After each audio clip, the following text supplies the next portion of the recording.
Okay, welcome. First of all, my might sound a little bit different. I found out that I can apply VST effects to my mic channel in OBS now, which is great. So I've just been able to basically use FabFilter Pro and Pro G as a gate instead of the voice meter gate, and use like some other effects, like I put the glue on it so that it should compress my voice a little bit better, and I have a little bit more control over the compression, as opposed to just using that one knob compression inside of a voice meter. So I have been playing with the audio levels, and it might mean that some of the levels are out of balance. I checked it before the stream and it sounded pretty alright. So I hope everything is better now, and it sounds all good. Like, I hope the gate is correctly adjusted so that it doesn't cut my voice out too much. Like, it should only cut out the background noise and not my voice, if everything is set up correctly. But if anything is wrong or if anything sounds weird, just let me know. If the levels of Ableton should be louder, let me know. I'll be able to adjust that during the stream. Julie gives me a thumbs up, so that I hope that means everything is good. I mean, I had like, I already had a VST sort of like processing chain that I would use for the voiceovers of my tutorials. And I now basically have that same processing chain inside of OBS during my streams. So it's basically just inside of Streamlabs. Inside of Streamlabs OBS and in the regular OBS as well. If you just do the little, there's like a little, what is that, little gear icon next to the mic channel or the whatever audio channel it is that you want to apply something to, and you can just right click and then, or not right click, but just click that gear icon, and then you get basically a filter section, and in there just click filters, and there you can add VST effects. So that's really nice. Because in the past I tried it out as well with Voicemeeter, because Voicemeeter also allows you to do that. You basically use Voicemeeter and then you use like a VST host software, such as for instance Cantabile or any other DAW for instance, and then you would load up the VST effects in there and send the audio from your mic channel in Voicemeeter to that other piece of software, which would then have to be running in the background during your streams, and then it would send it back to the mic channel, and then basically you would create like little extra processing chain on the mic channel in Voicemeeter. But it never really worked well with me, and the drivers that I had to use for that never really worked well on my system, so I always just used the processing inside of Voicemeeter, but this seems way better. Anyways, what do I want to say more before we start? Well, the coming 2 weeks, I'm going to be streaming quite a bit. I've got basically 3 weeks off of my work, and I would say about 2.5 weeks more off of from now on. So coming 2 weeks I'm going to be streaming quite a bit. I've been organizing all my projects into one folder basically, so that we can easily find them. I haven't finished yet, so today we're just gonna work on something. Whatever is gonna happen, we'll see. But the other streams, I'm probably gonna be working a bit on some of those projects and see what else we get. I found actually a bunch of old projects from like 2019 and 2018, and some of them are actually quite nice. So I might work a bit on those as well in like the streams in the upcoming 2 weeks. I don't know how much I'm going to stream yet. Could be like every other day. Maybe there'll be like a couple of successive day streams. I don't know. We'll see. Anyways.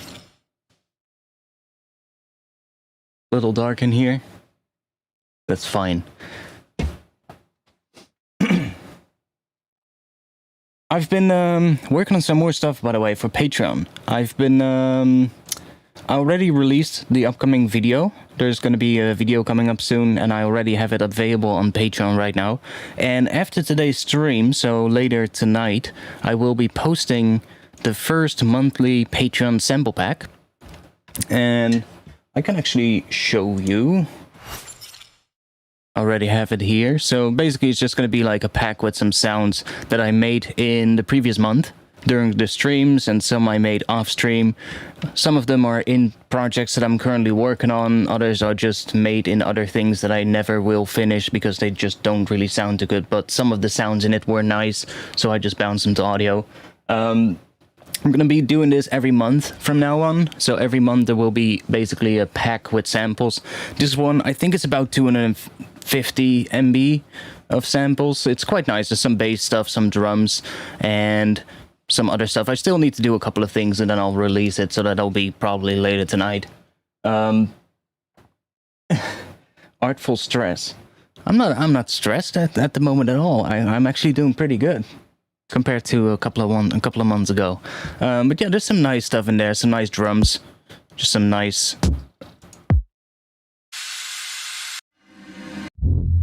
sort of like pad kind of stuff. Process pianos. Some other stuff, there's some bass.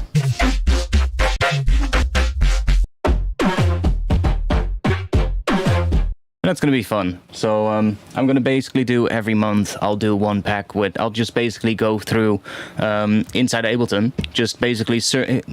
Do you want to know how I do that? By the way, I can do it in the Windows Finder, of course, in the Windows Explorer. But I actually just do it in Ableton. If you just you can search for a file format, for instance, in Ableton as well. Just let's say you want to search for, I don't know, wave files.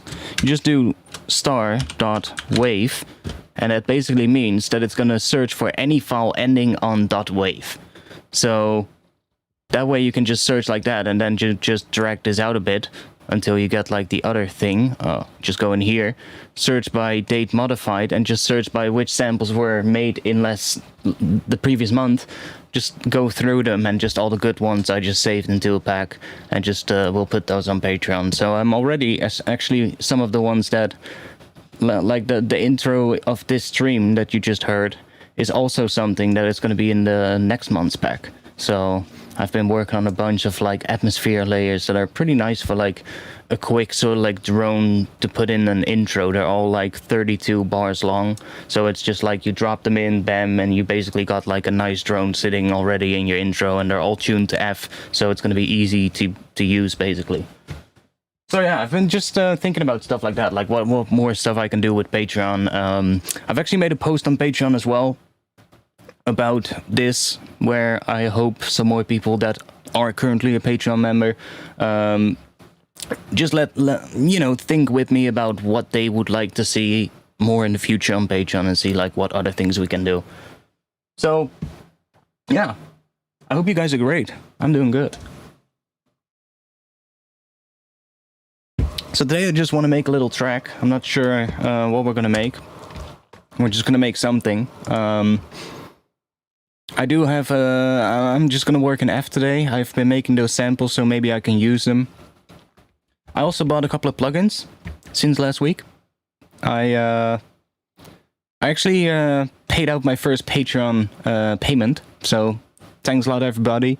Thanks to that, I have been able to buy a couple of plugins now, and just I still have a bunch left as well that I can spend on plugins, so I'm not sure what else I want to get. I also still need a MIDI controller, so I'm probably going to save a little bit of it and save that for the MIDI controller. I'm not sure when I'm going to get it though. I'll see.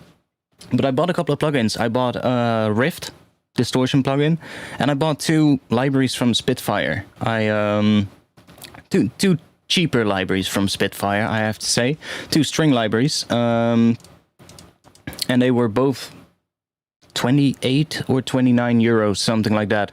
It's I bought the original series Epic Strings and the original series Intimate Strings. Quite nice libraries for strings. They don't really have that many sort of like different patches. There's like everything that comes with it, but they do sound pretty good. So I decided to get those, since I quite like string libraries. I quite use it a lot when I'm making pads, for instance, or doing sound design. But I wanted one that actually just was nice, not too big in size either. Like, it loads about 220 megabytes into the memory, and it still sounds pretty good, so it's a little quiet though. but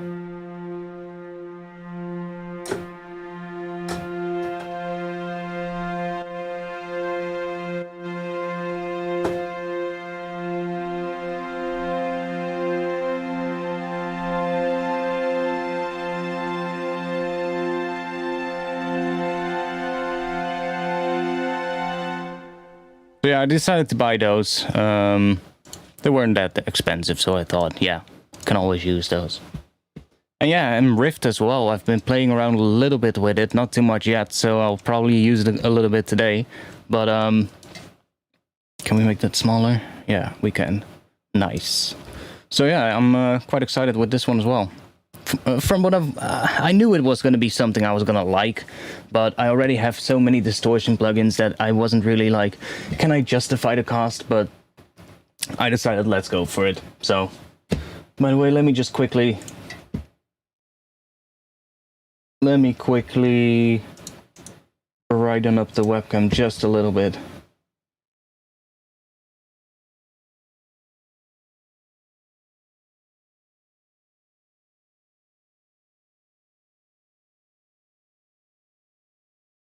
That should be a little better. Yeah, no, I was looking at it and I was like, what should I get? And I was like, what plugin do I really want to get that I've been seeing lately that made me go, yeah, I should probably get it. And Rift is basically that one. I was going through like the websites of like plugins and I was like, and then I saw Rift. I was like, oh yeah, of course. So yeah, I decided to get it. Like I said, I haven't really used it that much yet, but it's definitely going to come in handy for like sound design as well. I think that'll be really good for it.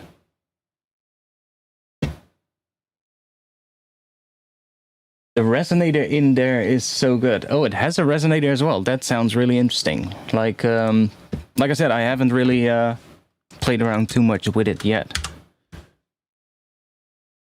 So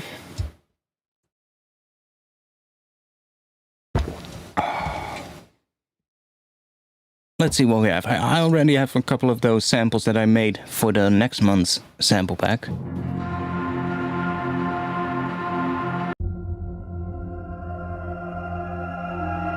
So you can just put that in and it's basically an F. So you can just put that in.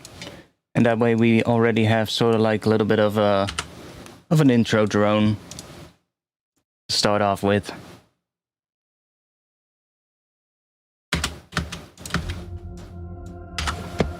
It's the same one that you heard in the intro.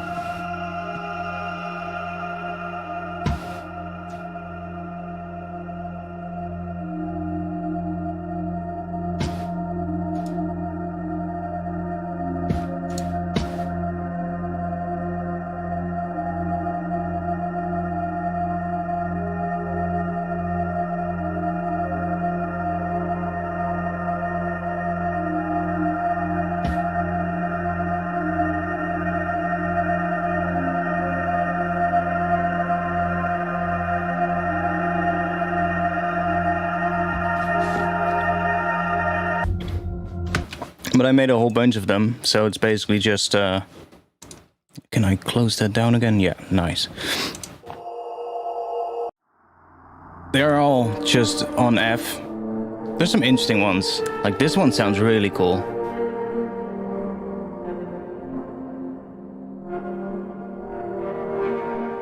Like I really love the sound of that one. I have a dry version as well, by the way, so it's not just this one. But this one has a... This one is not just playing F. This one actually plays like... It's a granular sample that contains like a melody in it. So the sample that is used for the granulator has a melody in it already. And that is then running through this granular engine in Omnisphere, basically, and then through a pretty long reverb. And I got this weird...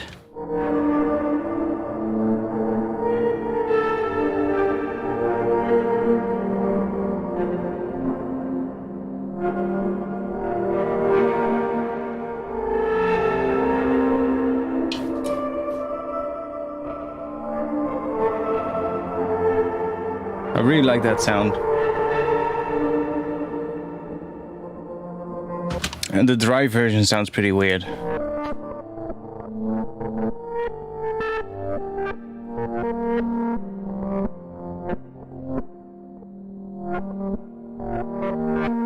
It has like a weird distortion on it. It's sort of like weirdly offset as well. But it sounds really cool when you put like a reverb on it. So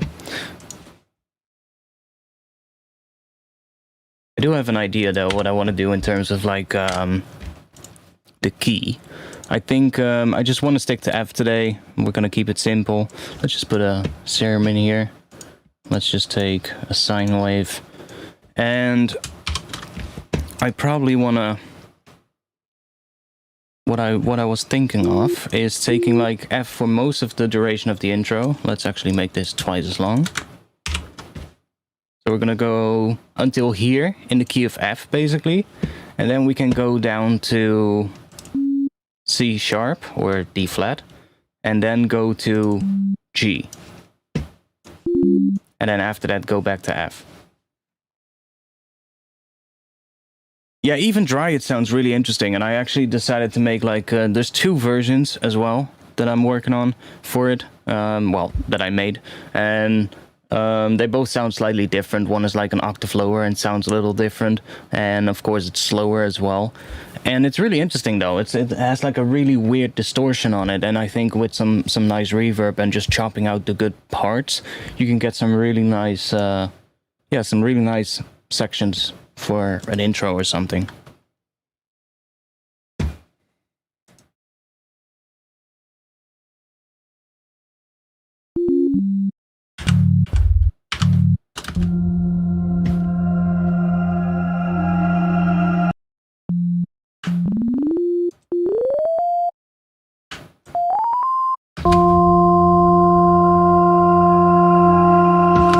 Okay, let's see what we get on these on these 2 bottom notes then. C sharp.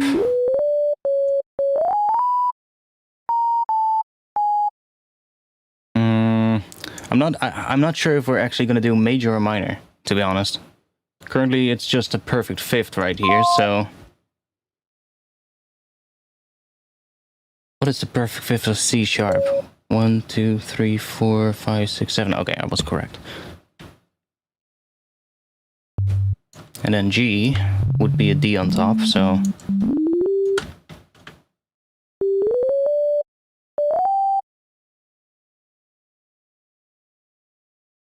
Now, I'm not sure if we're gonna do major or minor. Let's see.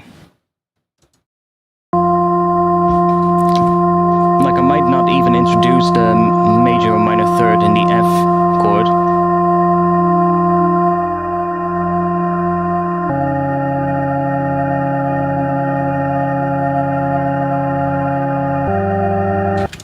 Okay, what is that last one gonna do?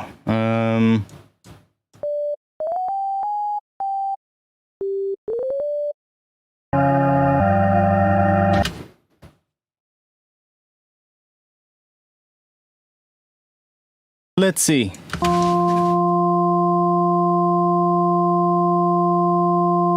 So if we make this one major.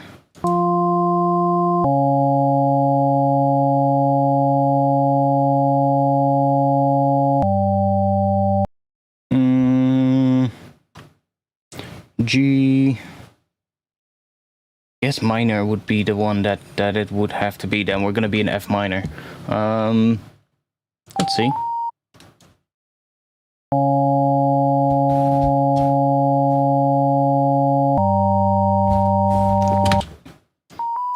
Or we could go major. I guess it's gonna be major.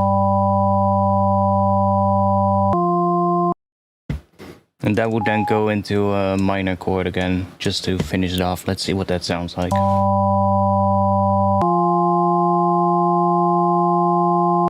That would work. That would definitely work.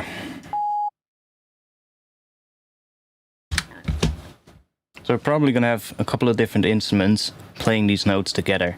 So I'll probably have like a low layer, that could be a Reese, or it could be something else like a low pulsating bass rhythm or something like that. I don't know yet.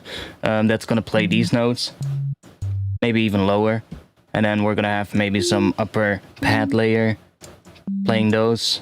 We could make this one pitch during these sections here. We could pitch it down to create like the notes that we need, because these are just playing the just a single F note or two F notes that are spaced out a couple of octaves.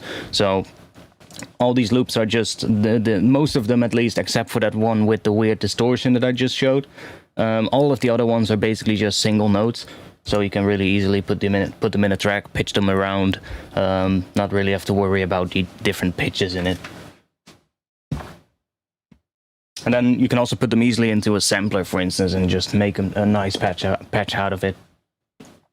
More F.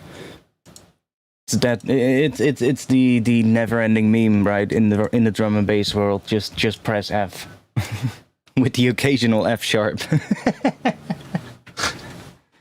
Then that's the key to success, boys.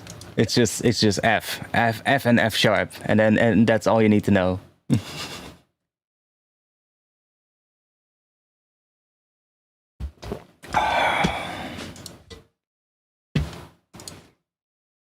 Now, even if we just replace this one with like some kind of a saw wave or something.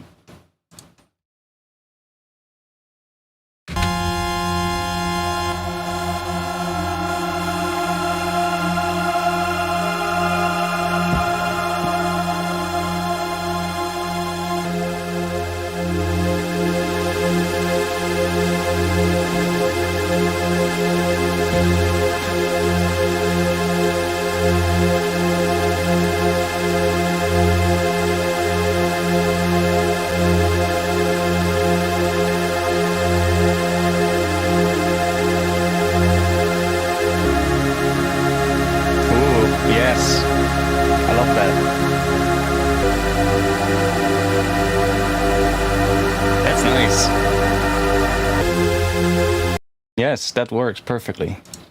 Beautiful. Let's do a little FM on it.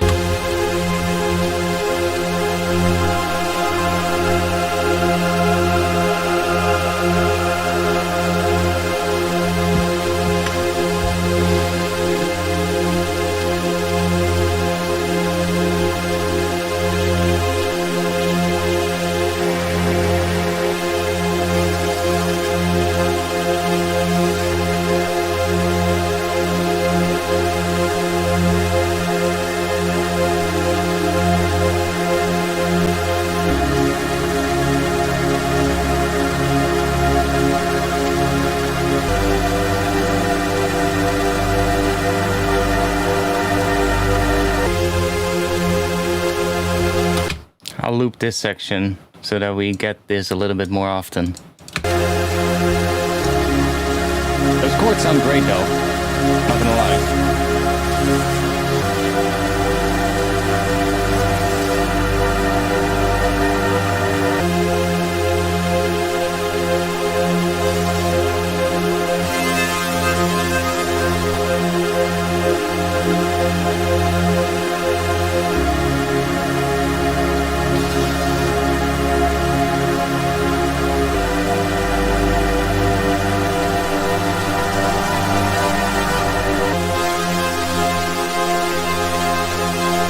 That's weird.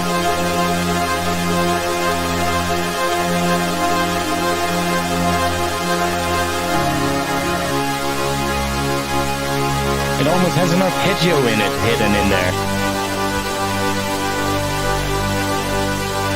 But it's really just the FM combined with the unison that's creating it. That's cool. I like that. So if I go from here to somewhere around there, we should get that sound. So we can go from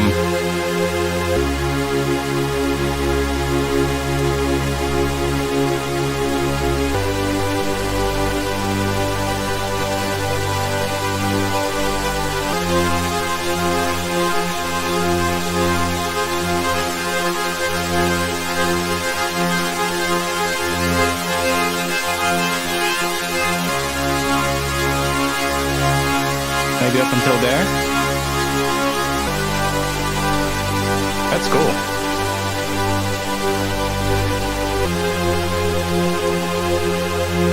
Yeah, that works nice. Fake ARP. I mean, sometimes it's just some stuff like that, indeed. It just makes it sound really cool. Now, we can also automate this, by the way. That's going to be fun as well. So just taking maybe an LFO and just automating that. Quite slow.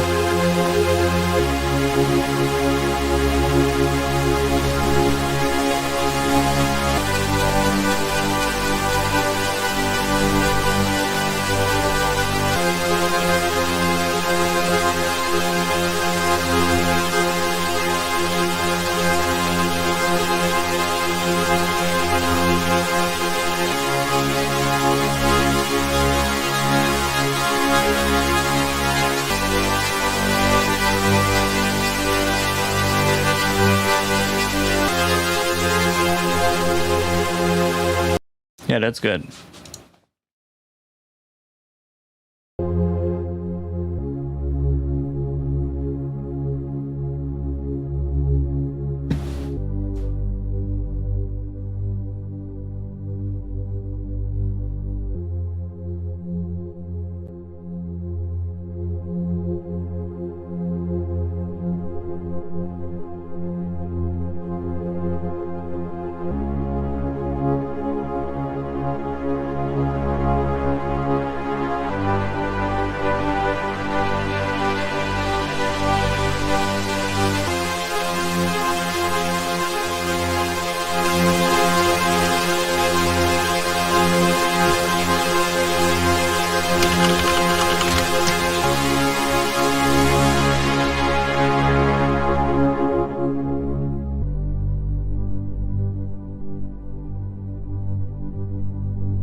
Don't think we need it, actually. It kind of takes away from the whole sound that is happening with this oscillator if we use the sub. I was like, maybe create like a nice mono layer in the middle with the sub, but it's not really gonna work well because it also takes away from that modulation that we hear on this. Which could mean that this is gonna sound really weird in mono. Always want to check that. Let's put a utility on it, make it mono, see what this sounds like in mono. Oh, that's still good. That's still fine with me.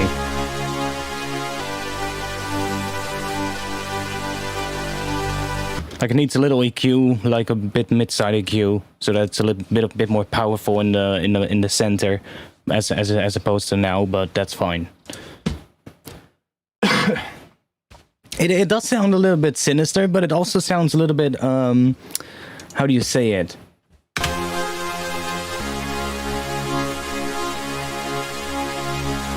I don't know, it could be like one of those big sci-fi space kind of stuff, kind of things, with the right sound.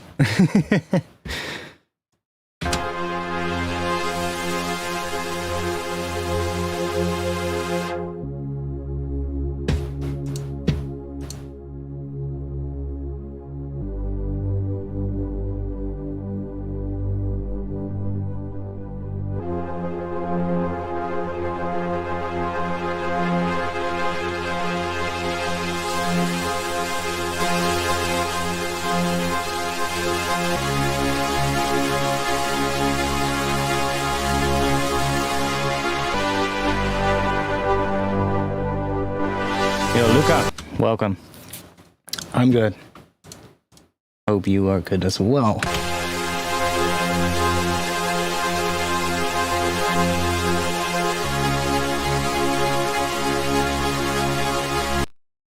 reverb on it.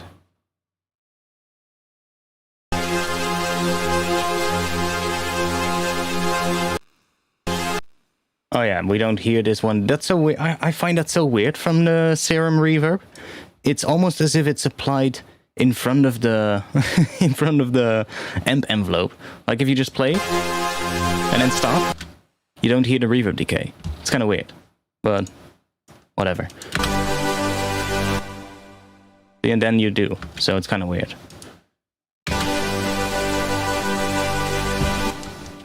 Okay, let's say we're gonna use that, so I can make a little automation for this. Just do that. It's probably gonna be roughly what we want. Do this, and then take this one. So I know it sounds kind of cool there. So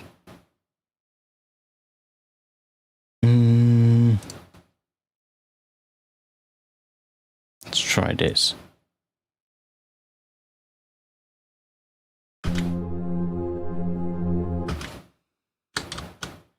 Or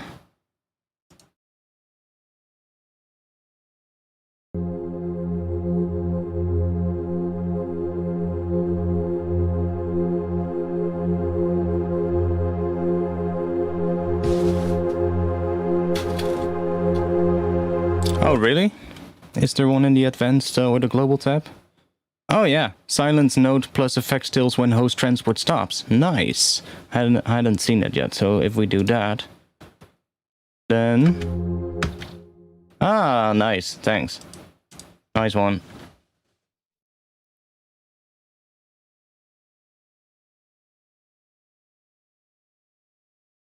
Yeah, I know. No big deal though. That's nice. Good to know. Like back in the day, it didn't have it, so I know. Like maybe it's something they Steve added at some point, but that's nice to know though, because I had that a couple of times when I was like, that's weird. Why doesn't the reverb just decay? And I would just sort to using like a different reverb.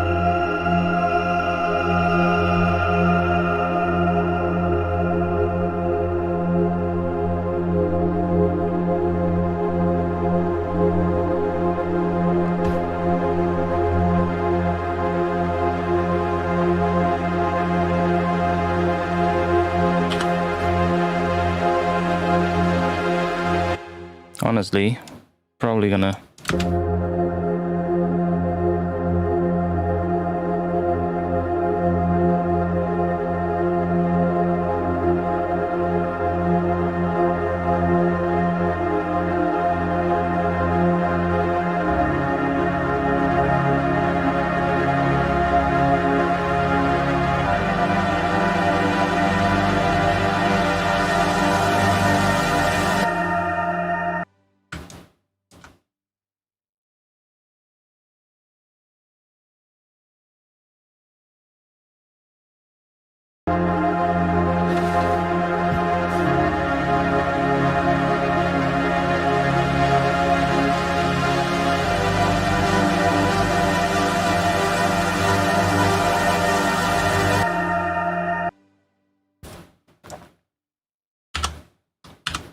Cut that off right there. I don't know what we're gonna make today, to be quite honest. We're gonna see what kind of drop is gonna come out, to be honest. I just want to work a bit on an intro first.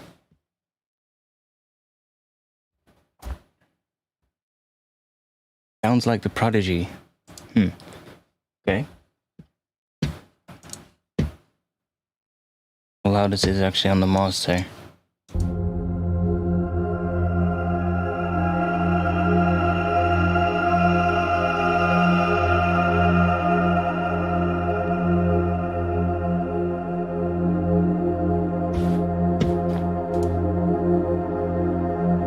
Like, I think this pad is probably going to be a lot more in the background in the first section.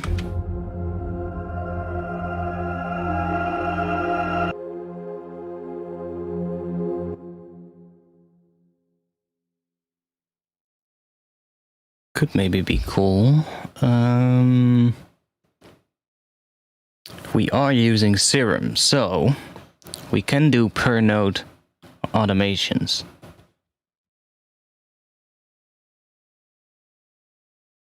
What is it again?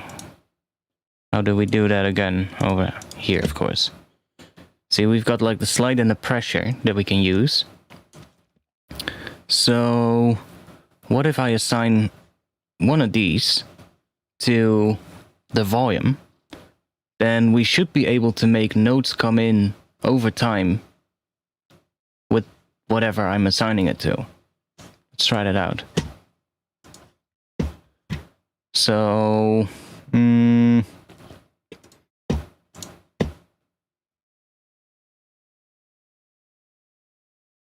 so we've got, that's the pressure, I assume.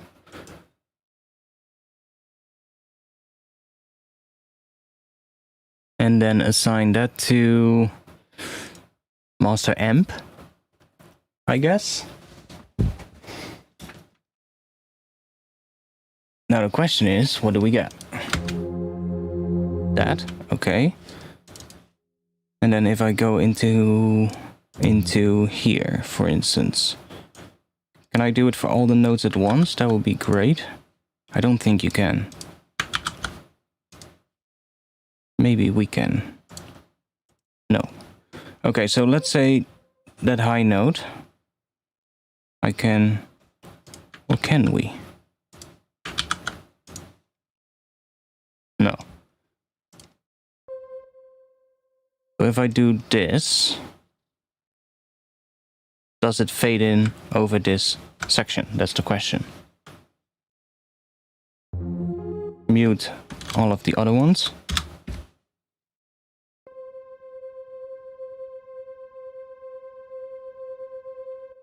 Okay. Go back in here. Oh yeah, of course. Okay, it is getting louder. Make it bipolar. There we go. So now the pressure controls the volume of each note.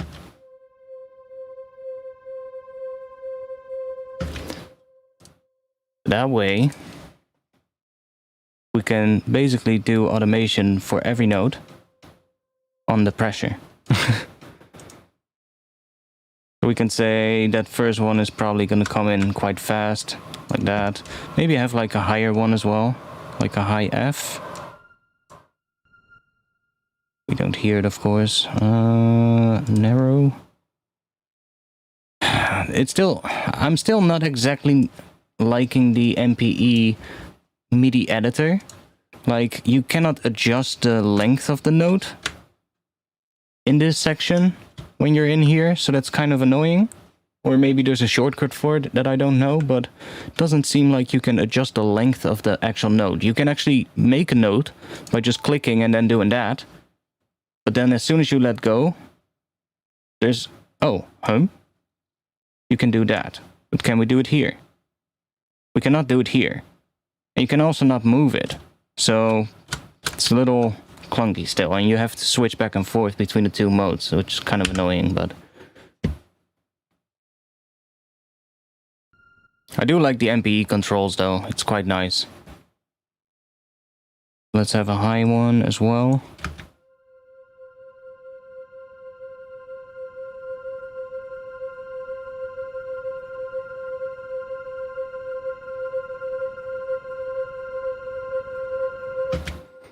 Now we can have, for instance, that is the minor one. Let's bring that one up. That one is probably going to come in... maybe a little slower or a little later. Maybe let's make that one come in right here.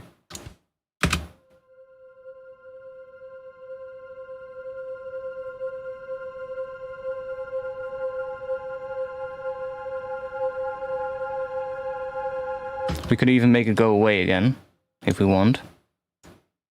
We do a little thing like that.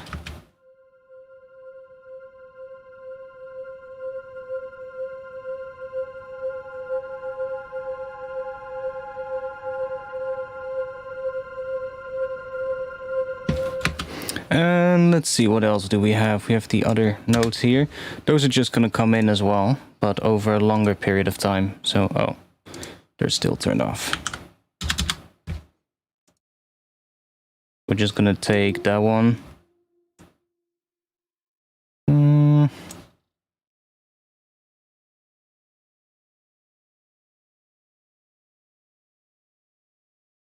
Like that.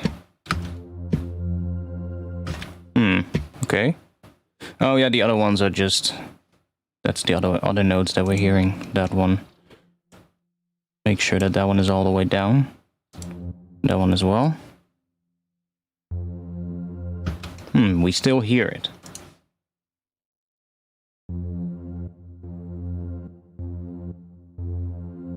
Because it's not all the way down. How do we get it to be all the way down? Wait.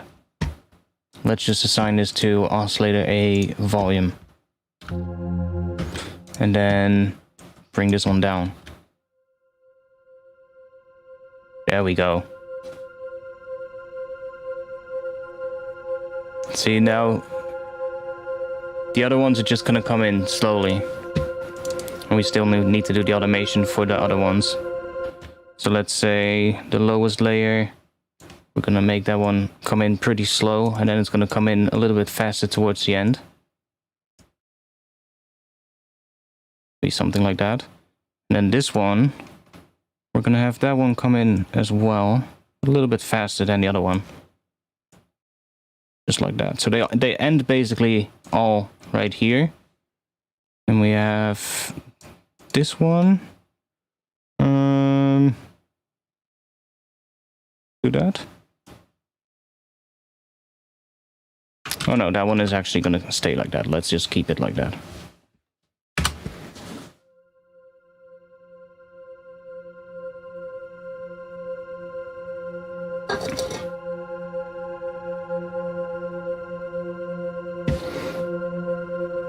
Okay, let's actually adjust this one.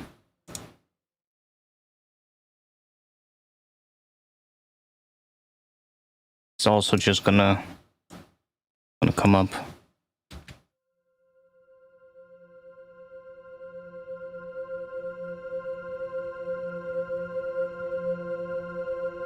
Yeah, the MPE effects are really powerful as soon as you kind of get the hang of it.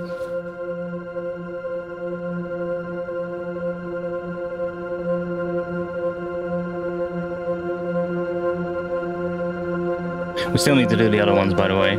Otherwise, it's going to be a very big anticlimax.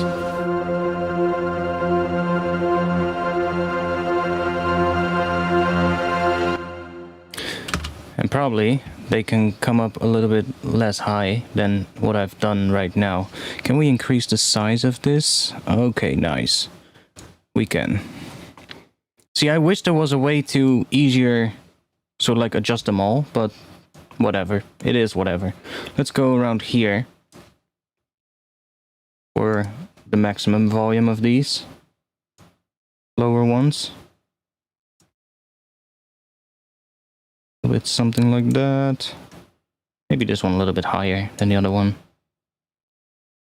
That one. And then make it keep on rising. And that one.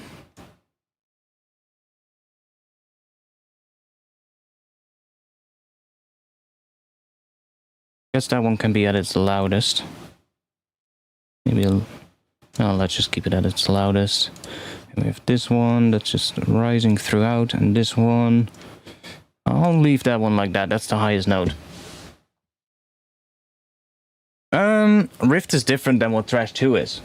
Like, Trash 2 is a multi-band distortion, which also has the option of working in single band, of course, but it is a multi-band distortion. Rift is not a multi-band distortion. It's basically just a single band distortion that has its own sort of like little feature. And it's basically its selling point is that it's really easy to create like asymmetrical distortion, basically. From what I've gathered, basically from what I've seen from it. I haven't really used it that much yet, so. So then we have the other notes. Now let's also make the chords a little bit more like these ones.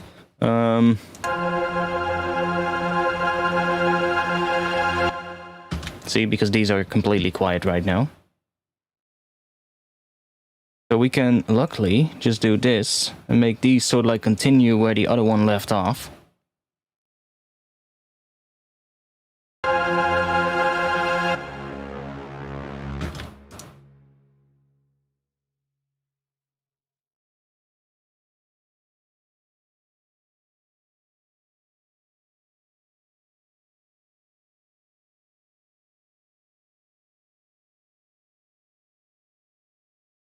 See, that kind of stuff is annoying. That happens every now and then. Something like this. And this is the minor. What is this actually? It's a major third. Let's move it up 1 octave. So how many notes do we have here? 1, 2, 3, 4, 5, 6. This is 5, so we can do another note on top.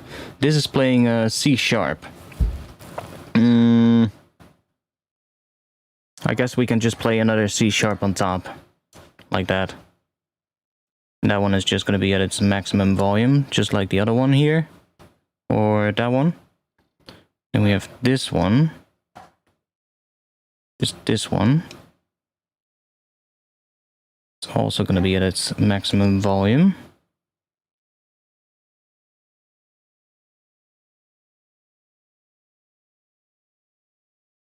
Guess that is roughly it. That one there. That one already has one. Okay, so now we have...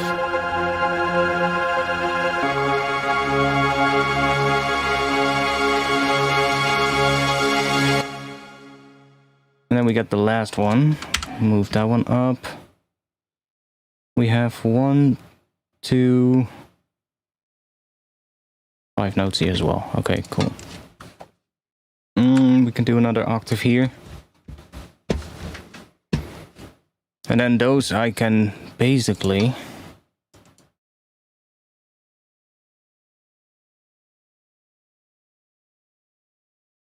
make them all go almost all the way up or all the way up to get that nice crispy distortion from the volume just going into that distortion inside of Serum.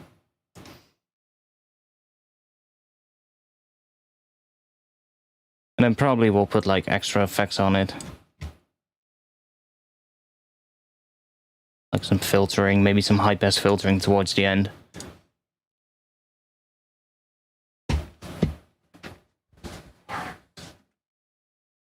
Yeah, well, it's basically whatever you want to call it. Asymmetrical, bipolar, whatever. It is basically, that's what it is. This pressure automation, what I've done is inside of Serum, I've used the pressure for the MPE to control the volume of the first oscillator, which is this one. And this one is basically only used as an FM oscillator. So we don't hear this one. So now the volume is being controlled by that MPE pressure control. And that means we can do individual volume automations for all of these notes. So now if I play this, we're first only going to hear these top notes. This one, and this one is going to come in gradually. This one comes in a little bit later. And that one, see, they also like come in different speeds. So now what we get is this.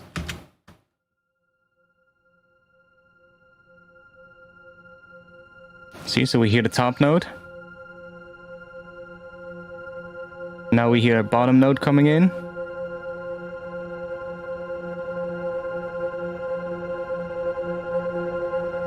And more of them start to fade in over time.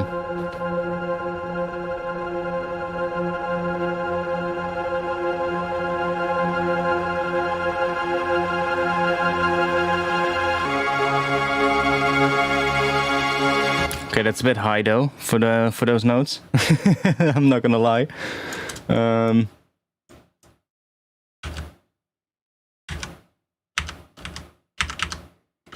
Let's just mute those.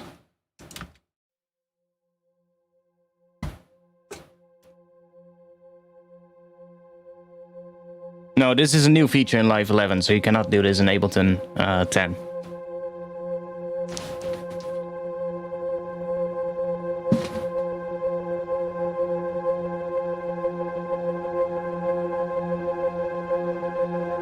That's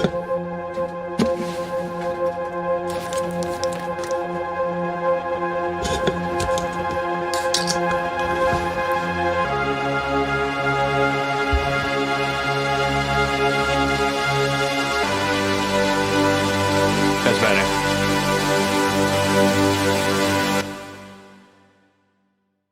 Now the question is, does it sound nice with that other layer that I had here? So this one, let's just do a little high pass on it. Really only want the sort of like that part of it.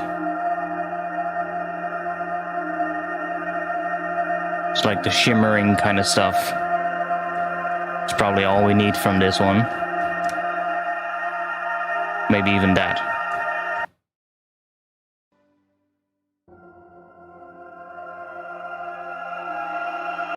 And I'm actually thinking taking this, just reversing that. Let's do a little something like that.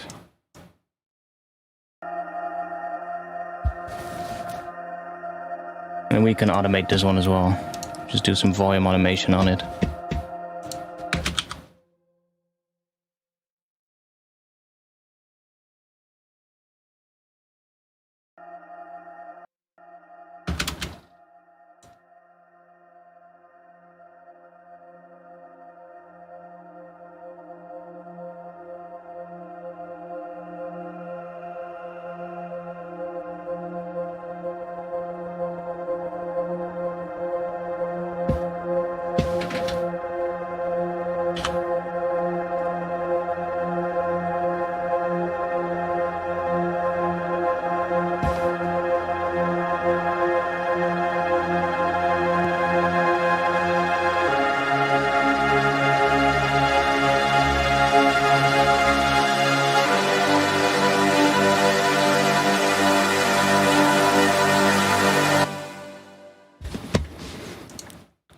Okay.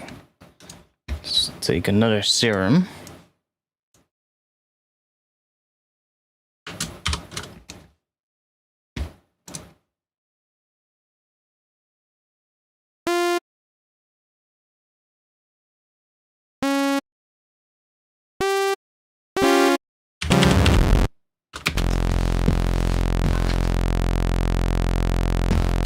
Because we need like a bit of a base layer underneath of that. So, should it have stereo or should it be mono? Can try a stereo one. Do like a nice amount of voices. Maybe narrow it down a little bit here so it's not fully stereo. Maybe 50%, something like that.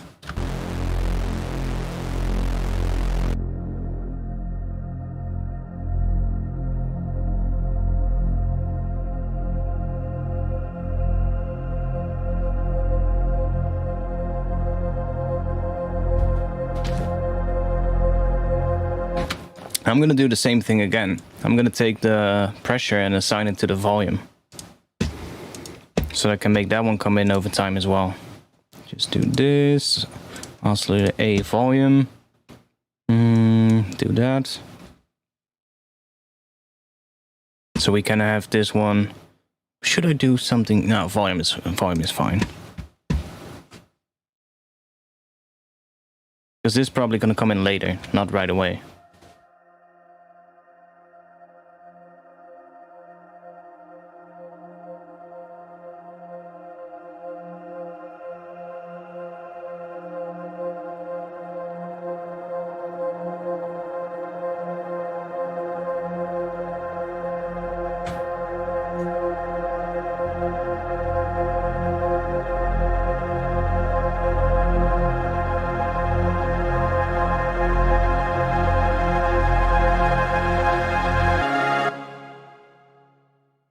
Just make these ones at their loudest.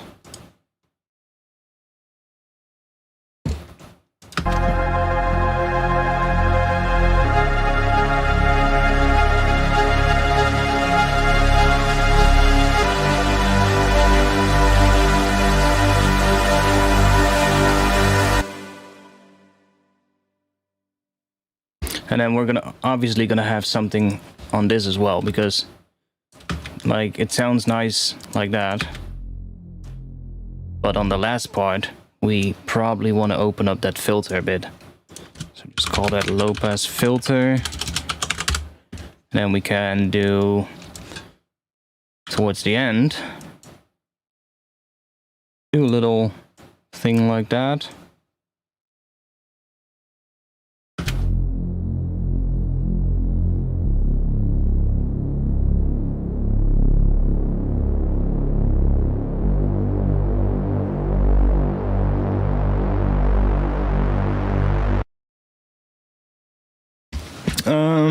What else can we do on this? The distortion maybe? No, we probably don't even need it.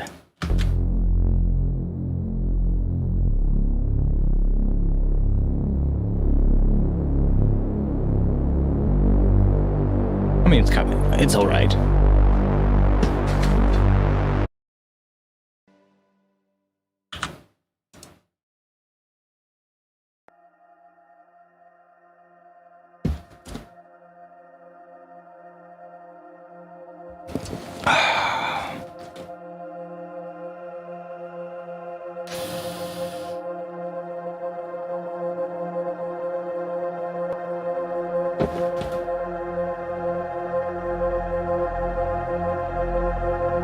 Probably something happening right here at the halfway point.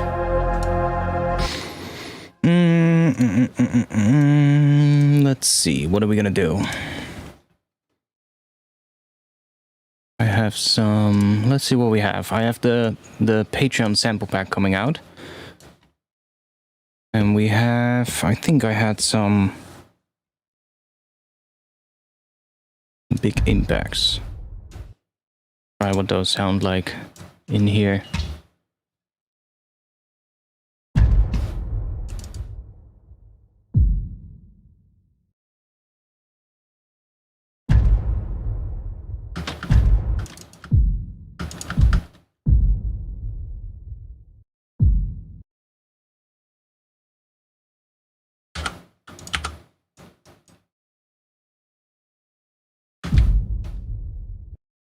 Quite like that one. Hey!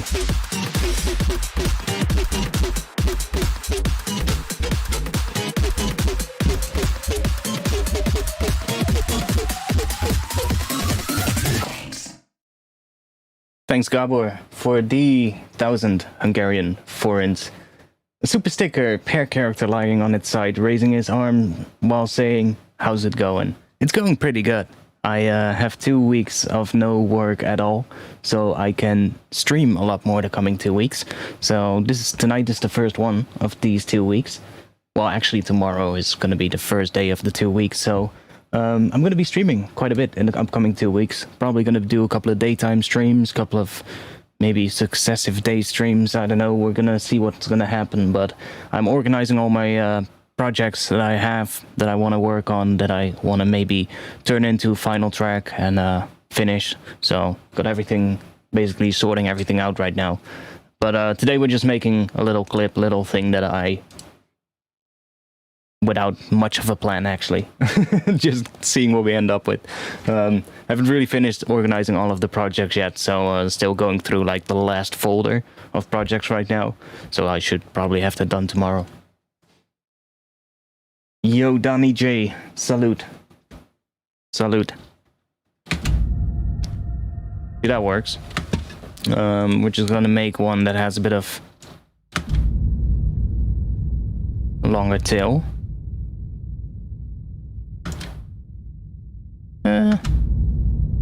It's about right.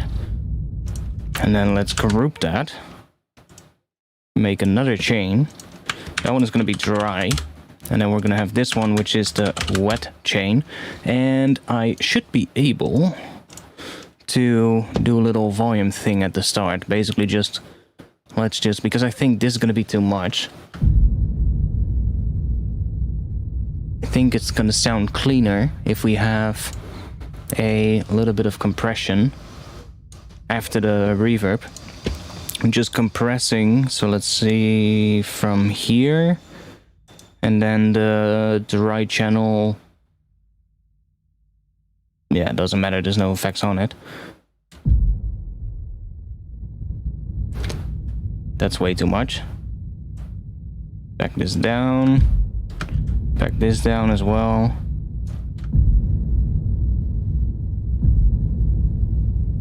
Can we... I'm just gonna automate it. That's gonna be easier. Let's just map that to macro 1.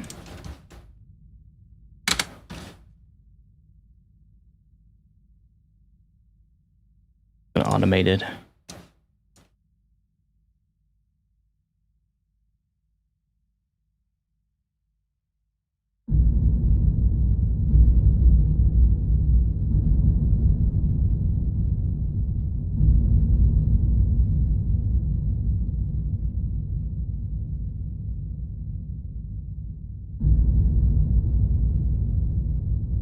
Oh, I'm automating the dry channel.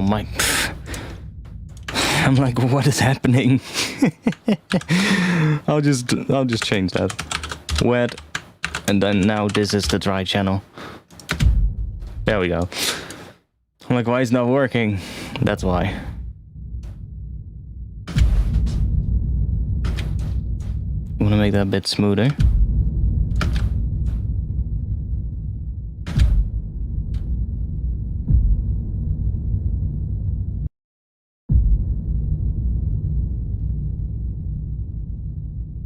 That's fine with me. Maybe a little bit lower. Let's just do this. That's good. So it has a bit more of a tilt to it.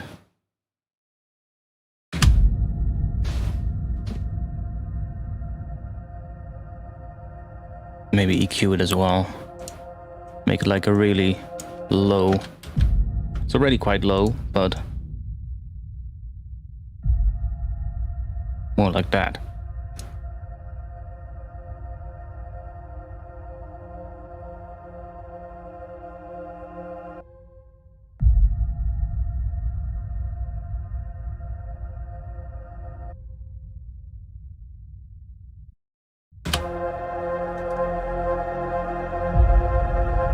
Ooh, that might be a better position actually.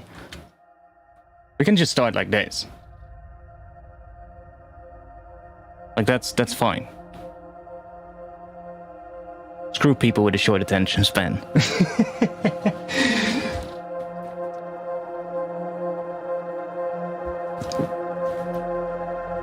Maybe do a little reverse here as well. Don't really need it, but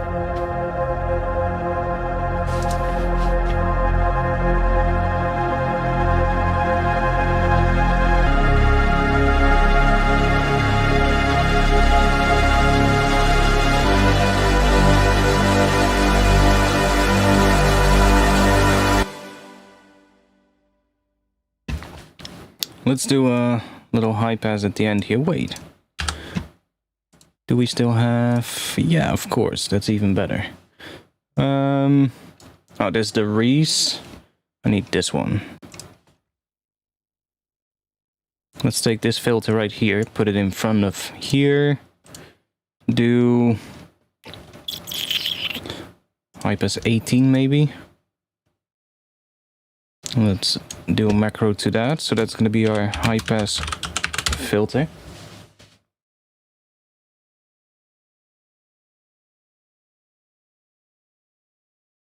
So then we can use that during this last section. I'm going to automate that up.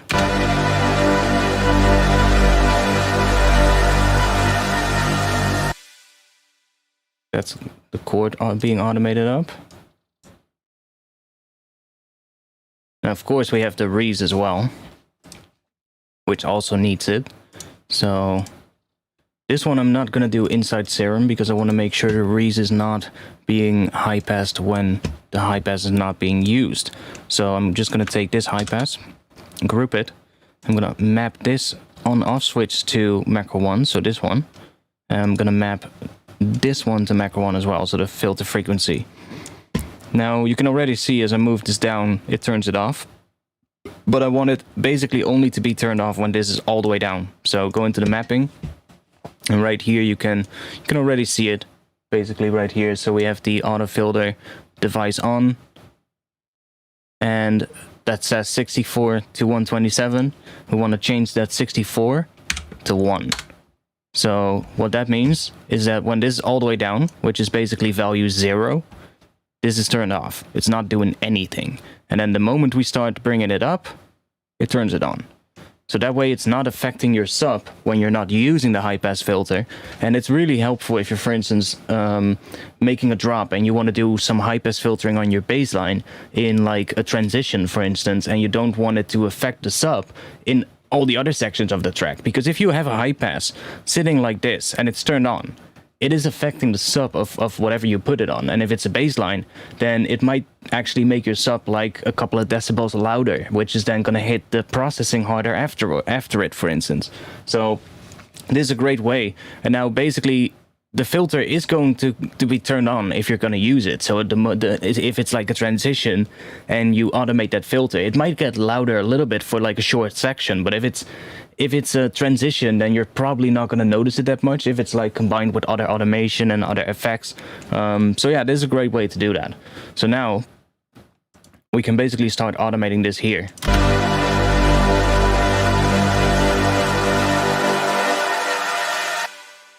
So that the bass kind of fades out as well. Like that.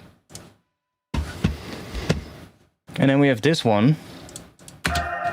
Probably want to do an auto filter on that as well. So let's just copy this one. And just paste it on here.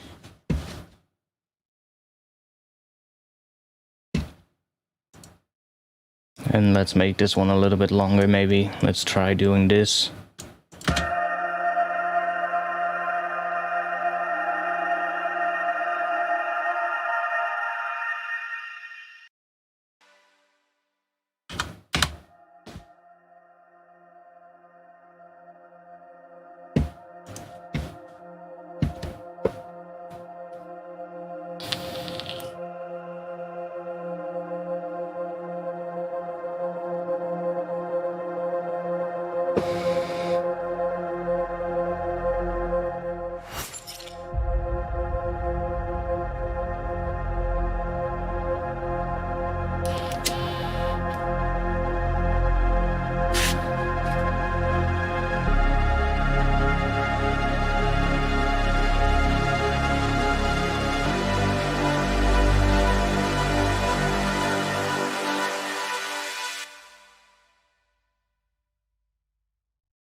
That might be better, actually.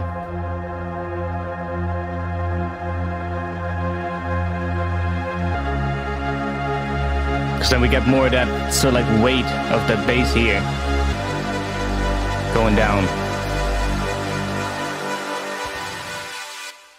That might be better. I also have another idea. That pad layer that has that modulation. I think the sort of like fake ARP kind of modulation that you're hearing is happening because of this one being basically static and just being one pitch, and FMing this one that is detuned. So the detuning is sort of like out of tune with this oscillator. So it's creating that weird sort of like modulation with the FM. If that is correct, and I think that that is what is creating that weird sort of like modulation on that pad, if we boost the detuning, we should be able to speed that up. So, we have one less macro. Let's assign that to this one. What about a range maybe like that? Something like that? Let's call this detune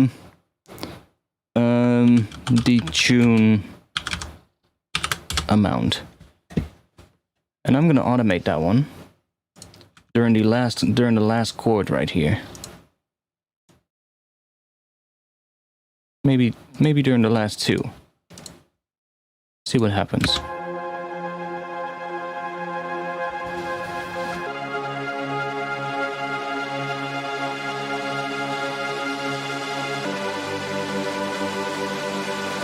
Okay, let's do it here on the last one and not as much.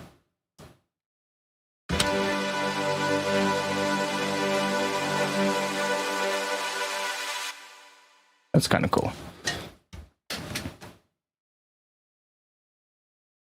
Okay.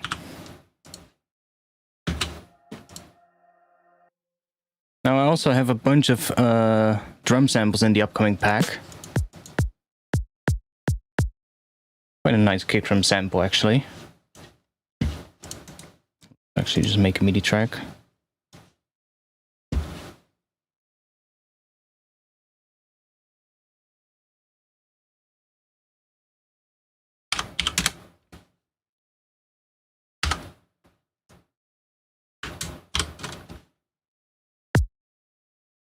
I made a couple of nice sort of like short kicks that I put in that pack, which some of them sound quite nice.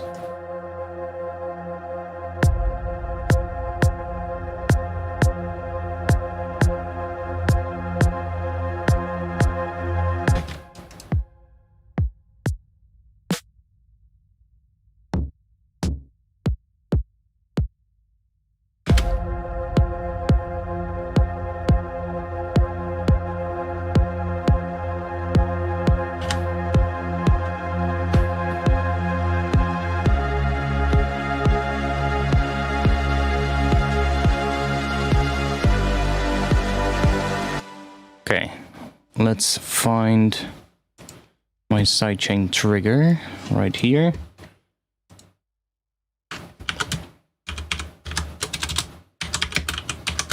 Let's call that kick sidechain.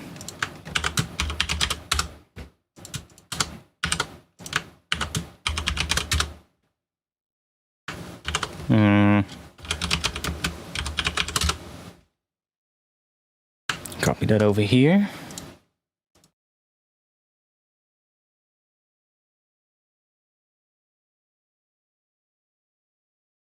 So we can do a little sidechain compression on that Res layer.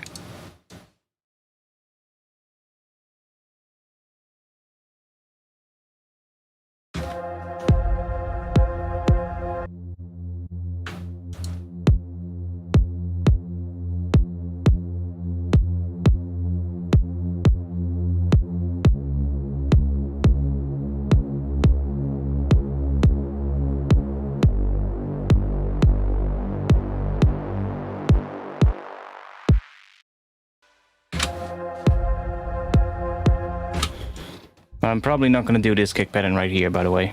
I think it would be better to just have this section without kicks. Maybe one layered on top of that thing right here. Like that. And then low pass.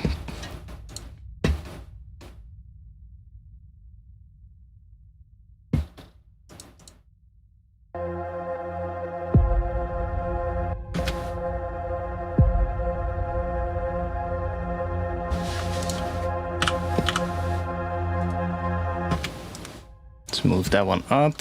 Let's group this all and call that, I'm just gonna call that, what is that, atmosphere.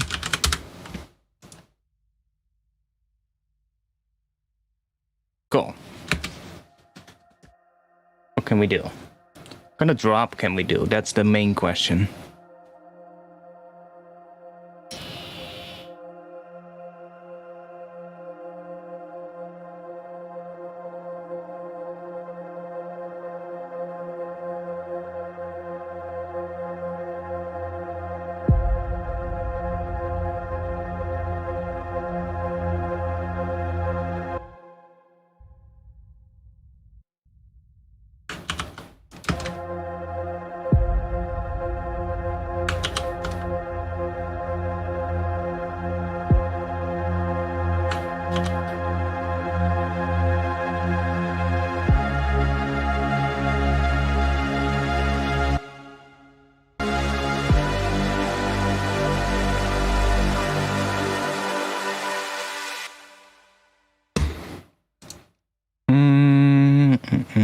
I'm thinking what we can do.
Hasn't that also recorded the mod wheel stuff? Oh, it did, actually. Nice.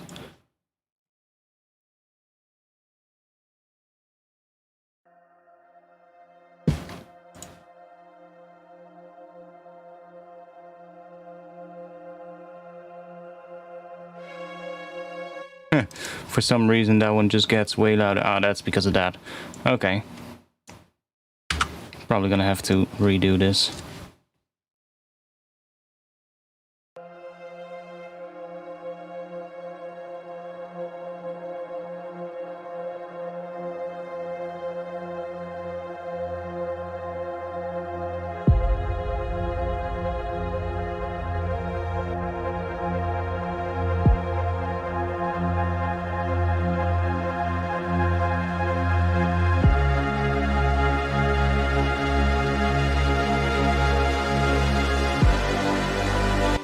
This part is a little weird, but could definitely have something extra on it that comes in every now and then.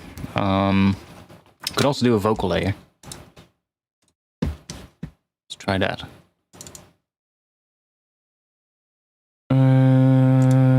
Contact? A nice roller, yeah, definitely could work.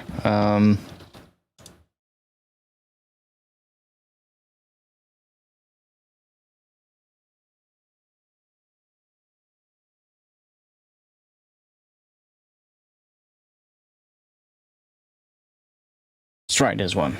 Ethnic vocal phrases.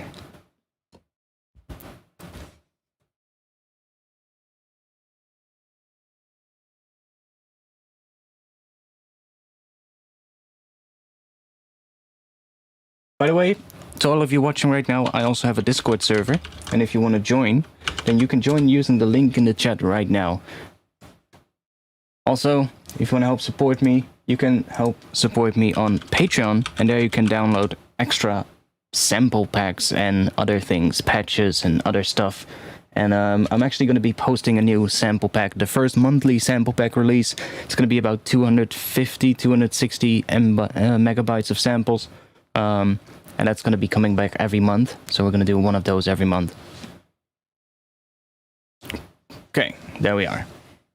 I decided to get this one. I was looking for some nice like library that had some good like ethnic kind of sounds to it, and I found this one by Sonoscore, and it sounds really good. Really like the sound of these.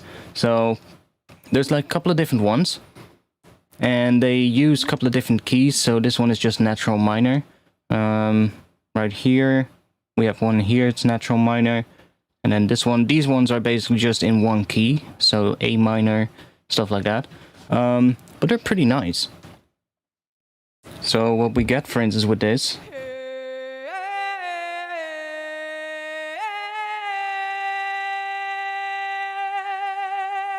stuff like that. It's quite nice.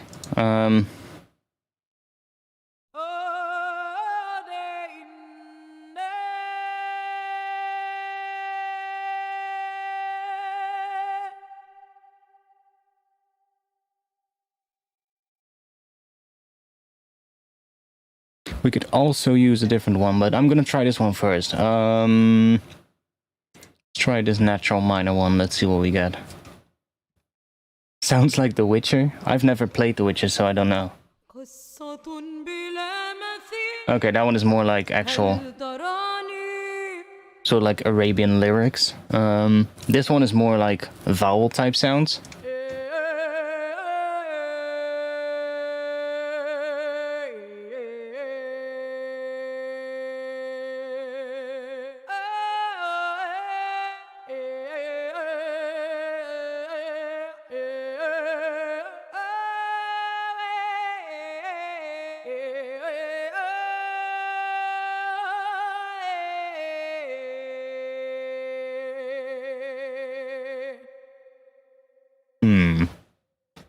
Not sure if this one is going to be the right one for this thing, but what key range is that?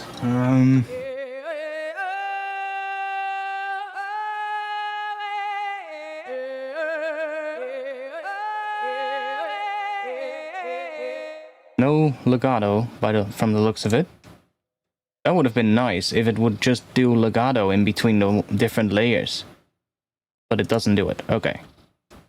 No big deal.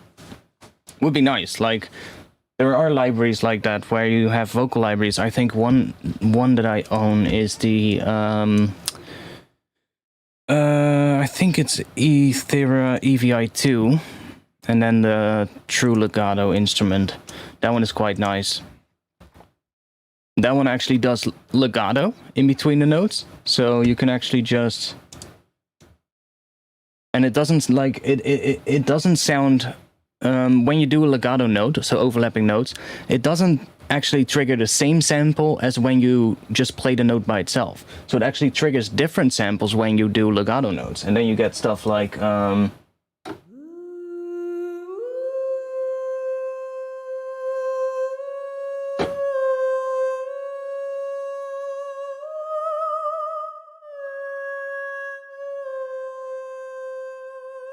and it actually works pretty well.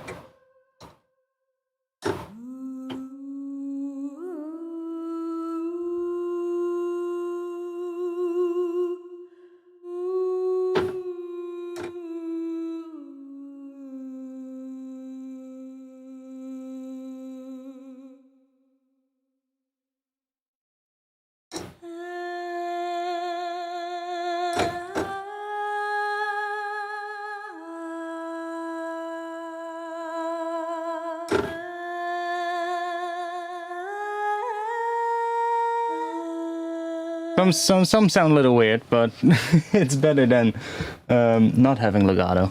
I really like this one, by the way. It has some pretty interesting sounds. You can use this one quite nicely. Definitely in a mix with some reverb on it. It's probably going to sound quite well.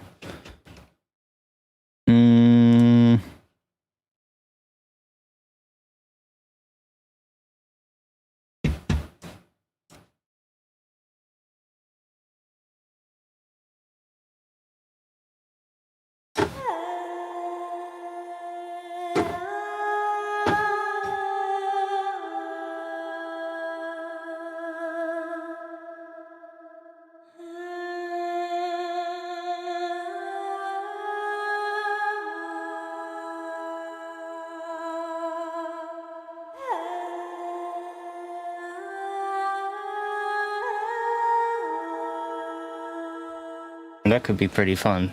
Let's see what happens. Let's see if we can use that.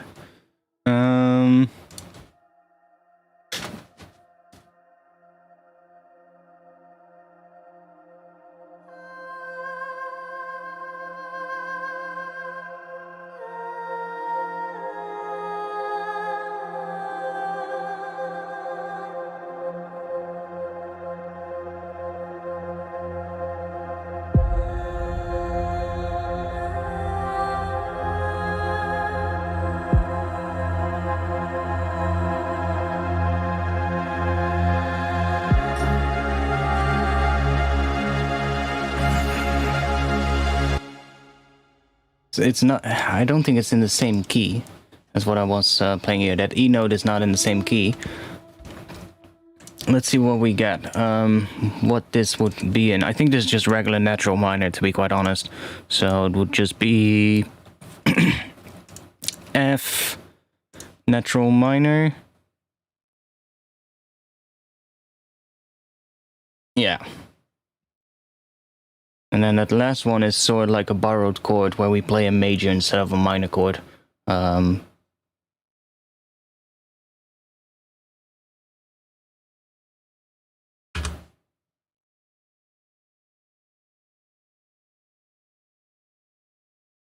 is okay. That last one would not be a major chord. It could be a diminished chord or an augmented chord.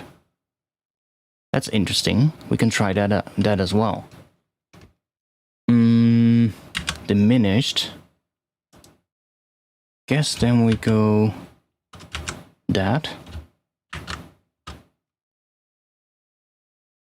This would be diminished.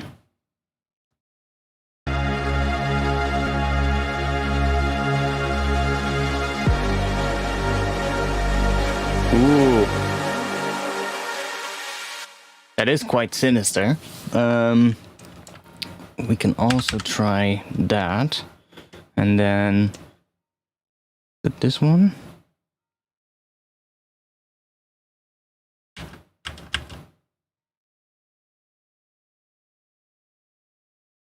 E flat.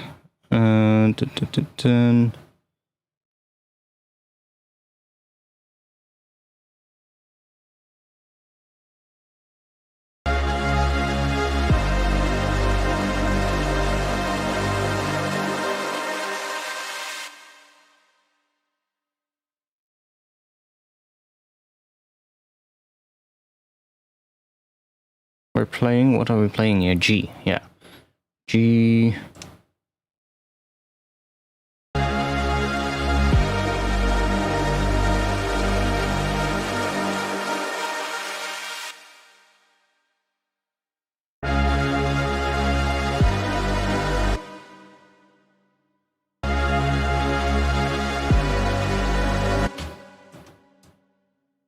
The diminished one sounds kind of cool.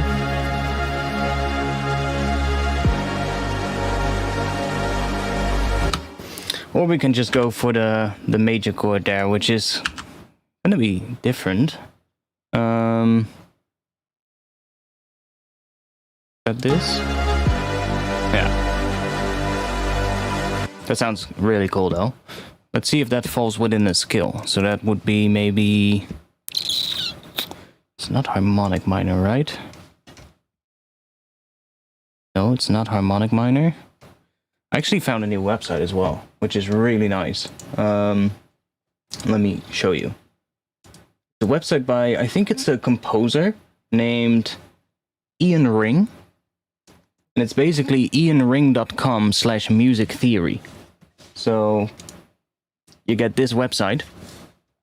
And this dude has literally basically just categorized every single possible scale in a website.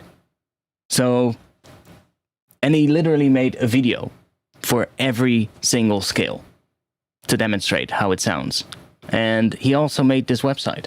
So right here, you've got articles, and you've got a couple of interesting things. A study of scales, which is basically a whole explanation of how scales work and everything that you need to know about scales, and not just your regular Western music theory, like 18th century traditional Western music theory stuff, but like he really goes for like all the other options for scales that are not listed in Western music theory and lists those as well, even the ones that are not named. So yeah, there's like all kinds of stuff. Anti-scales. He has some really interesting stuff on here. Some stuff gets pretty crazy, if you can see. But it's a really good source. So he also has this scale finder thing. And you can basically just find out what the name of a scale is really easily. So this note would be the first one of the scale, and that corresponds to this one right here. So we can, for instance, just go in here and say, yeah, I'm not sure if this is going to be the best one. Maybe we should use the other scale finder, but I can show you this one real quick.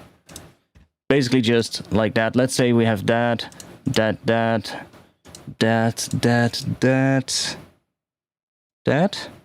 then we get just Aeolian, see?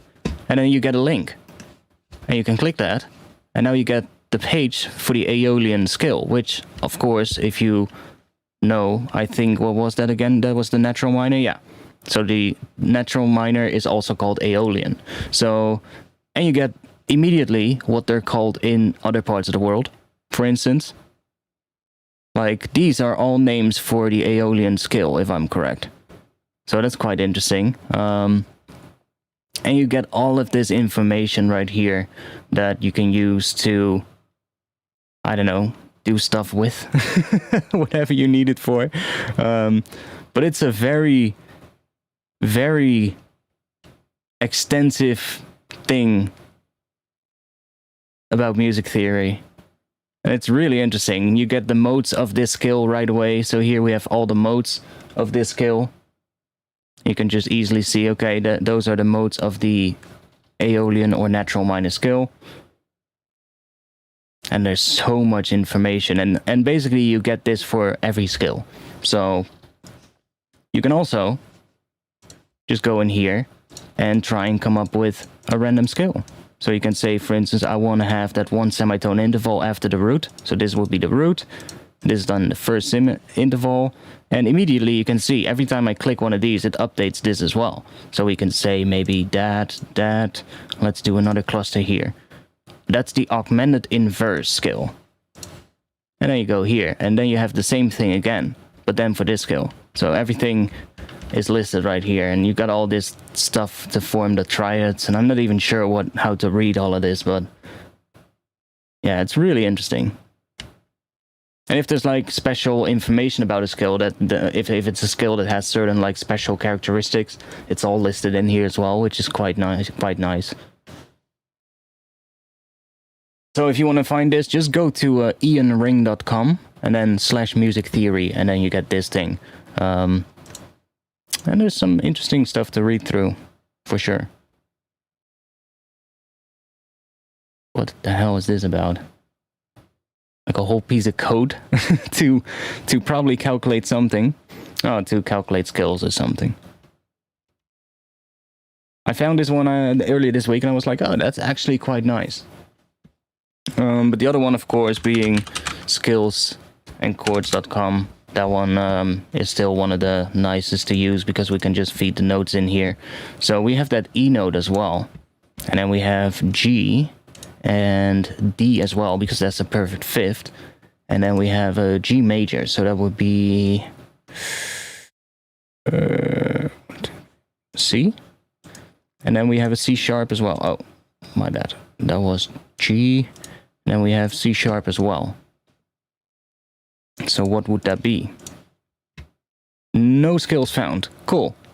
Let's go with it then. If we take that E away, it's G blues. Interesting.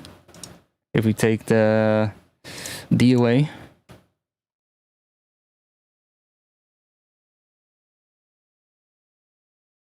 F harmonic minor. Let's go with F harmonic minor. Feeling like it. Yeah, it's a really good website, and it has so much information about pretty much, like, it has like a lot of Middle Eastern skills. It has like Indian skills, Asian skills, basically all the different parts of the world, and it has like the names of them. It even has like, let's say you have a skill. And that's the whole page about anti-skills, by the way. Let's say you have a skill, and you have all the notes around the circle and the ones in the skill that you're using. If you then take the opposite notes that that are not part of the skill, that is the anti-skill of that skill. So that, and it has a whole page about that. I was reading through it, and it's really interesting. Basically, take any skill and then take the exact opposite notes that are not in that skill, and that is sort of like the anti-skill of that skill, and then use that to make music. You can get some really weird results, which is definitely something we could explore someday.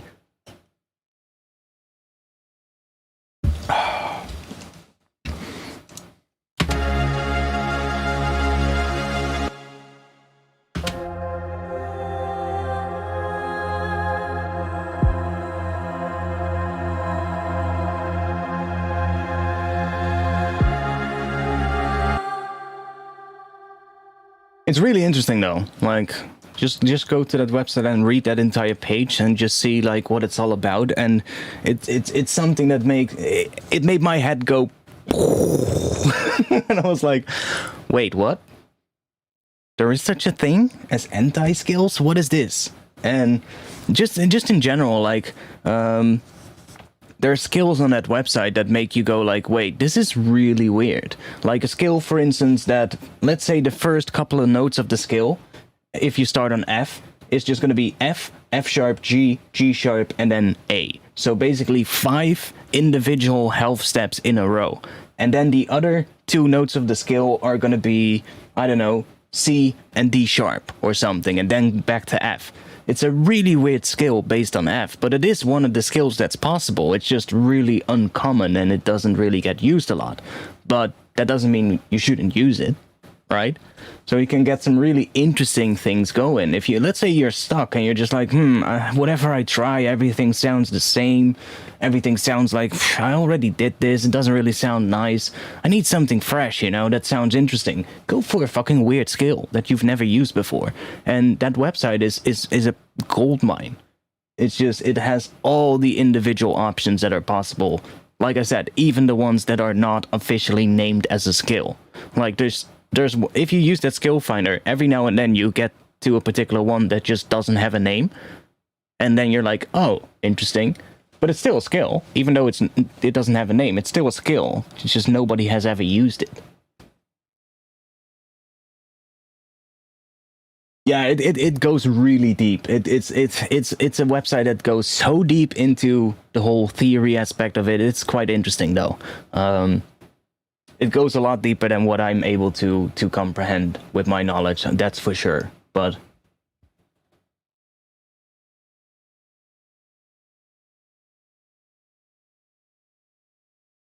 it's definitely cool though.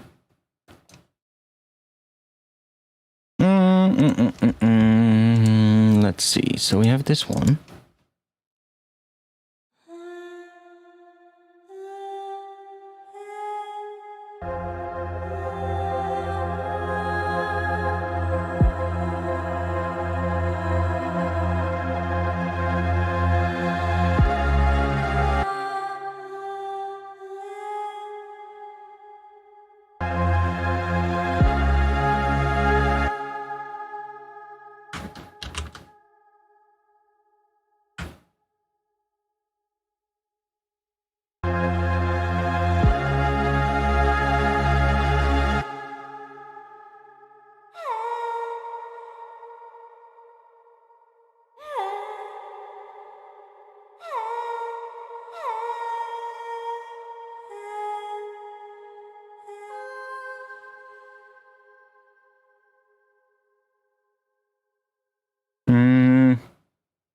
We are going down to G right here. G major, so we could do that B note there at the end.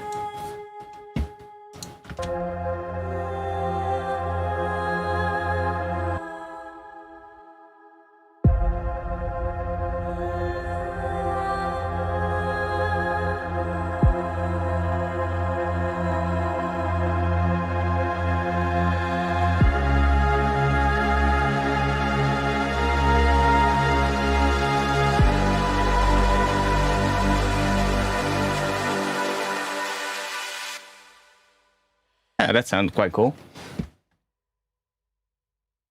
It sounds funny when you're picking notes, yeah, but in the mix it sounds quite cool.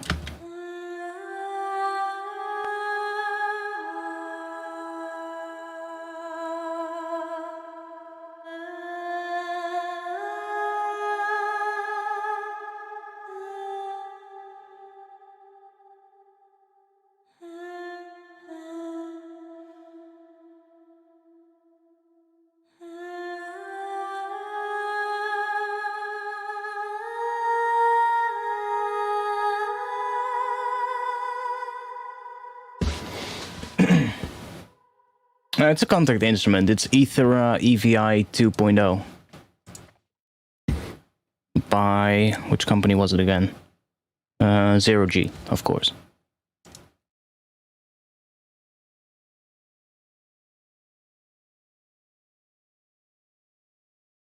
I might even want to introduce it earlier as well.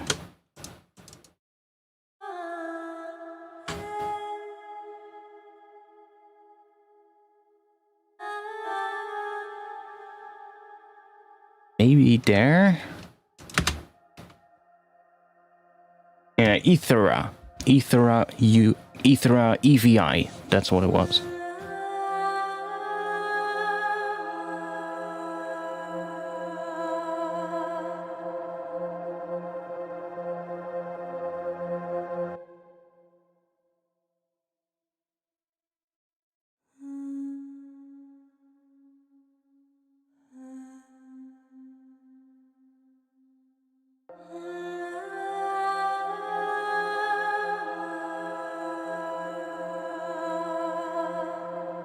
Now I want to know, do we have mod wheel on this?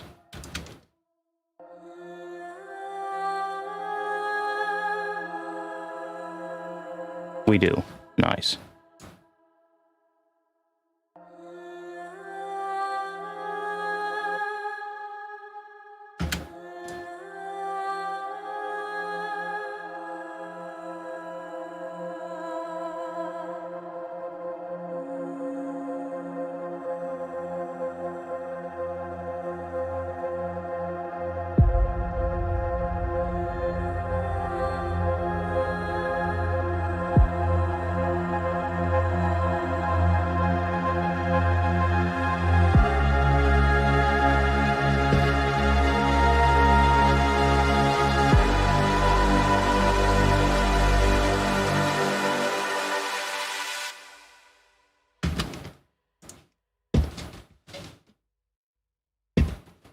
That'll work for now.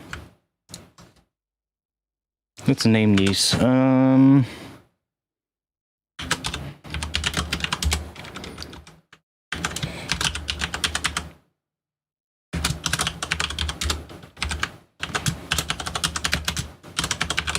not really a, well, it is a raise, but sub impact.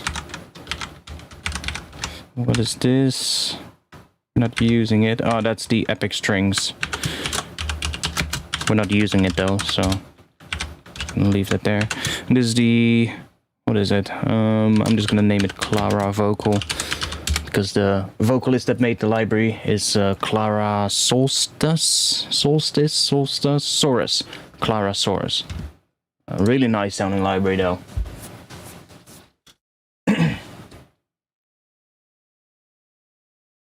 That last note is sick. It should last longer though. Yeah, I think the sample just ends there.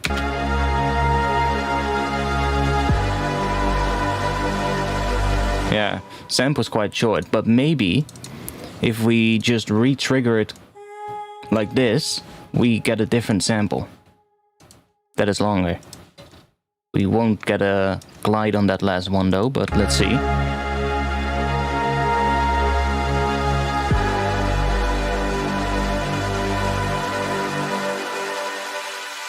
It's slightly better.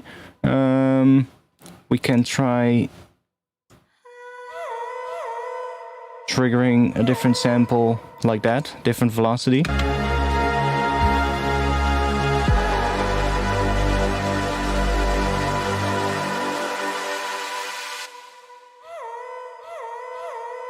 I think this one was better though.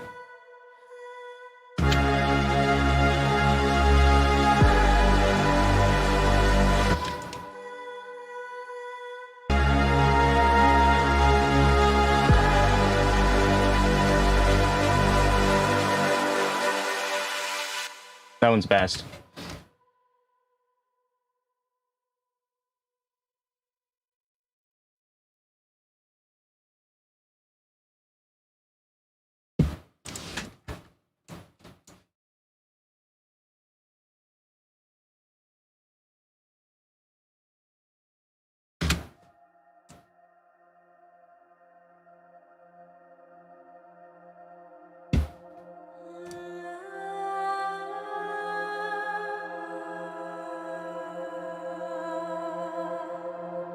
See, that one I would like to be shorter actually. And do something like this. Make it go down all the way.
one sounds a little weird.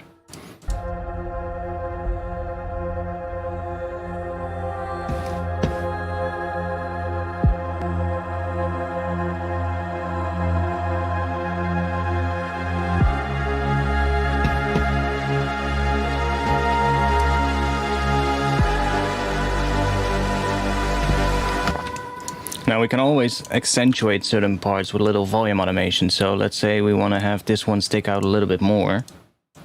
And we can always do this. Just give it a little...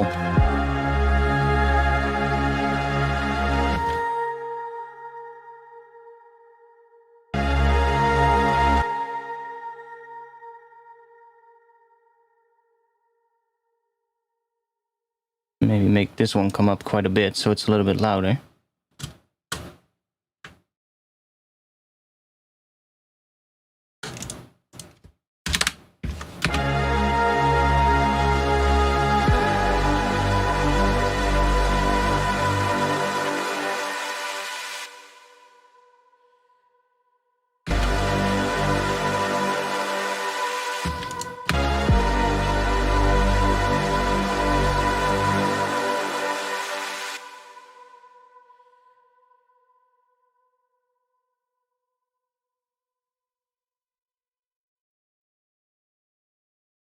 Okay, let's see. What do we have here?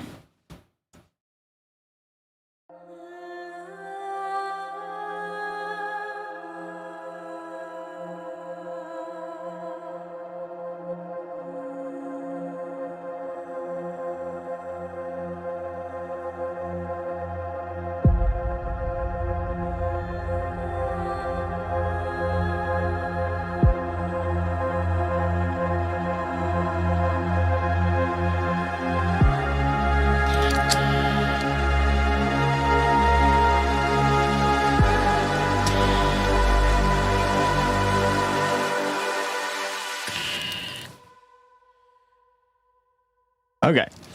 I'm not sure if this vocal is gonna stay, but we're gonna leave it for now. Now the question is, should I do a build section after this, or should this section become the build and just go into a drop right after this? That's a good question. Let's just call this one kick intro, and then this is going to be kick drop, and we can just get rid of this one.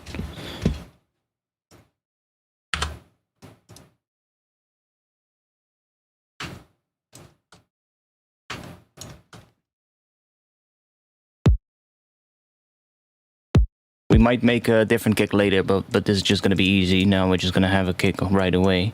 Don't have to spend too much time working on one.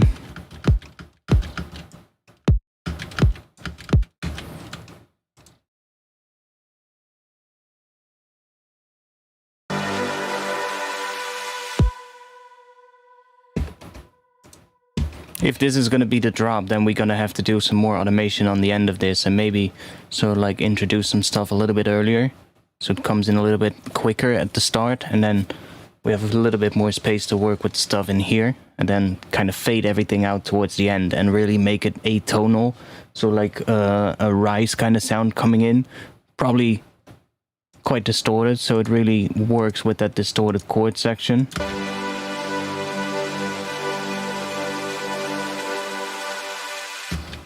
Or we could do indeed another section of this, maybe layered with a filtered bass that is then going to be used in the drop as well, underneath of this, playing a pattern or just single notes that work with these chords, and then go into a drop after that. First I have to make a bass sound.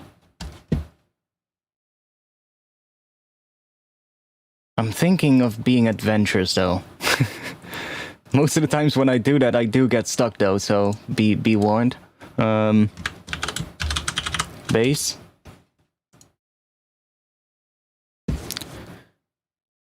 Let's give it a little sidechain. I'm just gonna copy this one.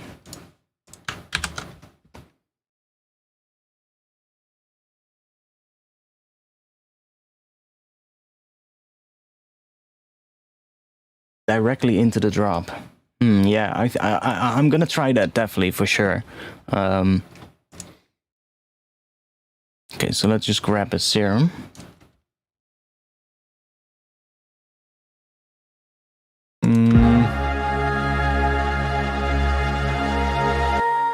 Like if we're gonna do that, then I think the vocal is gonna have to go away earlier as well. Kind of has to. We don't need that vocal that much here. Then I think that's gonna be hard to drop into a good drop then, but we can try it out at least. Maybe automate the reverb on the vocal so it gets wetter in that last section. Try that. Let's do a little something like that.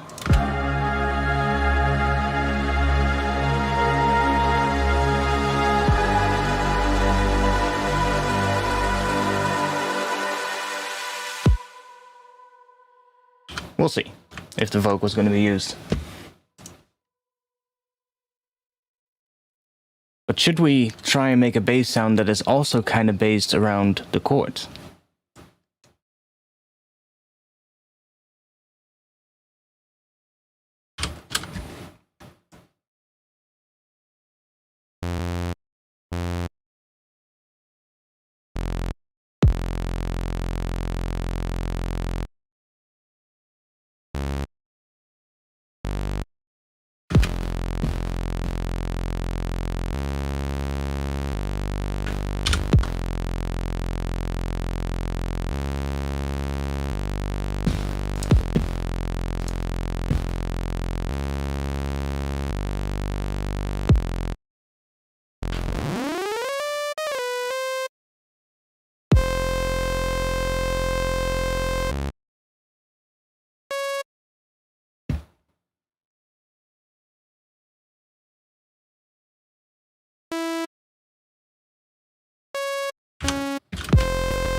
Stick to one voice for now.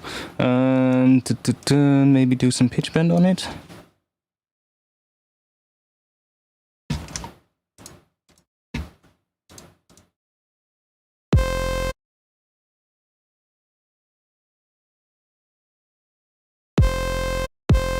Oh yeah, of course. Let's turn that off.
Okay, let's see. We're gonna play around a bit, I guess.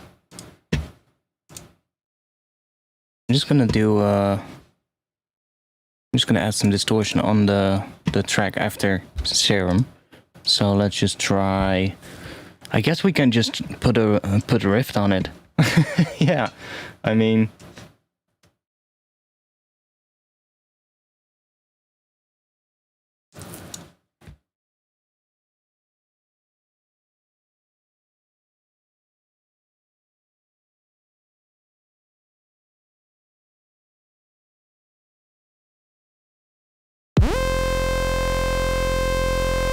Let's put a sine wave through it first. Just start with that.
Yeah, this plugin is quite nice though. I hadn't used this a lot yet. This is the Resonator thing then, I assume. Tune frequency. Oh yeah, okay, nice. So...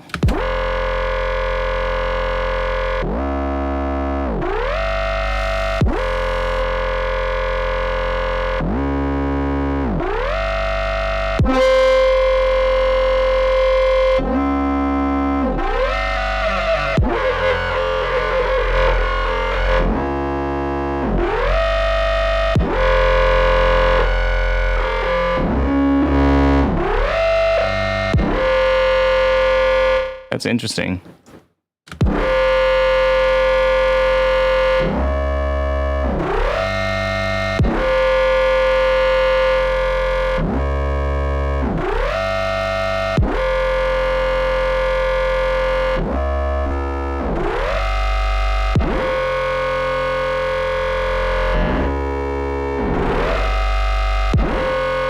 Oh yeah, that's definitely interesting.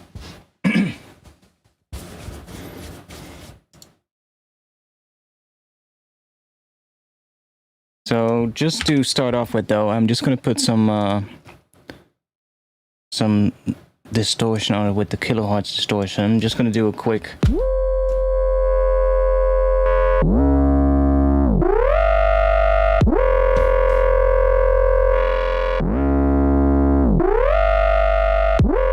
something like that, so that we have a bit of distortion going, and then we can play with this patch.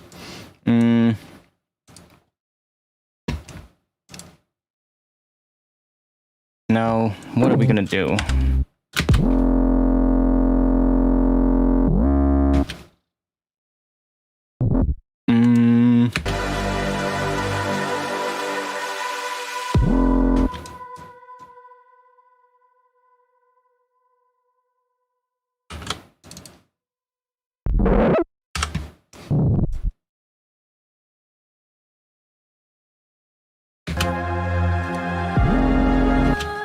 Oh, it's going down already here.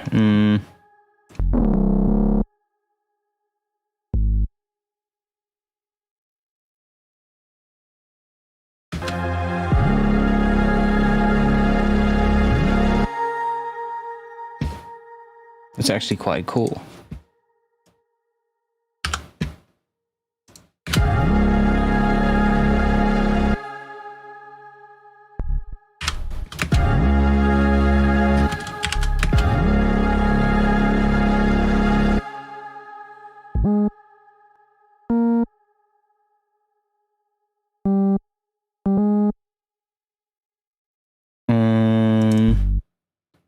Up to G.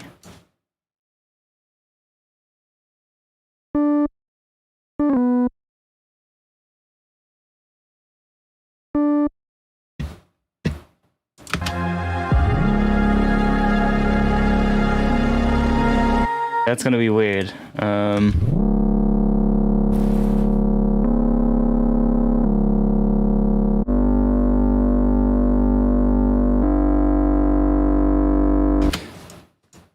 How are we gonna do this in a way that's gonna work?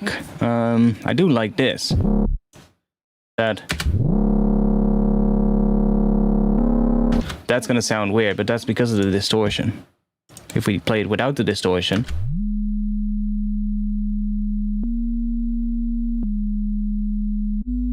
See, that works. It's just that distortion is gonna fuck that up. It's gonna create that modulation. Which on, like, perfect fifths worked. Major thirds tend to work quite nicely too. And octaves, of course. So...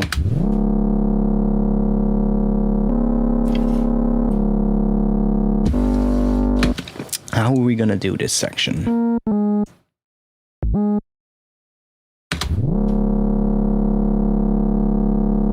Because that's too long. It needs to...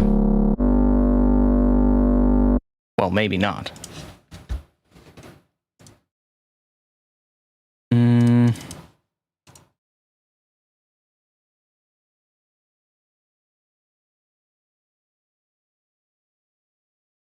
Let's do one octave here, minus 4096.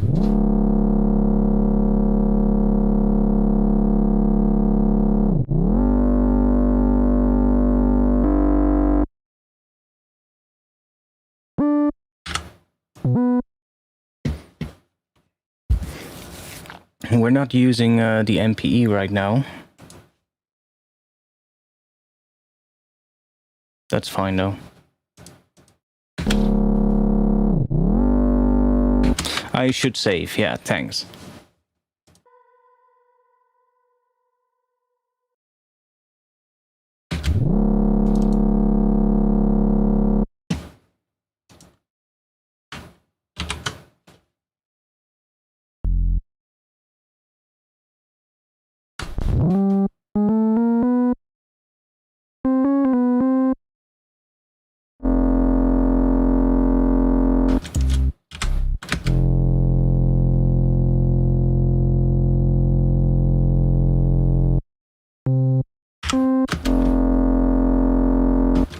Yeah, I'll probably leave this away until here. Let's see what we got if we do this.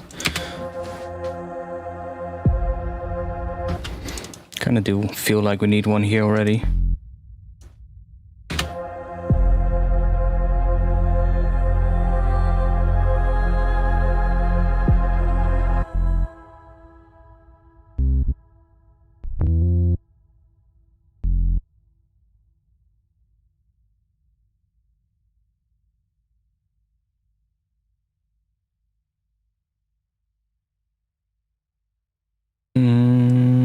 Wait.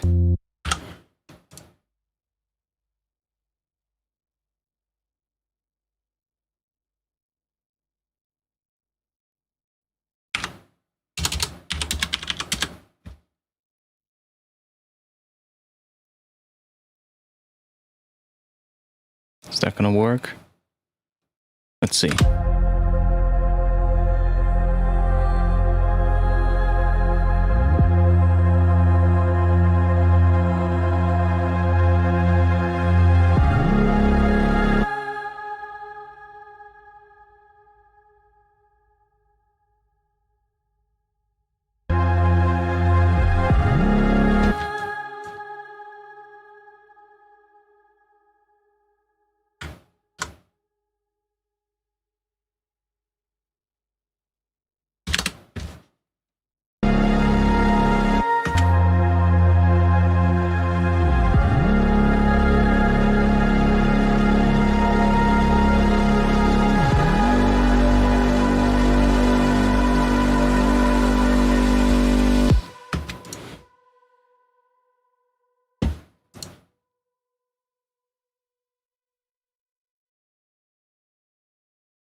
We can do a little.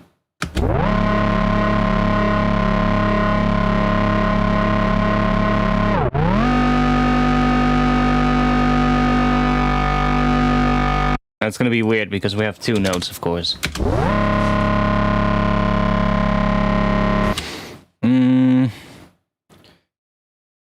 Okay, so the distortion is being created after the synth. So what I'm gonna do, I'm just gonna add a serum effects right here after it. And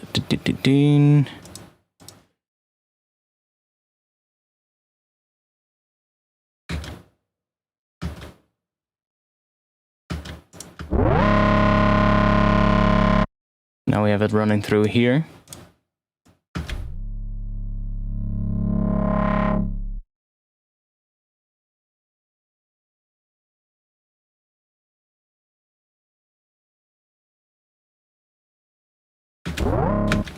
Okay, that doesn't work. We probably have to send something into here. Let's group this. Let's create another chain. And I'm not sure if this is going to work. Let's try it out. External instrument, send the MIDI to, is that track 11? Yeah, track 11, serum effects. Yeah, so now this controls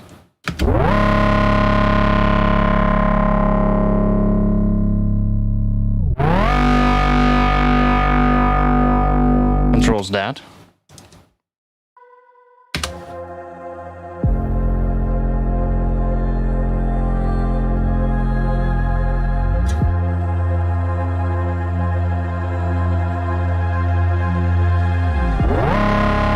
Okay, that's a bit much though. I'm just gonna automate it. So let's get rid of it. We can ungroup this. Ungroup. Instead of doing envelope 2, we're just gonna assign macro 1 here. Call that low pass filter. And just use that instead.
Oh, my bad. Let's turn that off. Probably hitting the limiter quite hard right now because all the groups are at 0 decibels. So, just group that. Call that drums. And I'm just gonna back these down to -8.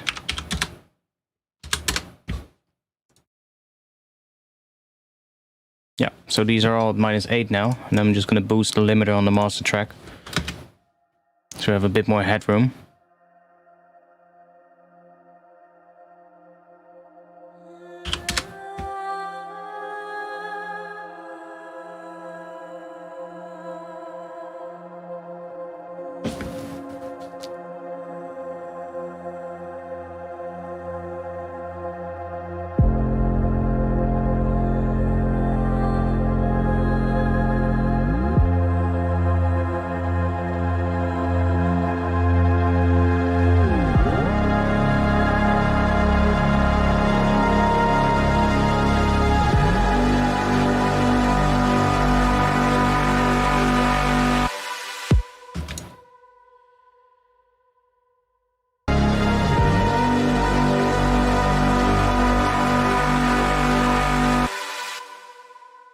Probably gonna have to do automation here and cut some stuff out right before everything hits.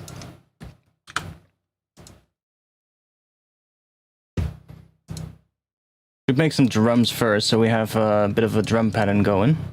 What the fuck is going on outside? I'm hearing a helicopter, I'm hearing all kinds of shit, I'm hearing a siren. I'm seeing a helicopter with searchlights and everything. Yo, what are you doing? You're flying right above my house. Can you guys hear that? There's literally a search helicopter above my house. Okay, it's flying over to the other side now. Whatever. They're coming to get me. Yeah, I started this today. We're just getting started, actually. To anybody tuning in just now, we are doing a lot more streams the coming days. The coming 2 weeks, actually. I have 2 weeks vacation from work, so I'm going to be free every single day. And the greatest thing is, everybody here is on holiday as well. So the entire house is for me alone. And I'm going to be able to just make music and stream at any time I want. Even if I feel like streaming in the middle of the night, I'll be able to do it. So we're going to do a good amount of streams the coming days.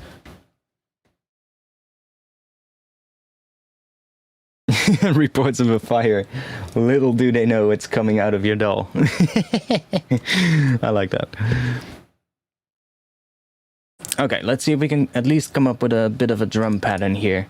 So we're also gonna need, you know what I'm gonna do? I'm just gonna duplicate the kick drum channel here, and we're gonna name that snare. Why am I just duplicating that? Because then I automatically have a sidechain here that I can rename to snare sidechain, and I can get rid of that one. And then right here, get rid of these. And then here we have a snare drum. We can just put that like this. And then find a snare drum sample that we're gonna use. I'll just grab one from that Patreon pack as well. That one sounds a little... It's alright, but...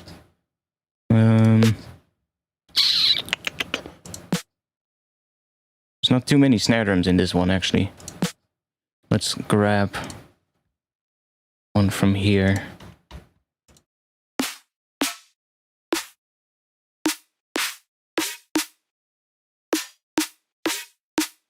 Probably end up making my own later, but...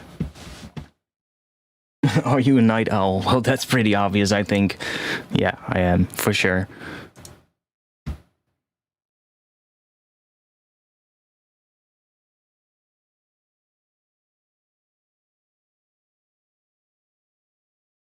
Okay, let's see what that is.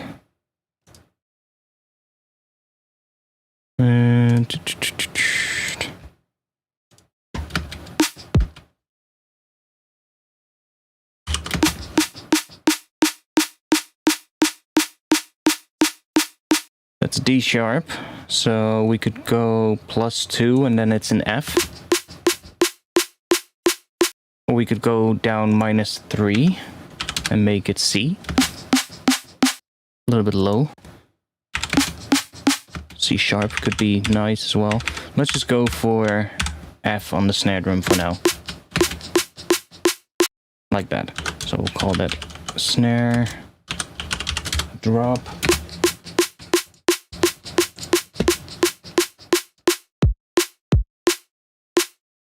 We're probably going to have a different kick drum, to be honest. This one sounds a little... It's a bit low. I tune it down to C, so I can also tune this up to F, but then I think the sample's going to be a little bit short. See, that's quite short, but it might actually work. So let's try and just do these on +3, so they are F.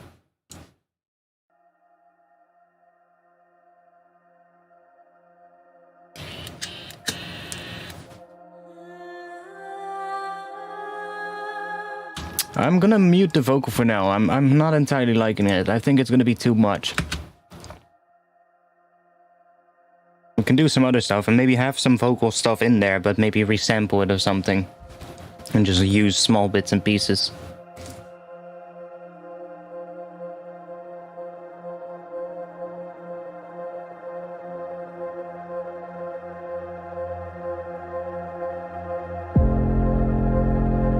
And the bass comes in too abruptly as well, but it should be more like fading in my opinion. So more like this.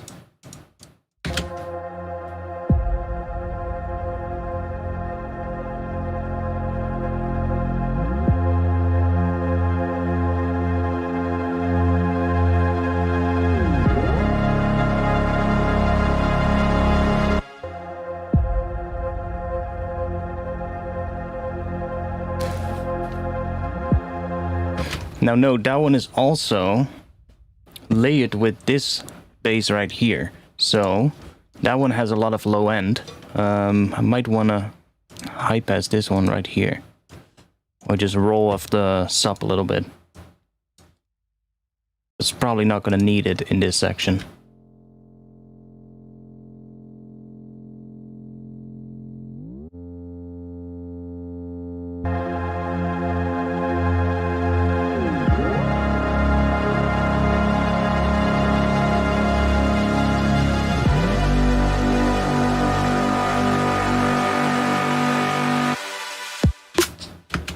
Yeah, we're gonna work on some drums first.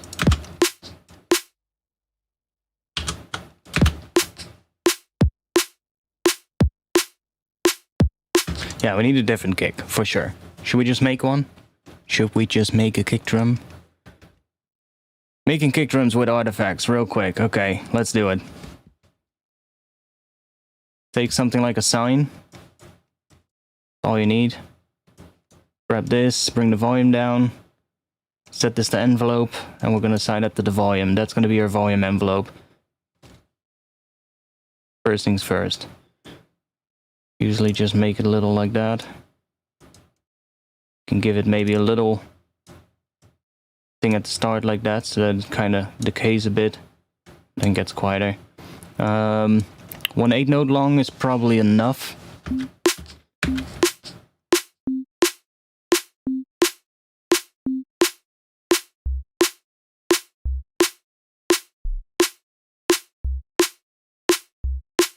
So this note is C, so we're gonna get a C note kick drum, which might actually work. We could also do F if you do that.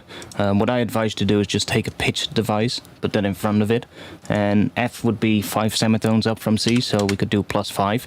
That way you can still have the exact same MIDI here. So if I want my sidechain to be triggered, I can just do this. Copy it over, and I know that the sidechain is triggering the right note. I don't have to adjust the notes because the note in there is always going to be C3, and I just use the octave inside of Serum. And you can also do the fine tune in Serum, for instance. You can also go in here and just set the semitones to +5, and then it's also F if we mute this one, right? So that way you can always make sure that that note you're using to trigger the kick drum is C3, so that you can easily copy over the MIDI to your sidechain channel and not have to worry about having to adjust it. Because if I just leave this like this, and let's say I want my kick drum to be F, then I would go in here and change this to F, and then, oh, it's too high. Okay, that's probably the key we need, F0. So now we're going to have an F0 sub, but if I move this over to my sidechain channel, now my sidechain trigger suddenly sounds like this. Compared to this. See? And you can also see it right here in the oscilloscope. It's a little weird now. See, it's only on one side of the... It's only on the positive side of the waveform, which is weird. Because here... It's also a little bit more on the positive side than on the negative, but it's just a trigger, so it doesn't really matter too much.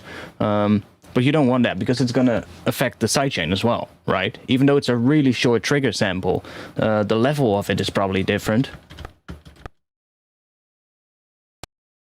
Yeah, see, it's a lot more stereo, lower pitched. So you don't want that.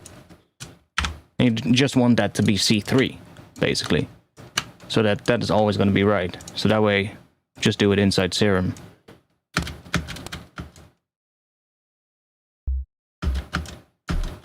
And then +5. Now it's F. We don't need this one, actually. We can just do that. So then we need a pitch envelope. We're just going to use one like this. Let's start with 1/8. Set it to envelope mode. And we're going to assign that to LFO 2 to oscillator A coarse pitch.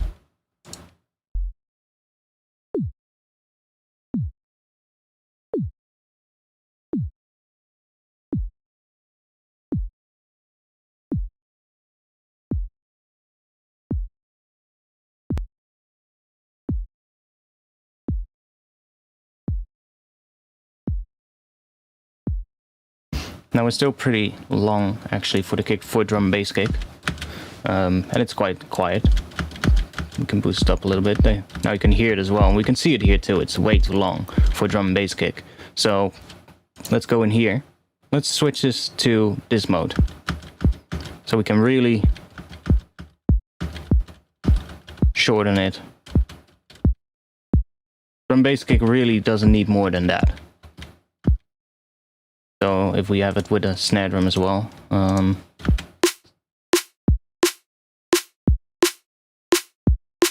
Maybe a little tiny bit longer, but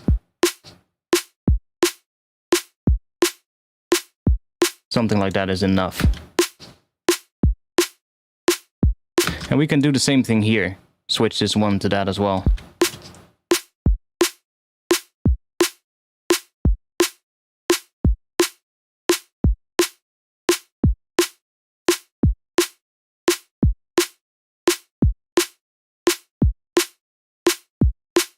I usually try to have the sort of like the second half of the kick drum roughly, or at least a part of the tail, end up at a sort of like a static pitch. So it's end up like at the pitch you want it to end up at, because that way it usually flows easier into the sub of your bass as well, and you don't really get much sort of like cancellation between the two, and it's usually easier to make it work.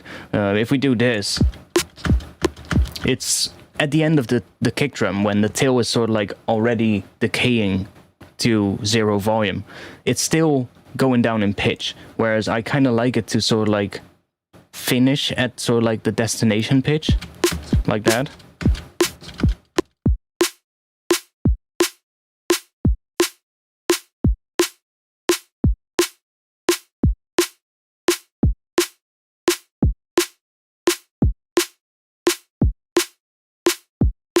Now, if you want a little bit more of a click, we can offset this to maybe start like right there. So then we're going to get a click at the start.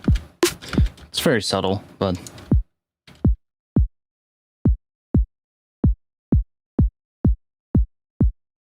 don't really hear it that much, to be quite honest. Is there something else going on here? No. Don't really hear it, but that's fine.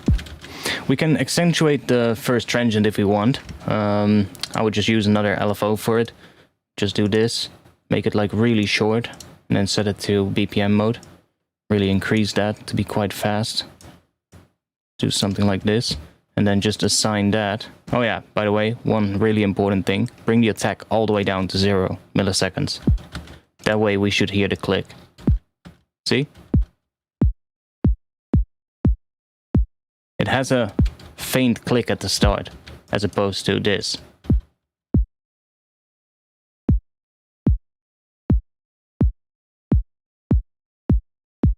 Which already makes it really nice at the start, but we can use another LFO to sort of like accentuate that. Say LFO 3, coarse pitch as well. And we can even do it on the second oscillator, but let's try it on the first one first. And just do another that, and then set it to envelope mode, of course. And we can create kicks like that. And by tuning this to different frequencies,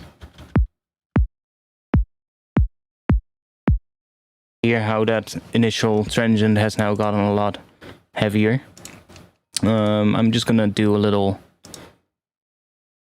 Pro L on this as well, and just give it maybe that to this. Bring that down. We can just do that.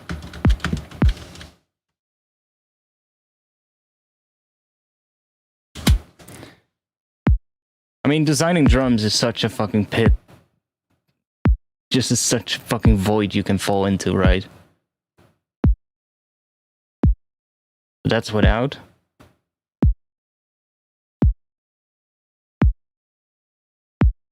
Just get an extra click at the start.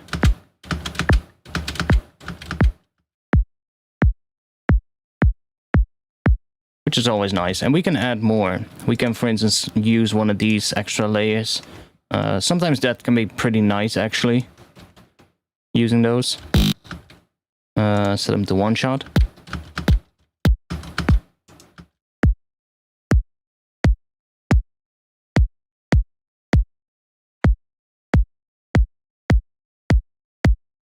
What you can do is run those through a high-pass filter. Just say high-pass 18, something like that, and just do the noise oscillator.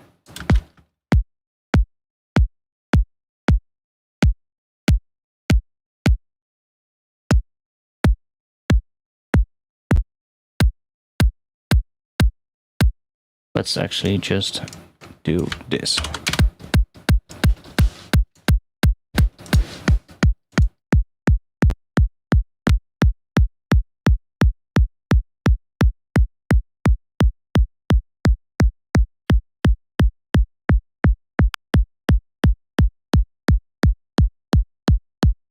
that's just adding another extra click.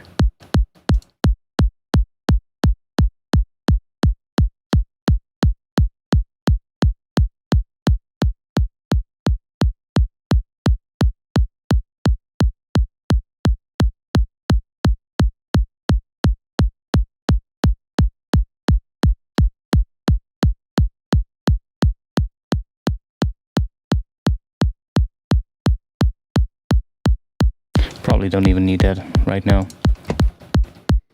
Probably need that later if we're gonna layer it up with something else.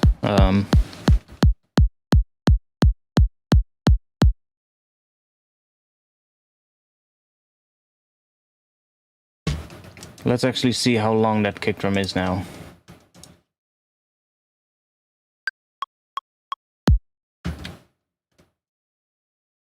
Like, see, that's a really short kick drum. It's just about longer than a 16th note. That's quite short. And that's for drum and bass mostly what you need. You don't need much more length on a kick drum. I would, most of the time back in the day, my kick drums would be 1/8 note long, and then after the 1/8 note it would sort of like decay down. That's way too long. You don't need that, especially if you're gonna have like a sub after it. You can really just get away sometimes with even something like this. Like from here to here, which would be a 30-second note. That can actually be enough. Like,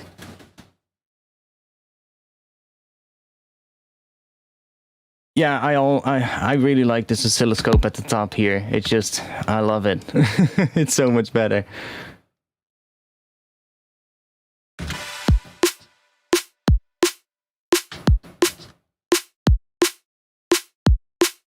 Like, I can already hear that the drums are much quieter than what the stuff in the intro is doing, but that's just because everything in the intro was basically slamming into the limiter as well, so I have to adjust the levels of all of that. Let's add some hats. Now, I have one loop in the pack on Patreon, which is really nice. Hats get suited. Basically just some Addictive Drums hats that I ran through Sooth, and it sounds quite nice.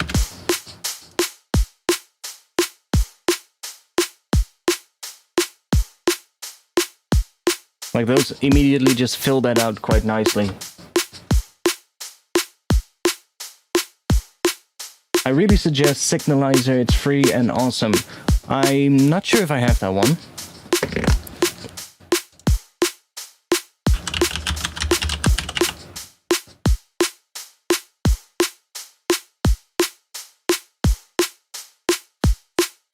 This one.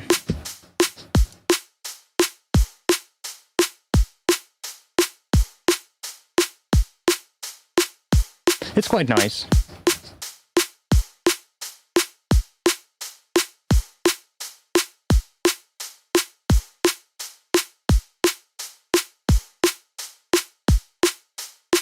It's quite cool though, I admit.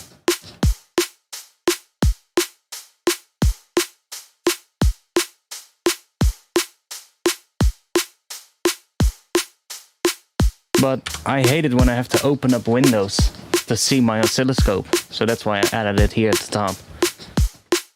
It's mostly, what I usually use it for is just seeing what the levels are doing. Like I can already see if I play this right here, it's already loud as fuck.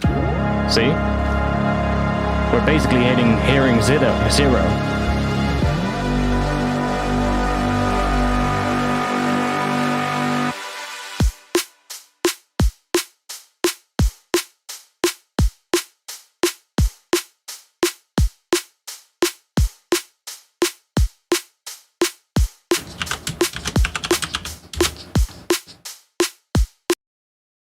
Let's copy this one. Let's drop it on the break channel. Let's duplicate this and change this one to the snare drum sidechain. So now I can just put stuff on that channel. Let's see if we can get some breaks going.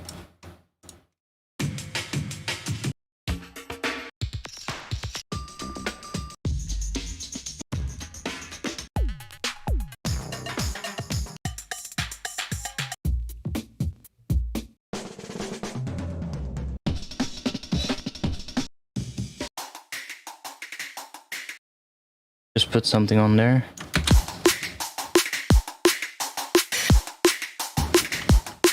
Let's see, what do we have?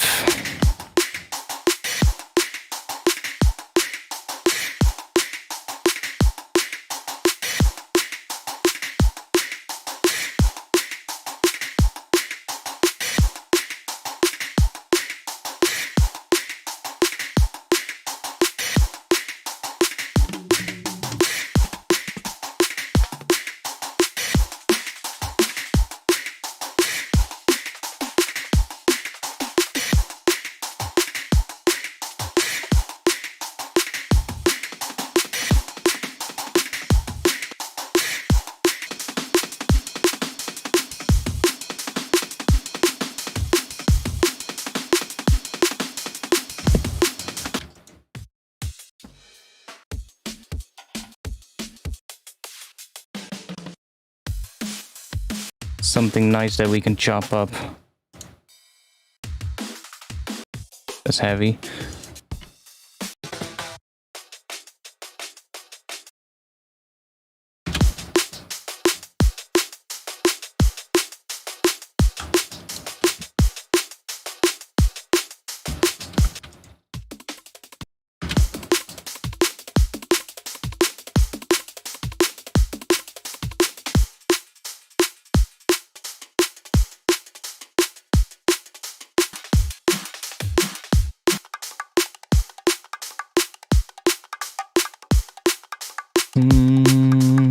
What do we have?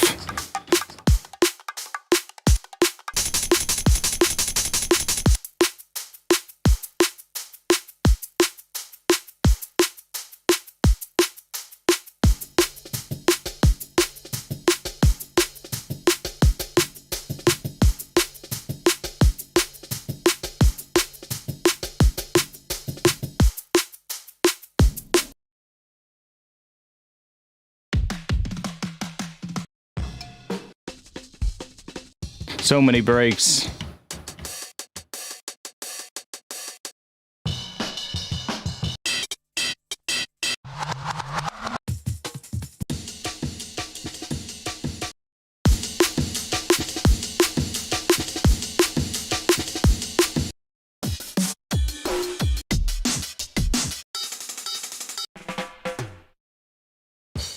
Oh yeah, I don't want to play too many of these. Because last time I played one of these breaks solo, I got my live stream copyright striked, which kind of sucked.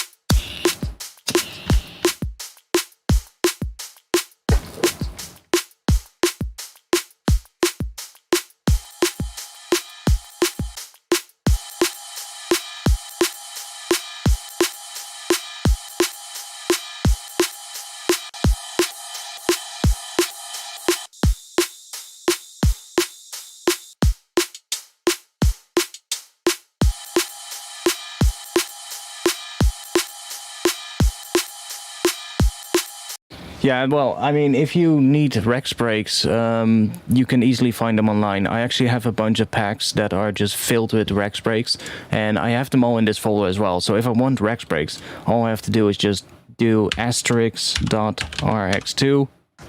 Bam, there we go. All of my Rex breaks. And it's like a gigantic list of breaks. And I actually have a lot of sampled ones as well in Rex format, as you can see. These I can play solo, because then we might get a copyright claim, but if I do this...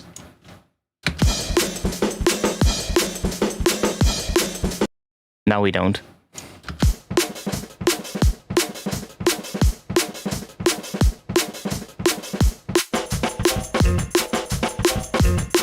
Okay, that one might.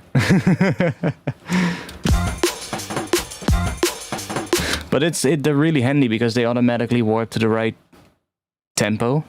Like usually if you have a break and you put them in a drum bass track, they're like usually this long.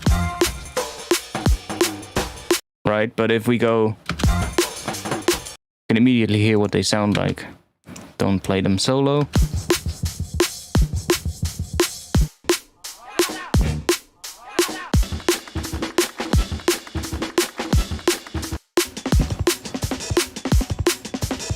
Ooh.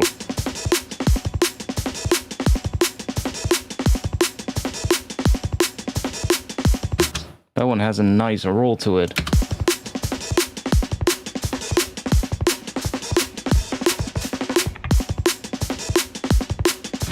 And because it's a Rex break, it should have all the individual hits as well. Don't see them though. I don't see any markers in this one. Aren't we supposed to see the markers even though it's a Rex break? What happens if I do slice the new MIDI? Ah, 59 slices. So I think, oh yeah, there they are. See? And every hit has its own slice, has its own thing. Even this one here, that little ghost hit in front of that one. See? Every one of them is correctly here. And that's because it's a Rex break, right? If it's not a Rex break, then it's gonna guess it. And we all know Ableton is not that good at guessing. I mean, let's, for the fun of it, I'm not sure if I have this one in Wave, but let's see. Let's do this, copy that. Let's paste that here. Okay, no, I don't have it in Wave, but we can just do this. And let's just consolidate this. Now, Ableton is guessing where the hits are. And, well, would you look at that?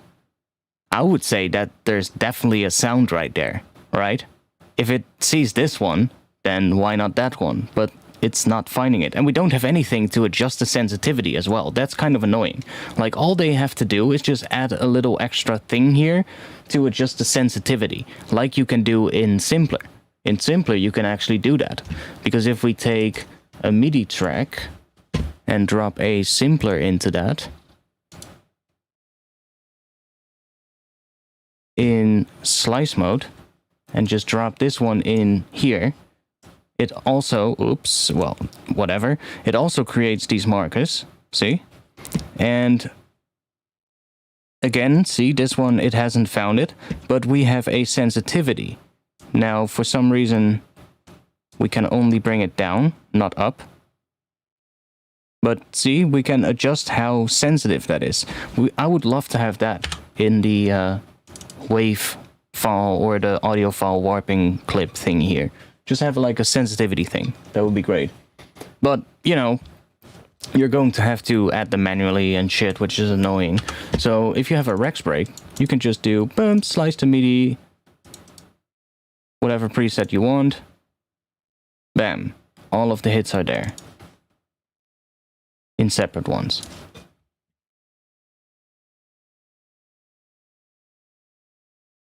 Yeah, it's just so much easier. It's so much easier working with Rex breaks, and especially if you want to slice them up and then be able to really easily quantize everything. It's just, it works so much quicker. So if I get like sample packs and they have like drum breaks in them and they come in Rex format, I always keep the Rex format files. Back in the day, I wouldn't. I never saw the purpose of Rex breaks. I was like, Rex is that thing that they use in Reason, right? So, well, whatever. I probably don't need that. It's only taking up space. Bam, let's get rid of it. And then later I found out, oh, wait a second. You can actually just use them in Ableton as well. And it actually finds all the correct warp markers right away. And I was like, okay, that changes a lot. So from that moment on, I just started using Rex breaks mostly. But yeah, that's a roll. Now we're hearing a double.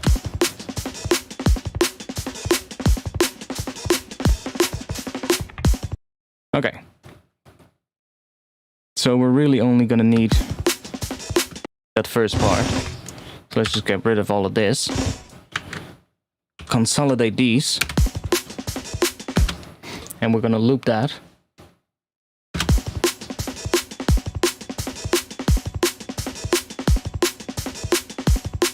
And we can use the other ones to create like variations.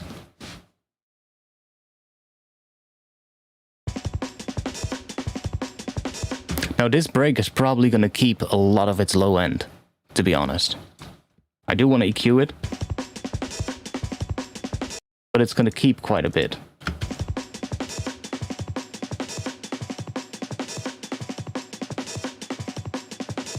Probably like something like that. Now the beauty of this is now I can actually use this right here, use the amp envelope. I'm just gonna adjust that a little bit. I still haven't changed the preset.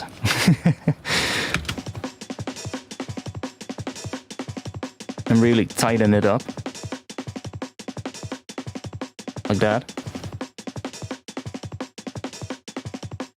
And then let's just distort it a little bit. I'm gonna use Rift on this one.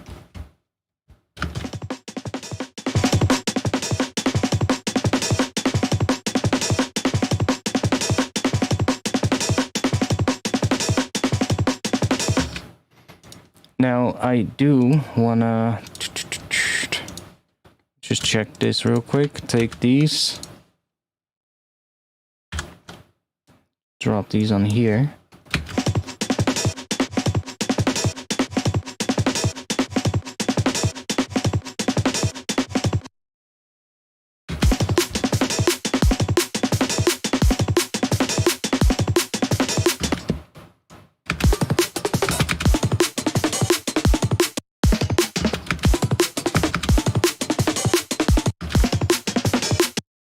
Okay, let's see. Let's take... That is slice, which one is that? 5 and 12. So I want to have 5 and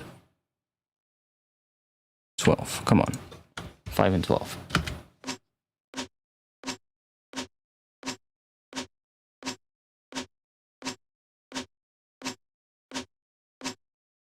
Okay, that's hitting on a C. That would work well with the track, to be honest. If we want to make it F, we have to go up 5. Let's see what we get then.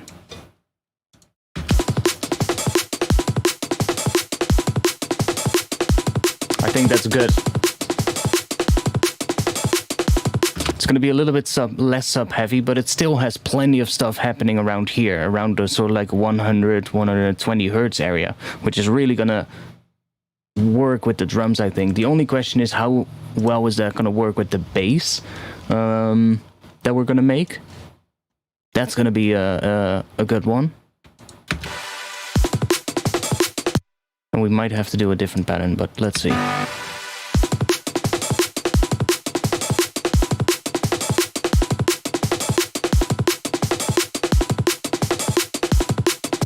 Okay.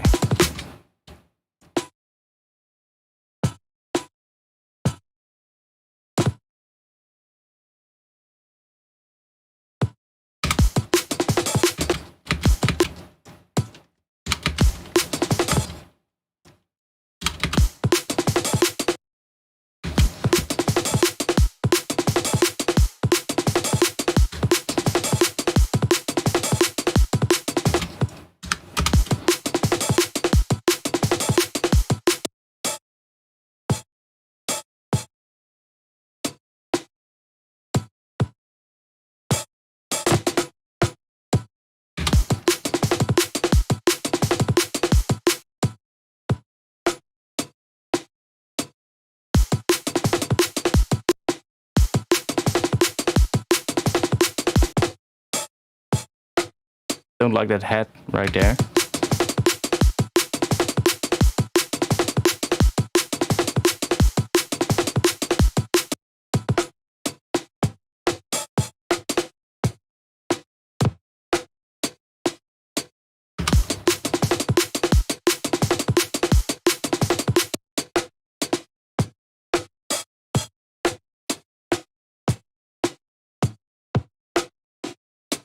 We have a bit of a light hat. Helicopter is back.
Yeah, should we do a regular drum bass pattern?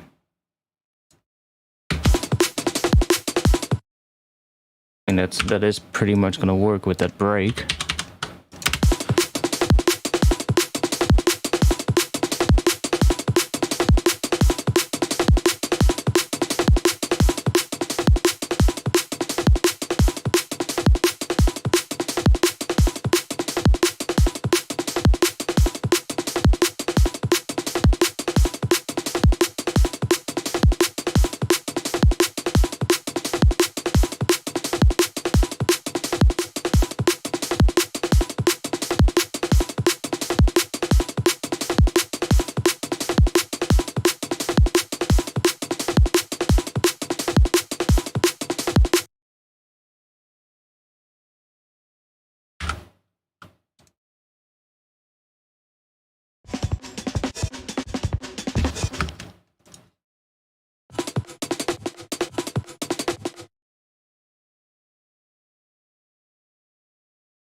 That's on its regular pitch, but it actually sounds quite cool.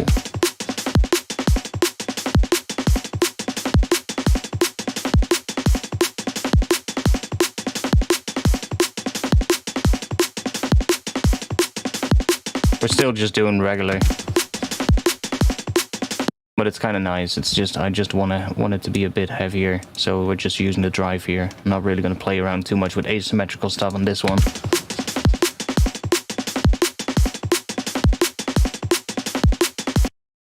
Where can I get Rex brakes? Just search for Rex brakes or RX2 brakes, and you're just gonna find a lot. I used to use Reason when I was younger. No, now I'm working with Ableton. I still have the refills, but not the RX2 files. I think there is a tool that you can use to unpack the refills, but I'm not entirely sure what it's called. Let's see, refill, extract.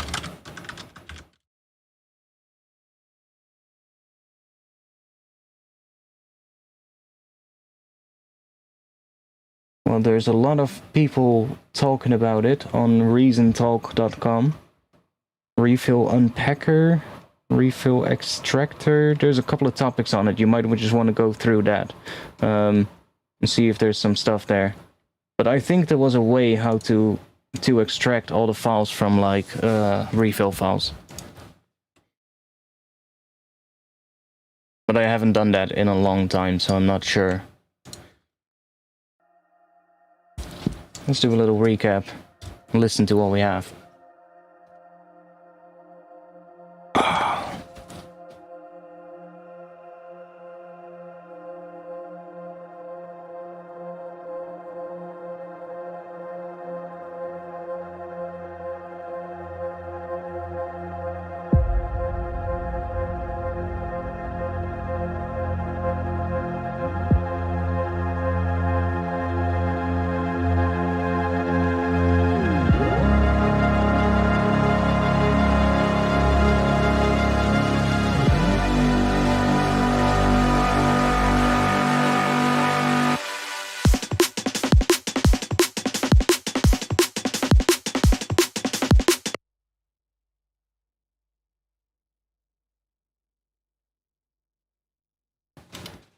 I wonder if that's gonna work with those drums, but let's see. We're gonna have to do some more stuff here. So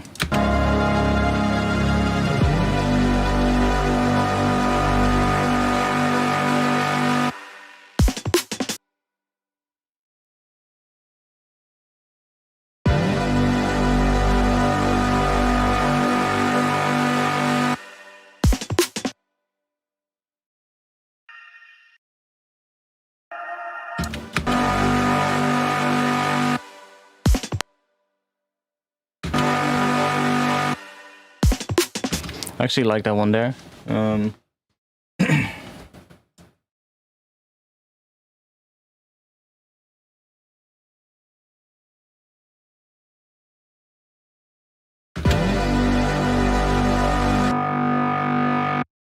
Okay, I want to do some stuff on this one as well. So, we need a bit of a rack that we can use to do some reverb stuff on this one. So I'm just gonna take a Valhalla room.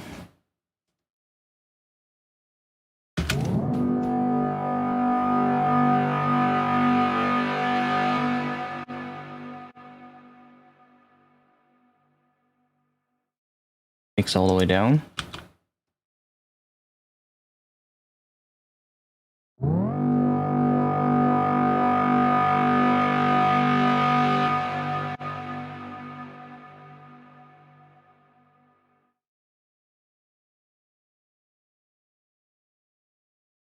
Let's do some more stuff on here.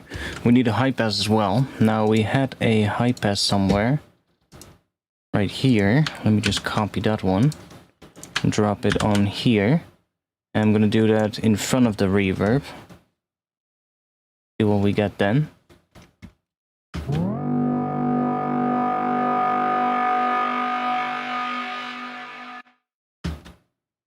Okay, let's bring up that automation. So let's bring this one down. Let's do that. This probably.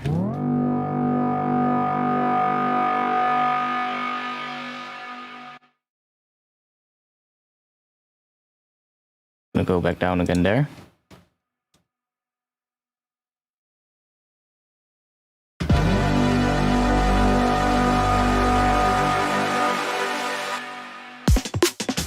I can also try it out after the reverb so that the reverb gets high passed as well.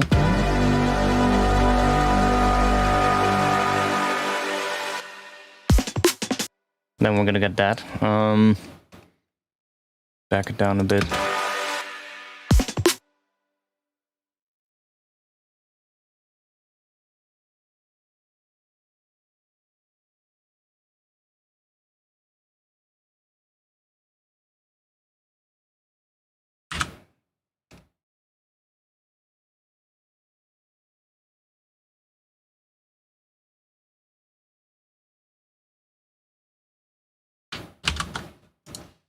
I'm just going to copy this one real quick.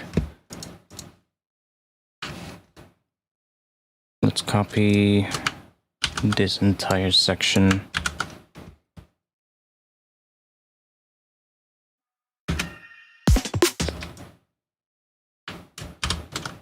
I think I'm going to do different drums, to be quite honest. Different pattern. I might be able to use the break for the shuffle part of that drums, but for those drums, but that pattern. But I think I'm going to do something slightly different. But I first need to come up with a bass groove. Otherwise, I'm not going to know where the percussion needs to go.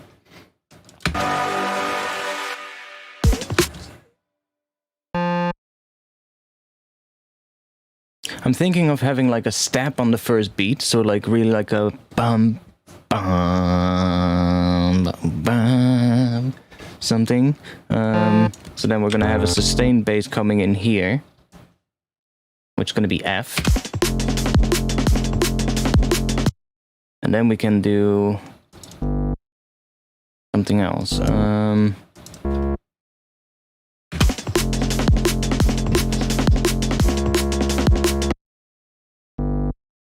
That would be the same thing as in the intro. Let's see what we get. I'm just gonna do another higher octave on that, just like I did with the other one. Let's see what we get.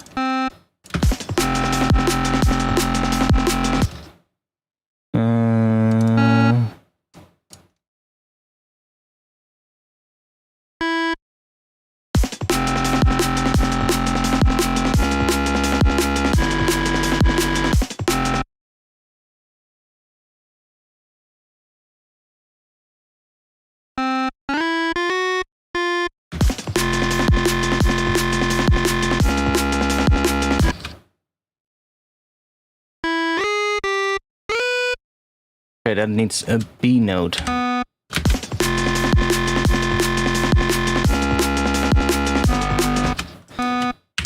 To make it major. We'll see what we can come up with.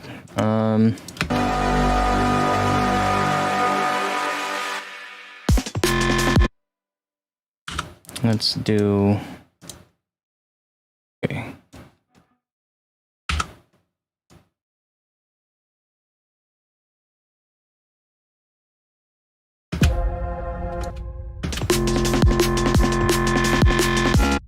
Still sounds like shit, but don't worry, we're gonna make it work.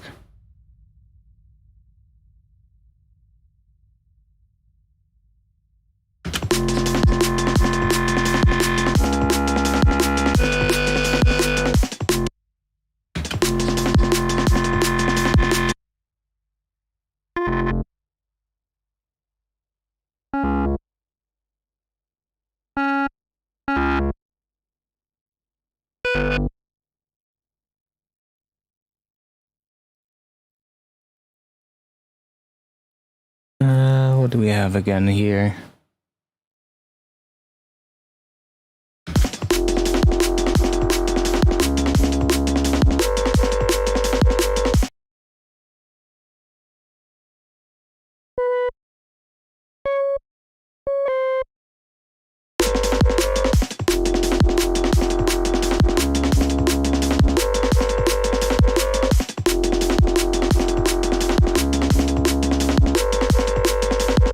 Okay, let's add some pitch bends as well.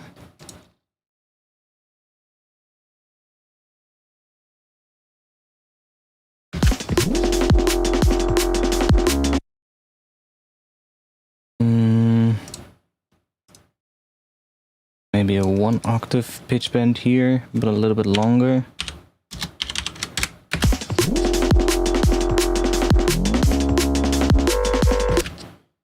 Or I could do that one here. Yeah, that's gonna be better there. Probably a short one right here.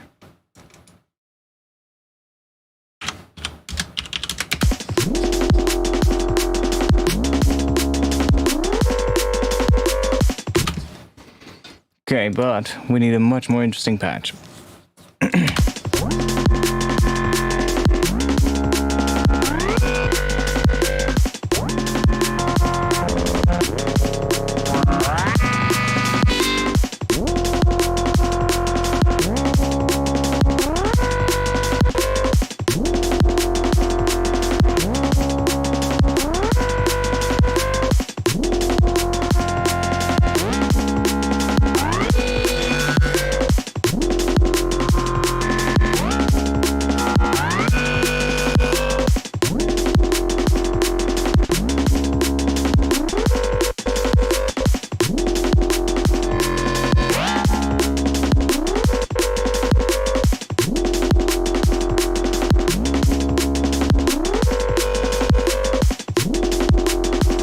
Like we can also make a separate layer for the low bass and a different sound playing the higher note, and then bust those two together and then distort them together, see what we get.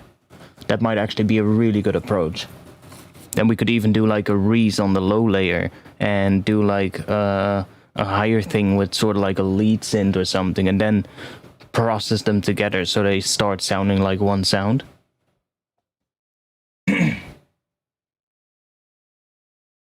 The drums right now are actually just a kick that I made in Serum earlier on, and a snare drum sample, and then a head sample that is part of my Patreon pack that I'll be posting tonight after the stream. And then I have this break, which is basically... Which one is it? This one, which is just a chopped up break. It's this one chopped up.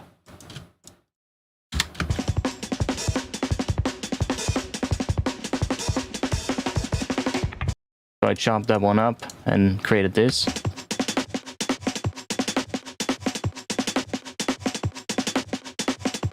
And that's basically the shuffle in these drums, but I think I want to change it up, and I do want to use parts of this one for like the shuffle, or I could bring it in later the way it is right now. But I think for the first part we need a bit more open drums, like without too much percussion, and the 16-note stuff needs to come in later probably. Like something more like this is what we probably need in the first part of the drums. Because we don't really have much in the intro in terms of drums, and I don't think the intro needs much drums, to be quite honest, either. I think the intro is going to be mostly just spacious, like this, that we have right now, and then it's going to go into drums. So the first part don't really need to be right off the bat just like 16 notes blasting in your face. I'll actually play what we have right now.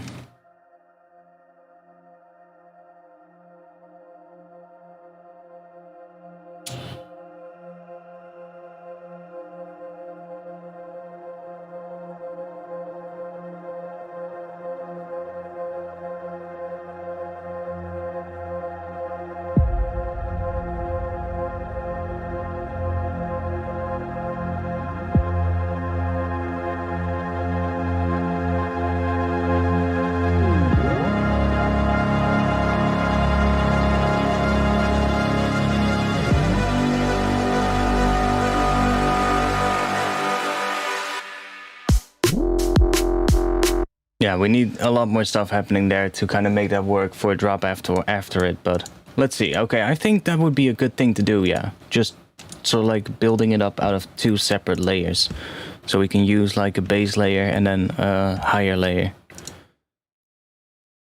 And that way we can also make the base layer, for instance, have a modulation. Like a Reese kinda. So we can just do this. Let's just grab these notes right here, so that we have the pitch bends as well. And just mute these. Now we're just gonna have...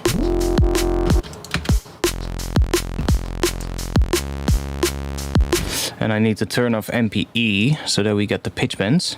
And set this to 24.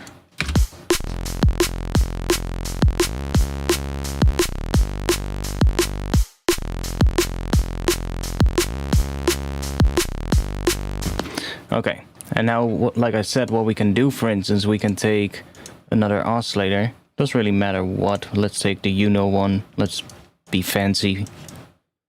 And use this to kind of do some FM. Doesn't have to be much. Just a slight bit of FM, maybe.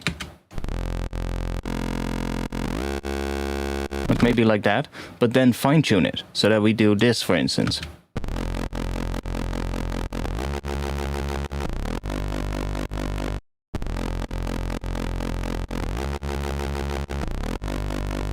So we get that sort of like Reese kind of modulation, and then we start processing that, and we get some really interesting stuff, hopefully.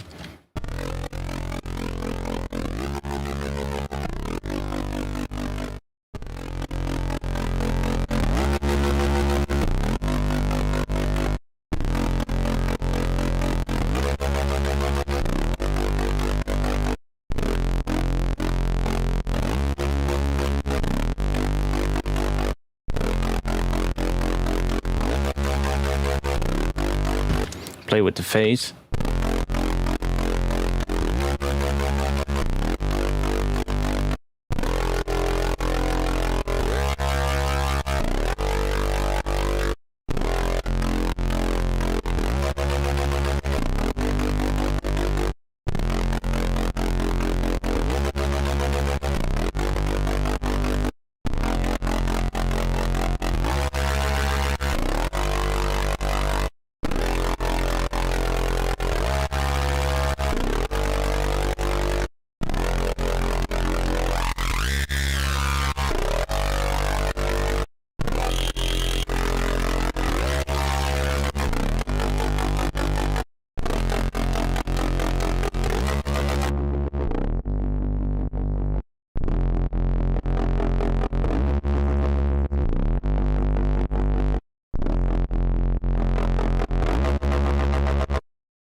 clipping like crazy.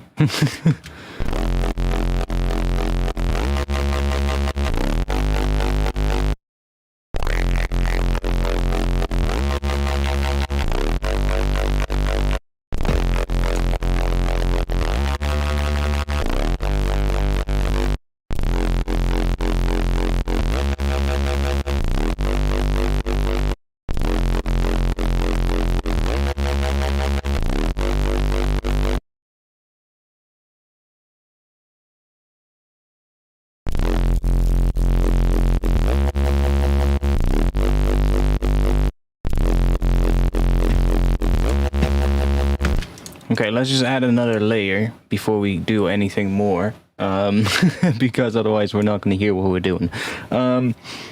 So let's just take another layer. I'm just going to create another MIDI track. I'm just going to take another serum. I'm just going to copy the same one for now, so that we have the same pitch bend stuff. And then just take this MIDI track, and let's take the top notes, and let's go back in here and just turn this one off, turn this off. I'm going to turn the effects off for now as well. And just take, like, I don't know, some kind of a waveform. Triangle, start off with.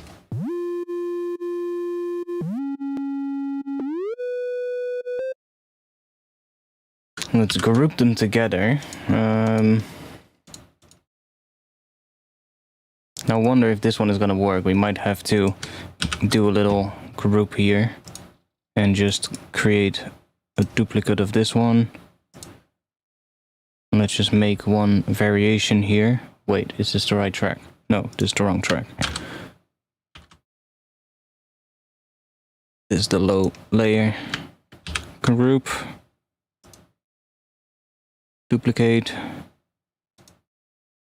And then just make like a version that is more just a sine or something, like a sub. Might even be able to use that as like a sub as well. Let's do that.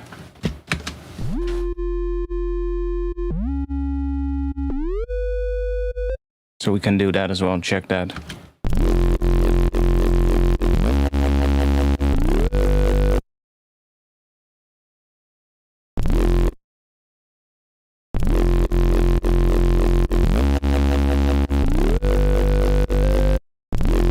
Okay, we should probably distort them together, so...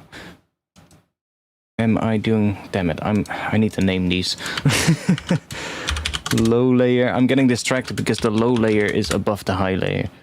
So I'm just gonna do this. What is happening on Discord? Thumbs. Okay, thumbs, I'll check that out later. Hey, Vic, welcome. So let's call this bass. And the low layer... So in here, I'm doing distortion in here and shit. Let's do this. So we just have the oscillators by itself, basically, with the filter, of course, but... And then let's take... I'm actually gonna go into the low layer and turn the noise off. So it's really just that. So really just this.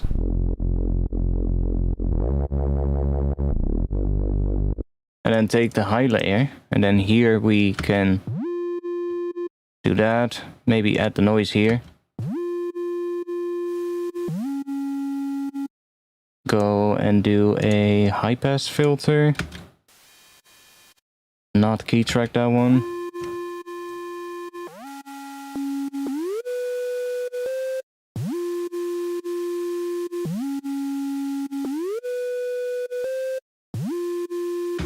So we have some high pass noise combined with the triangle wave.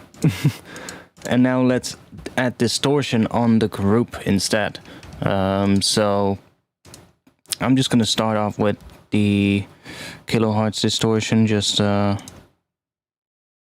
quick and easy bit of drive right here.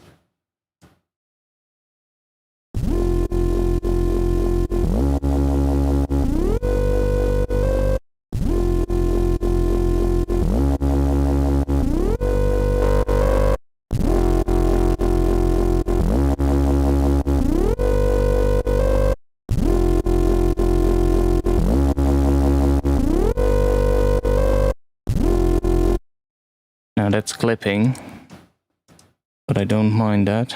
I'm just going to turn it down a bit here.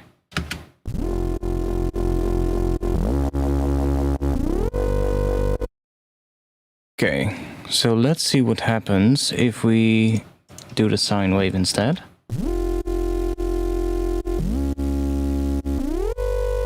Okay, so the modulation of that Res thing is really adding to the final sound. It's really adding that modulation here, so that's good. That's kind of what I was hoping for. Now the only question is, what happens if we high pass this layer quite sharp?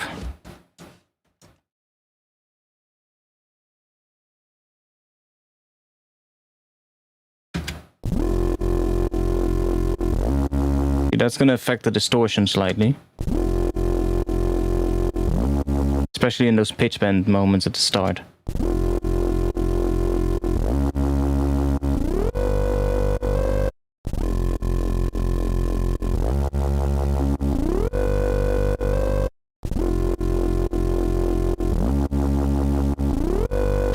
Probably just gonna high pass it around here.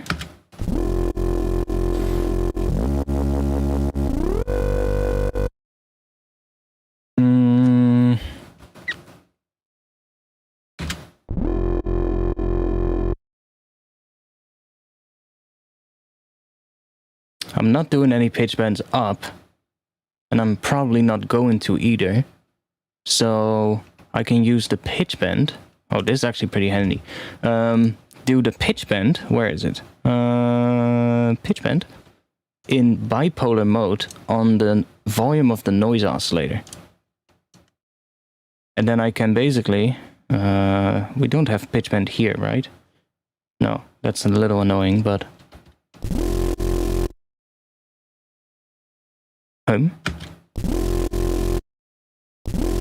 Okay.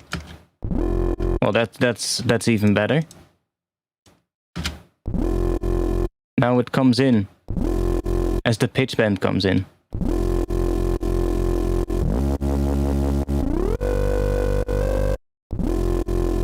Yeah, that's better.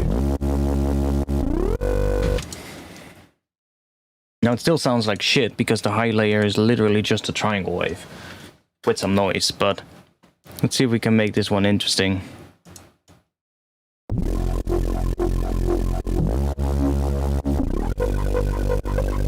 That's probably going to be too much if we're going to do multiple voices on that.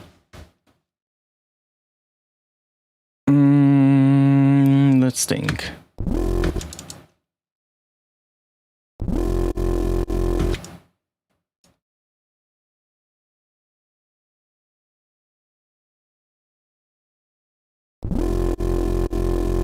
Oh wait, my bad.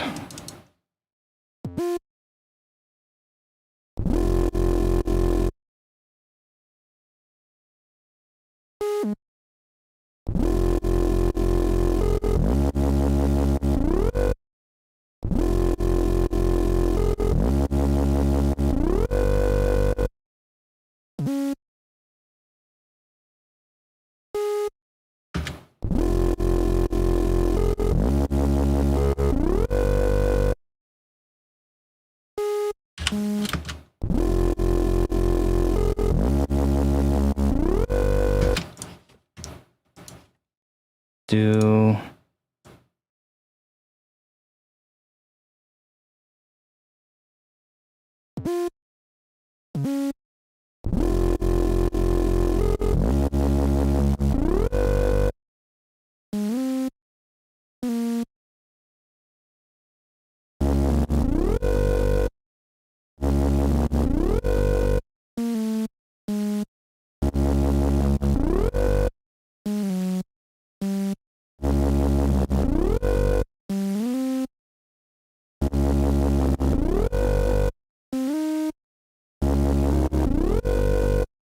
some of them can be, like the short notes we can use the ones that are creating the weird modulation because they're basically out of tune if they are distorted together.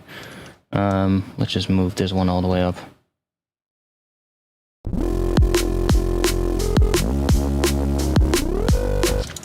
Like that part is definitely not gonna do that. It's probably just gonna stay on the note it is. And we need to really start processing this to make it sounding interesting. But I'm mostly just thinking about what the notes need to do right now, and so like what the groove is gonna do. That's the most important thing at this point. We can make it sound nice later.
Oh, my bad. No, that was not intentional. And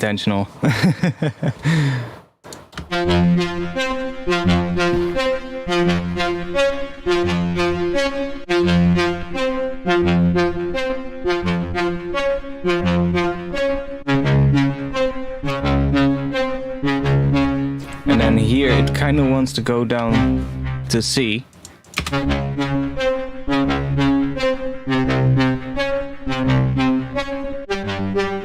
No. Oh, my bad.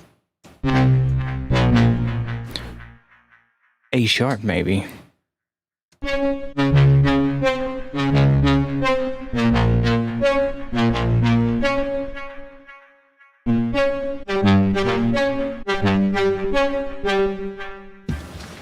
Probably down to that A sharp.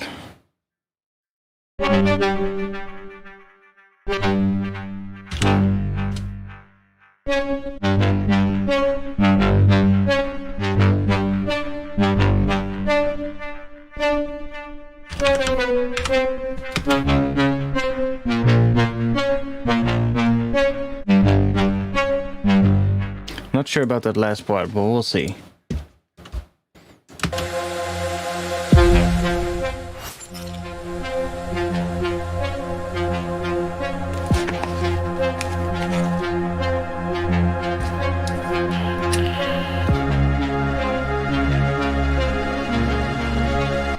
Yeah, that's definitely gonna be nice to do. So, let's do that here.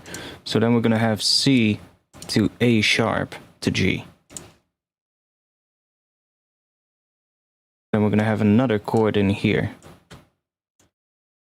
to A sharp. So then we're gonna have A sharp. Perfect fifth is going to be F. Is that correct? Yeah, that's correct. So that works. Then this has become a D note. This would be minor. So let's do that.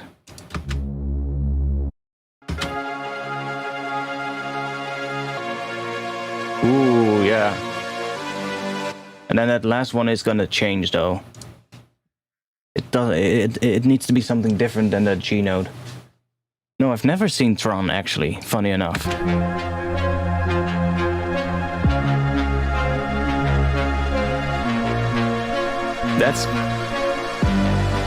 But that last one needs to change. What else would be good? Would be cool. We could go to that C note. So then we get.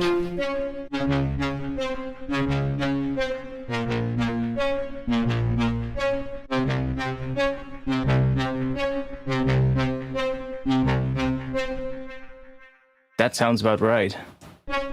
Maybe even. Do it again like that.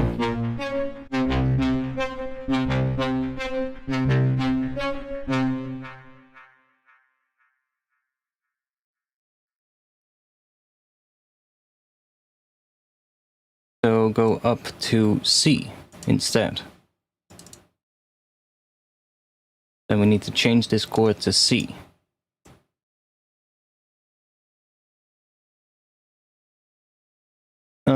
That's gonna be CG, that is correct. And then we could do it in a C major, try that out, which is gonna be a borrowed chord.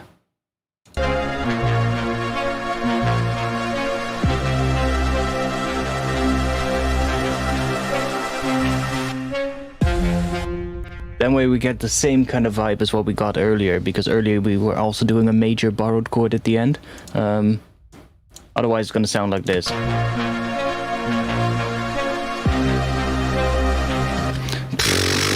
It has to be major, or do something like this.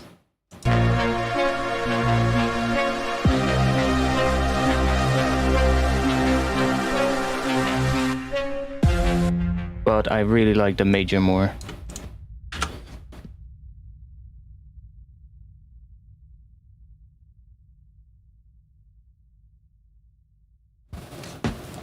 Well, I mean, I heard the music from it, that's for sure.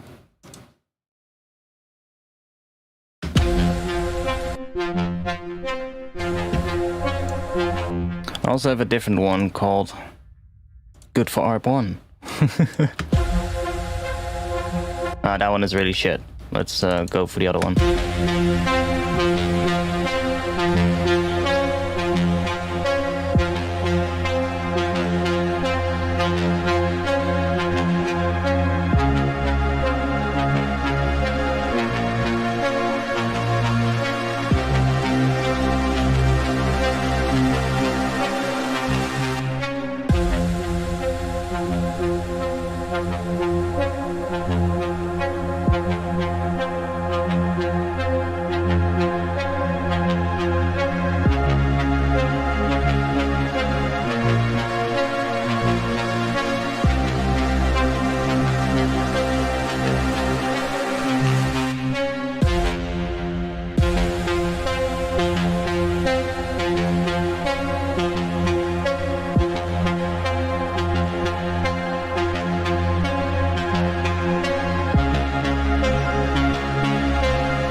Yeah, that would be fun.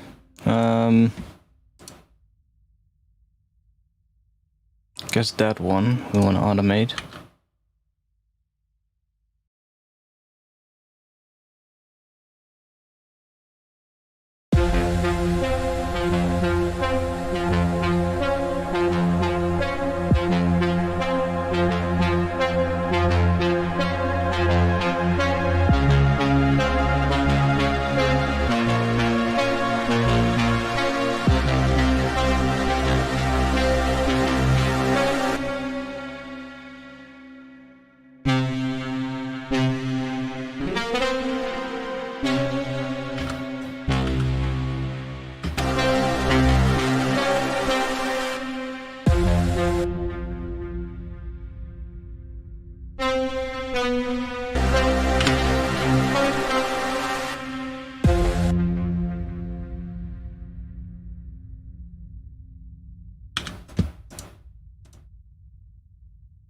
I almost feel like that we're gonna need another section after it, if we're gonna do this. But hey, let's see.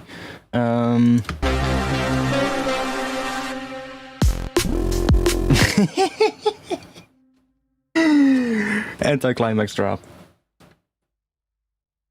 I need to piss.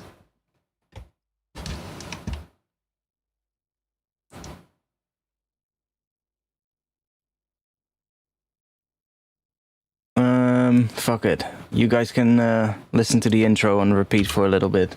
I'm gonna be back in just a couple of seconds anyway. I just need to run downstairs and piss for a bit. So, I'll be back in just a little bit.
Okay. Let's see.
I guess do a high pass filter on this as well.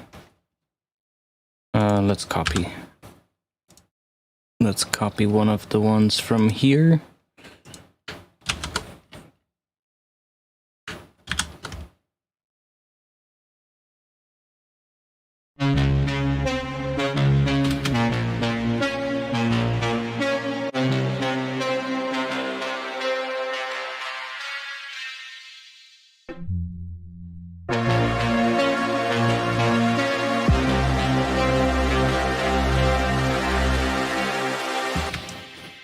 I can move this one into this group because it's more like a synth layer than a bass, to be honest. What if we combine it with this one?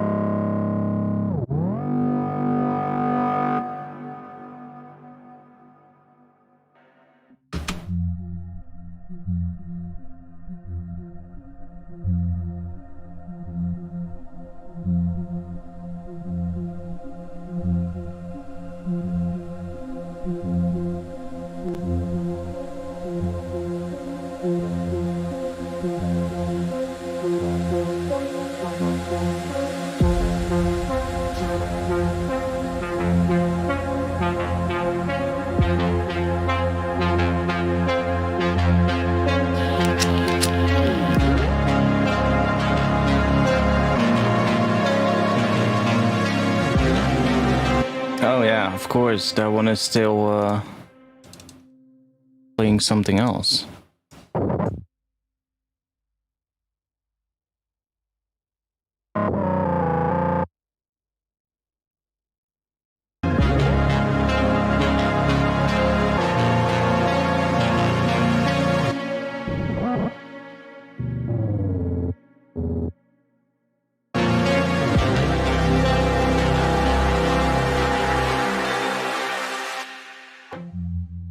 That's actually quite nice.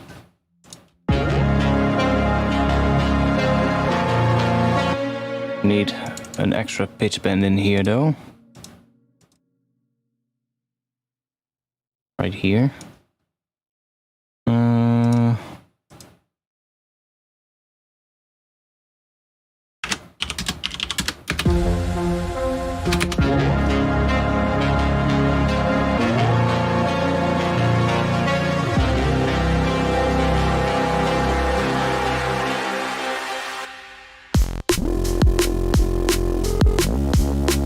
Yeah, it is going to work. This just needs to be way bigger.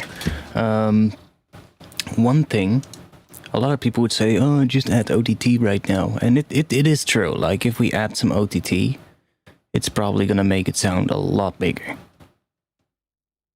And that's right. But I'm probably going to do it in a different way. Like, we can do this. And then just crank it up.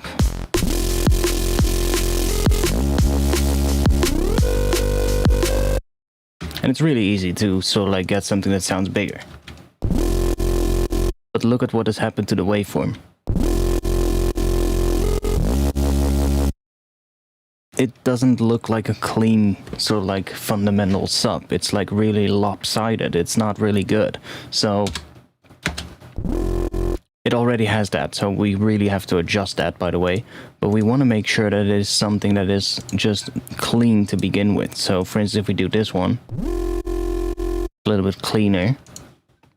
Now, instead of doing this, I would use FabFilter Pro MB. And just set this to either dynamic phase or linear phase.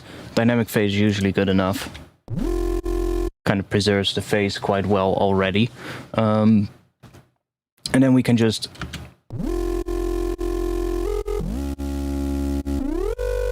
so that's the sub. The sub is quite quiet. And we're really going to preserve the look of the waveform. We're not really going to affect it too much like what OTT does. And we can do this. Go crazy like this. Ratio up maybe a bit. Really low attack, I think. Low release. And then bring this down. And then bring the output up. That's basically the upwards compression that OTT is doing, but now it's not affecting the phase, like what OTT does. I can move it around right here, but the waveform, the sub frequency stays really clean, and that's also because I'm not doing anything here. So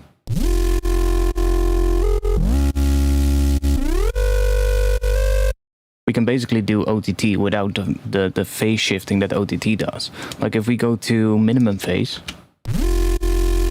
it's not that bad actually with Pro MB. It already performs way better than what the multiband dynamics does in Ableton. Like if we just replace this one with a multiband dynamics just without anything else, just no, just a regular multiband dynamics like that. So it's not doing anything, it's just splitting the bands. See what we get?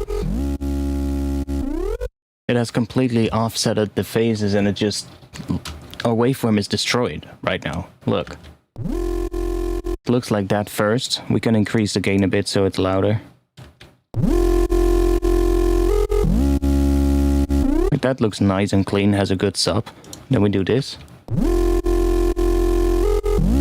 And the positive side is completely weird. So you don't want that, right? It's not something that you want. It's not ideal. So instead of doing that, just use this.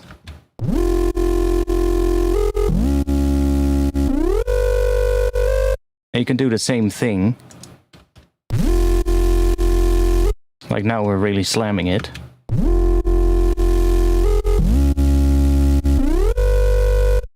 And then we have this loud frequency area right here. We can do this maybe. And then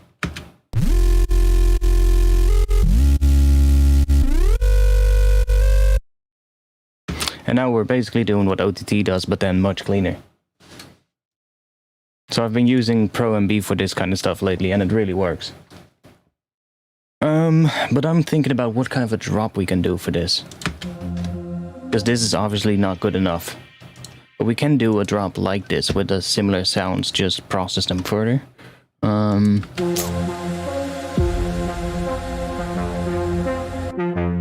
I feel like this ARP needs to be... I don't know, it needs to change as well over time. Like, needs to be more interesting. But for now it works, I guess.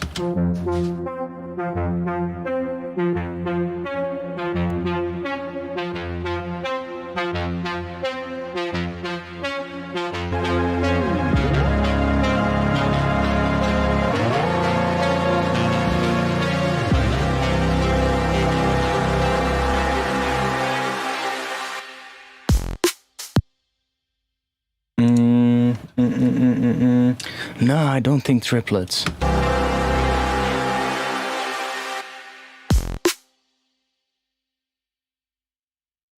Okay, let's see if I can just write something with this saw wave right here that works right after it. It sounds like a good sort of like pattern, sort of like good groove.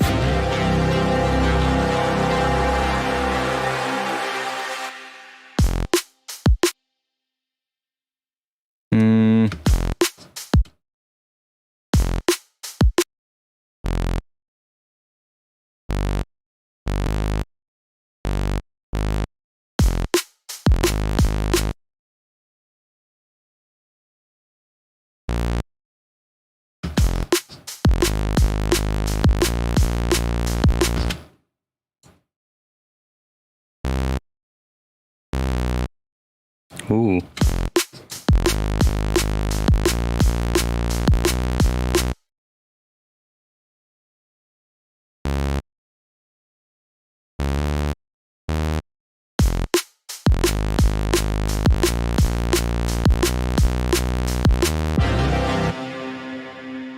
Like, that's gonna make it a different skill again, but I'm gonna have to figure out what that is gonna do for the intro, but it might actually work.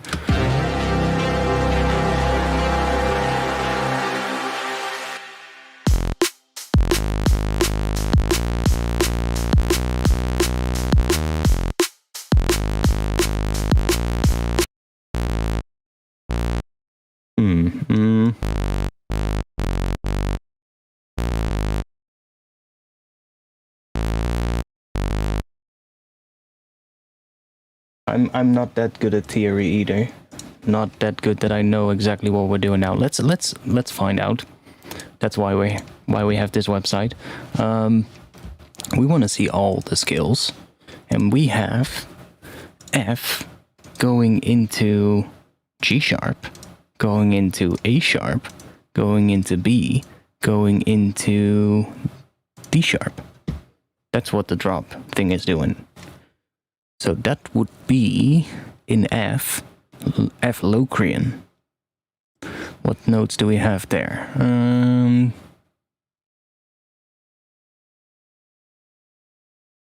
Those right here. Automatically to Japanese. Nice. Oh, that's actually quite fun. F sharp, G sharp. Are we using that G in the intro still? I don't think we are. F, the G sharp. Okay, that's good. No G here either. No G here either. We're only using a G at the end, but that one is...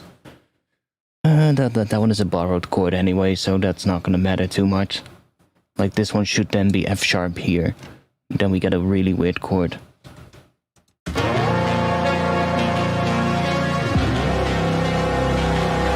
Yeah, that's gonna be fucked up. But we can do that G there. It's already a borrowed chord anyway. So that would work, I think. Let's see what other notes we have here for those. We have a minor third here, so that's G sharp. That one is in the scale. Then in this one we have a major third on F. That one is in the scale too. Then here we have this one goes to A sharp. A sharp. What am I doing here? A sharp. Is that a perfect fifth? Yes. A sharp minor. And there we have a C sharp again. Is that one in the scale?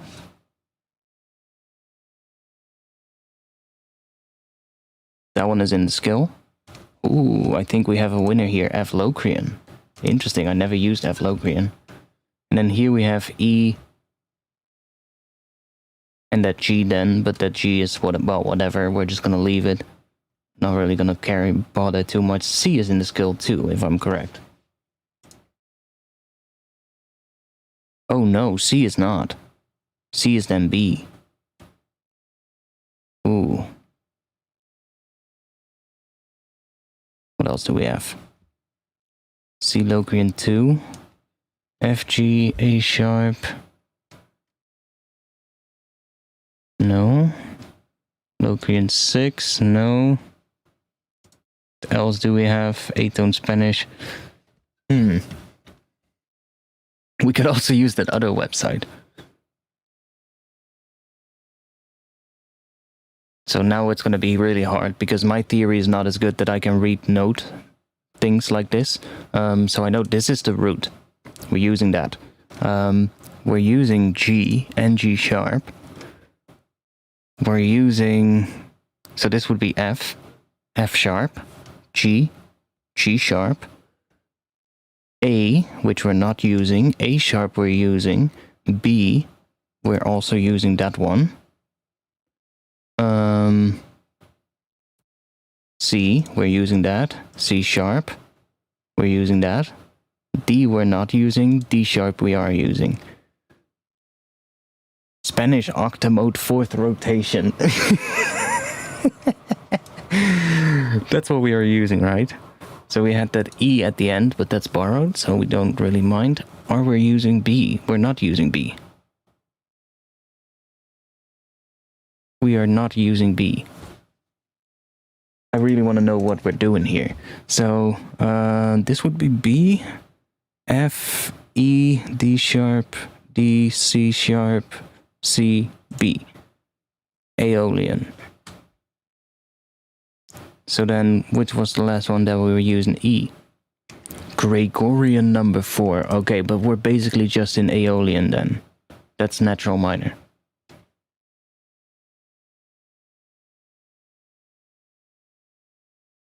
Yeah, it's just F minor, but that last chord is borrowed. I'm just fucking making myself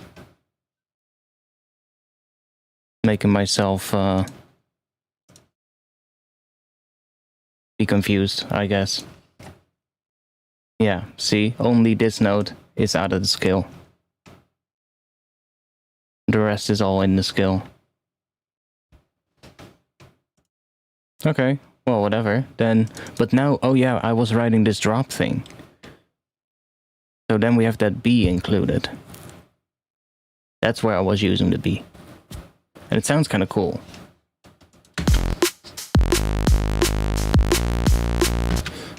Although...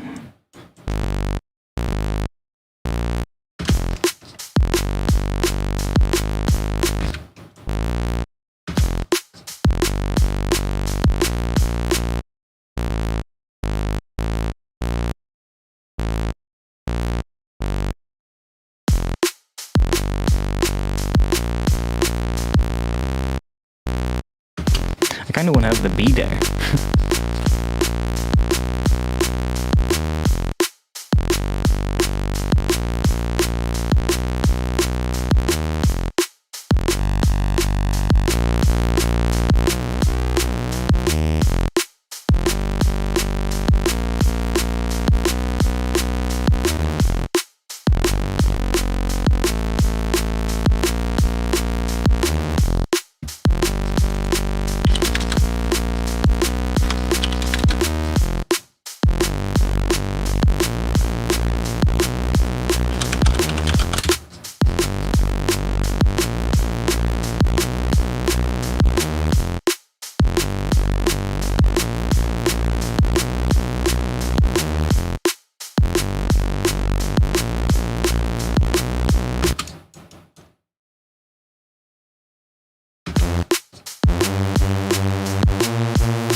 Okay, that does sound weird. One octave up, I can really hear what the pitch is doing. Yeah, that's...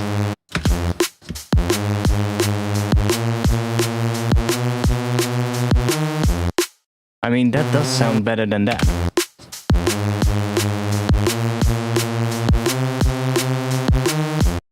It does. It just wants that B note there.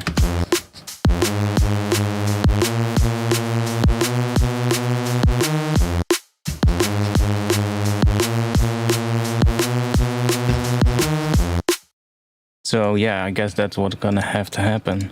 We can try with that and then do FM from sub. Let's try this out.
It's gonna make...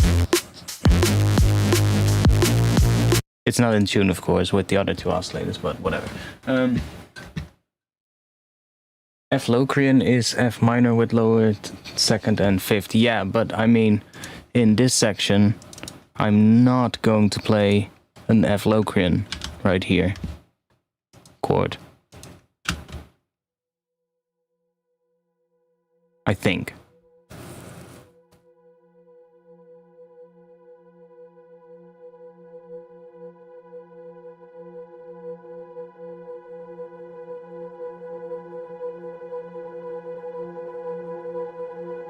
Although I don't dislike it.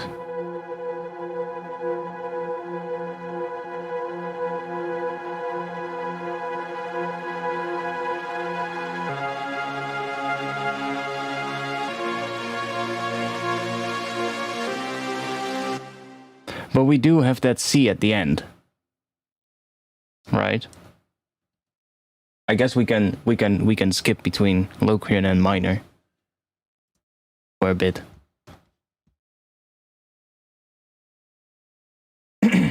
I just produce. I'm not a DJ.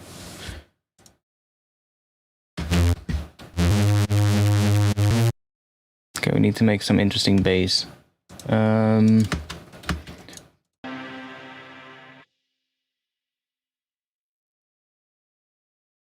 Let's go back to that.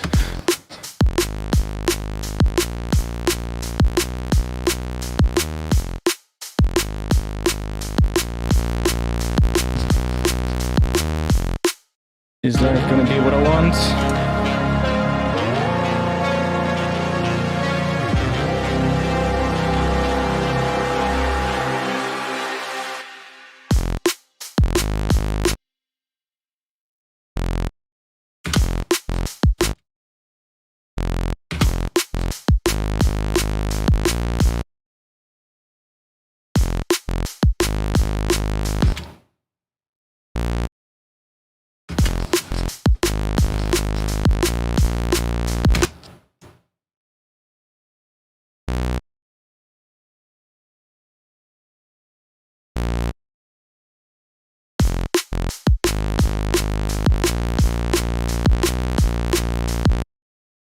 Ooh.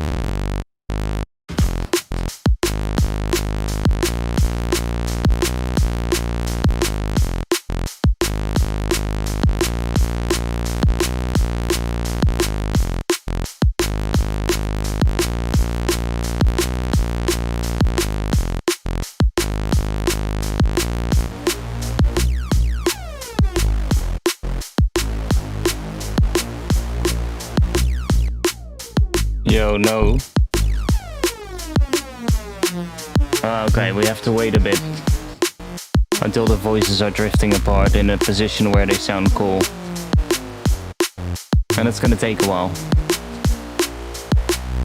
It's just slowly drifting further apart and getting more and more disorganized right now.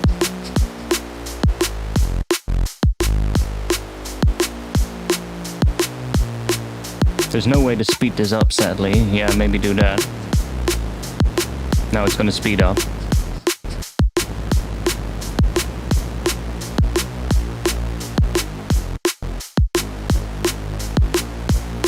So now every time it's gonna be the same.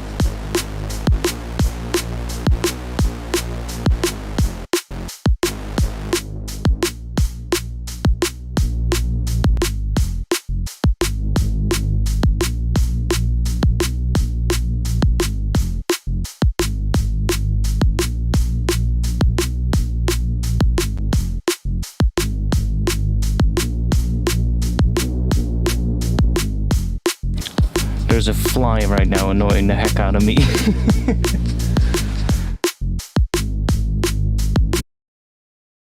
I'm thinking if we can do a bass line with that groove. It's gonna be completely different as opposed to what the intro is doing though, but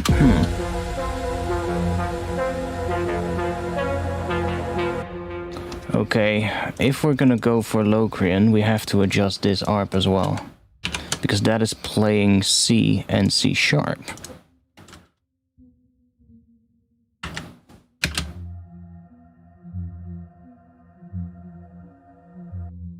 Might actually be able to do that if we just keep it on B. Then we're gonna get that Locrian sound. Which might actually be nice, to be honest.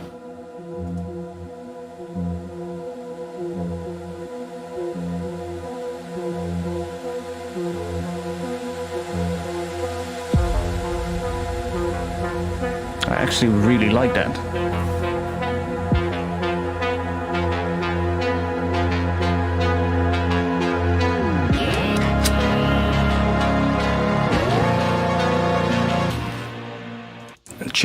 Change these up right here.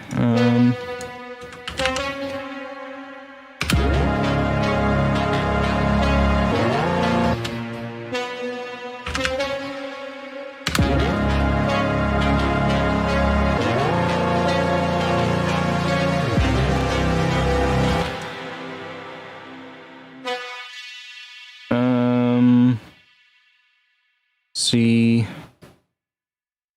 major.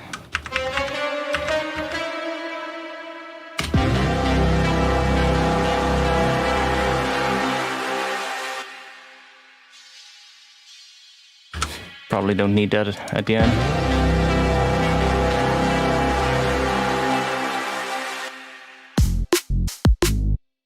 I actually like that Locrian sound, to be quite honest.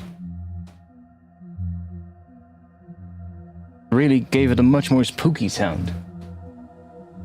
Like that string in the background, that sounds a lot more spooky now.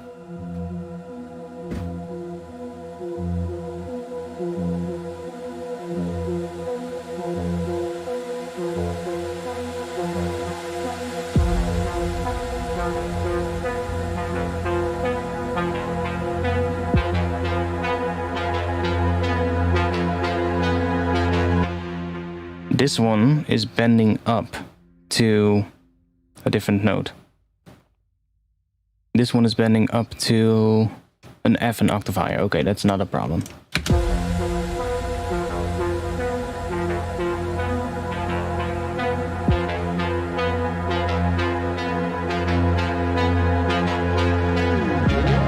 Ah! I just karate chopped the fly.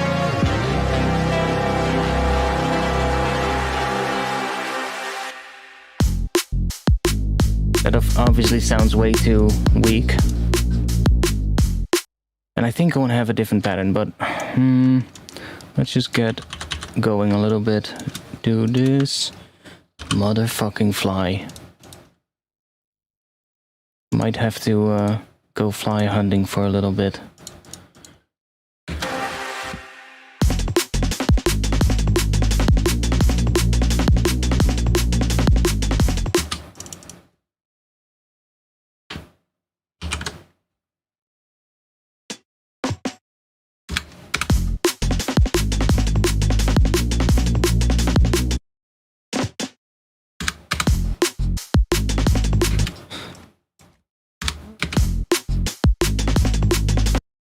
probably gonna play around with these as well and get like different patterns out of that.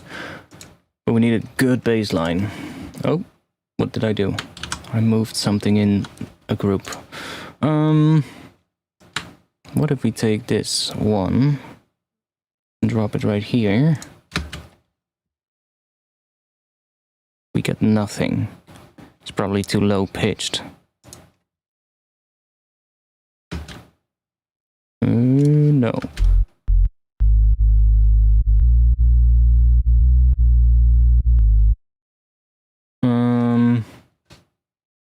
Yeah, I need to come up with the right notes first. Let's see.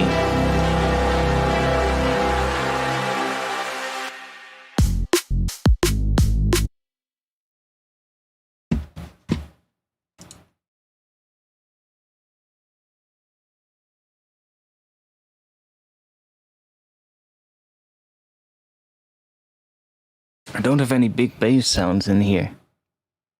Big horn-like bass.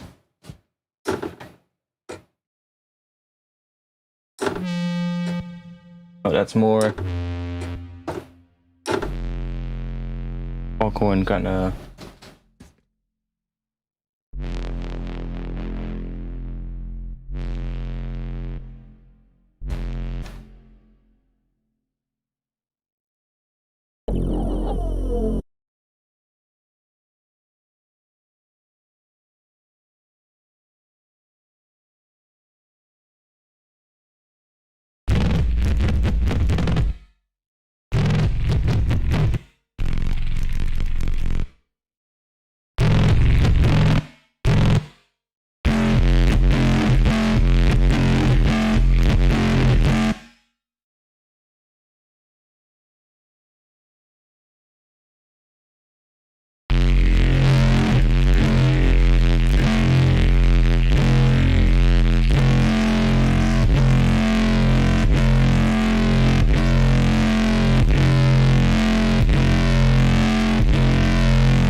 Yeah, we need a different thing, but oh wait, let's not remove it. Let's just do this and make a patch.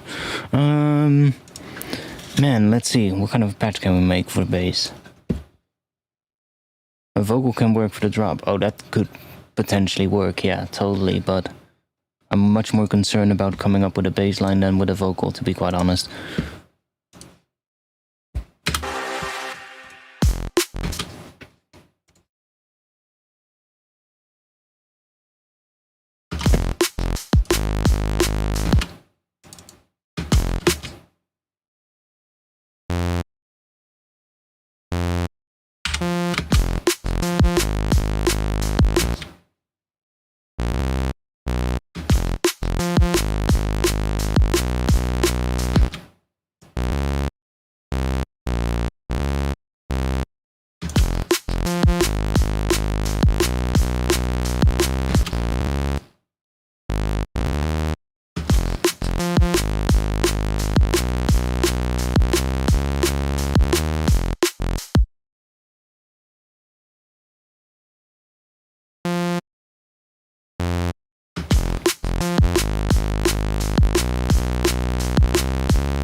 motherfucking fly is back.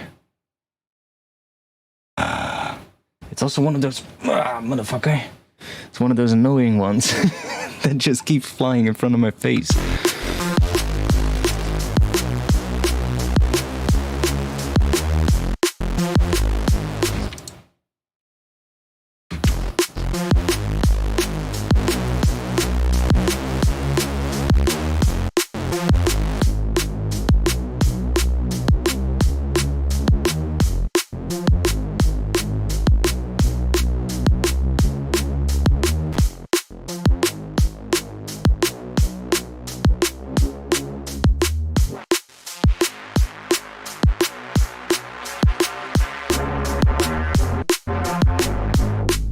Those are so weird.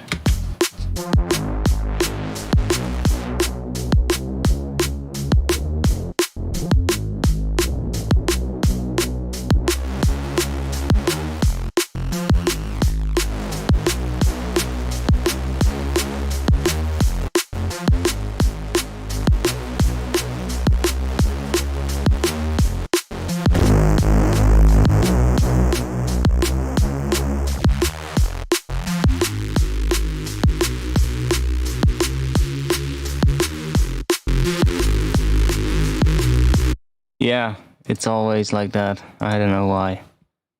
Well, I know.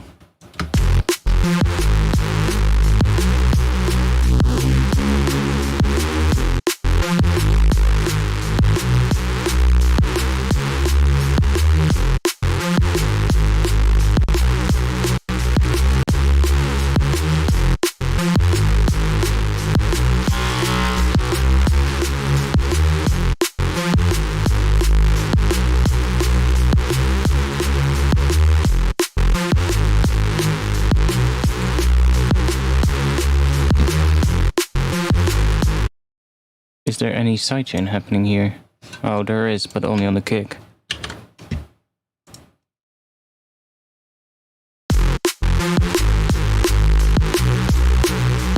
And we're still clipping like crazy as well.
What do we have here?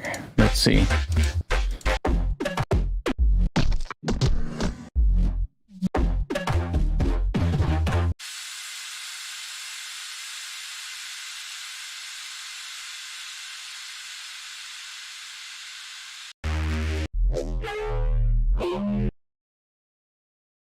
Ooh, I have this one.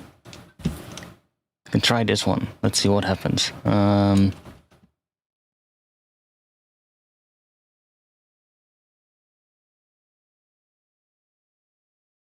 Oh no, that one is a more high-pitched one. Only sounds good in high-passed version. Or like a higher note.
Well, how do you save a MIDI channel? Say a bass with all the processing on it. Just group everything in an instrument rack and save the instrument rack. That's what I would do.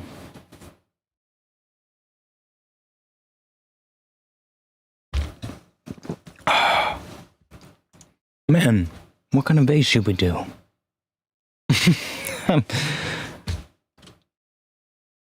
It's that one of those again.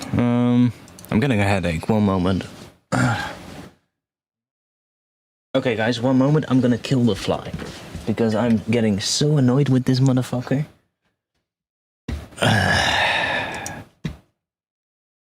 He is annoying the hell out of me. Where is... Oh, fuck, I moved something. Okay. I'm just gonna loop the intro real quick. And while that loops, I'm going to get rid of Mr. Fly. And get rid of my headache. I'll be back in just a bit.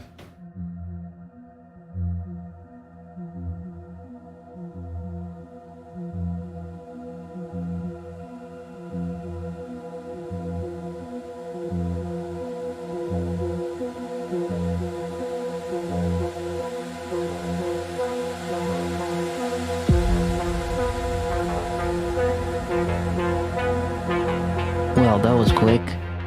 That was the fly. Do you want to hear him zap? Do you hear him? Oh. Yes. That was Mr. Fly. Sorry, Peter, but...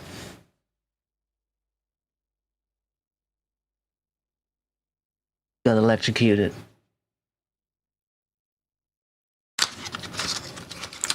Now let me take care of that headache, because, oh boy, I feel a headache coming up. Let's just get rid of that.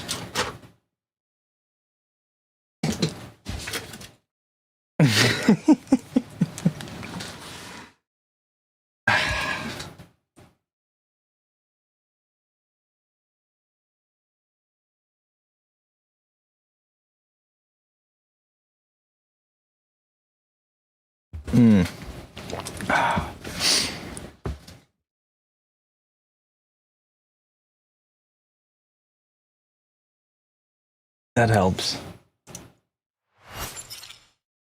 Goodbye, Mr. Fly. I mean, if you're gonna fly in front of my face, then hey, I can't help it, but you're just gonna have to go.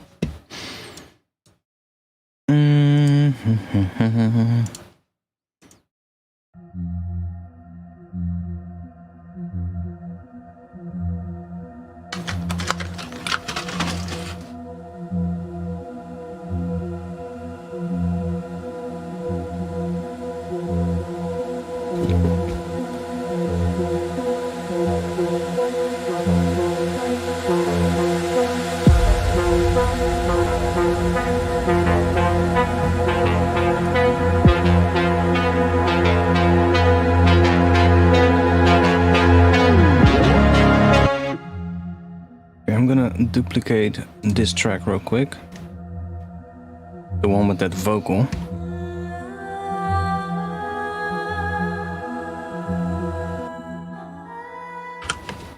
I'm just gonna get rid of all of that.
I want to do something with a vocal here at the end. I think it could be cool.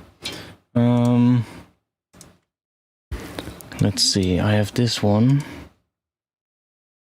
I also have this one, version 1, which sounds different.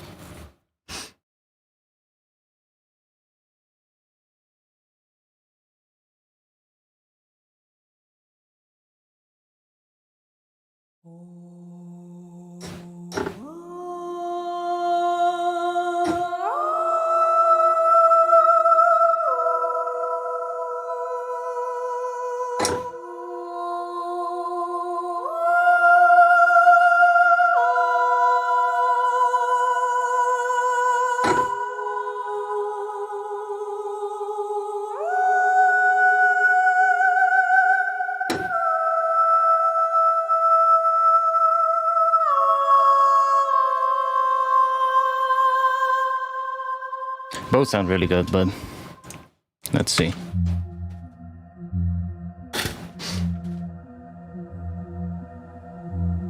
Oh man, the headache, man. Basic, better go away.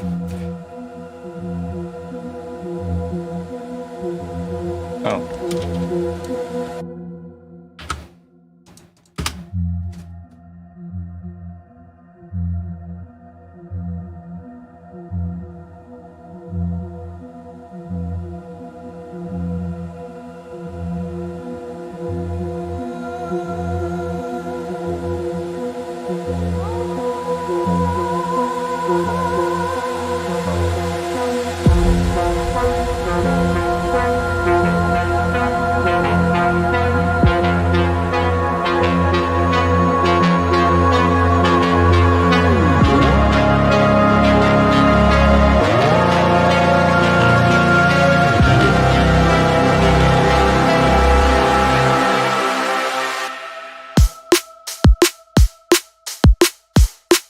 That's about what we need.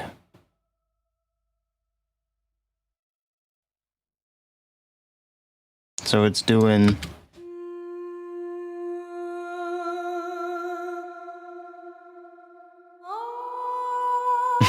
It still does the legato, even though there's nothing going on there.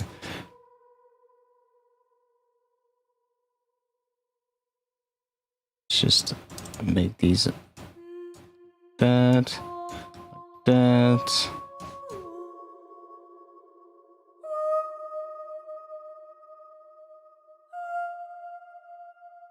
Oh.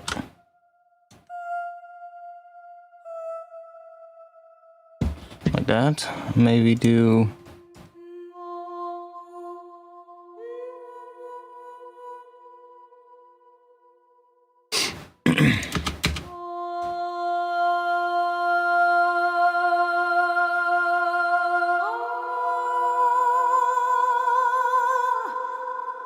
Ooh, nice. Nice end.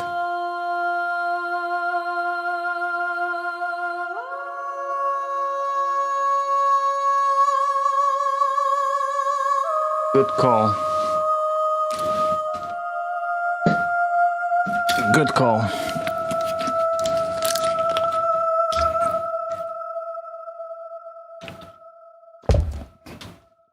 Ah, good one.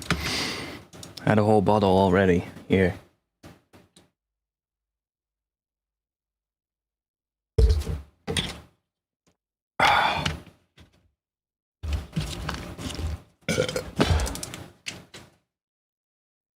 That's better. It's one of those headaches that's only on this side. You know those. Only right here. Right above my...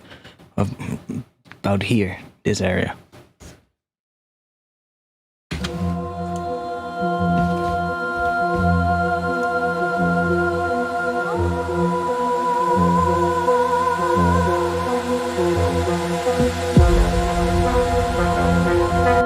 Oh. We already have one right here.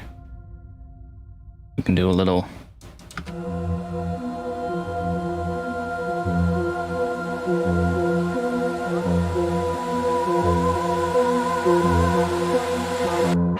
I do think it needs to be longer. Maybe if we take a different velocity.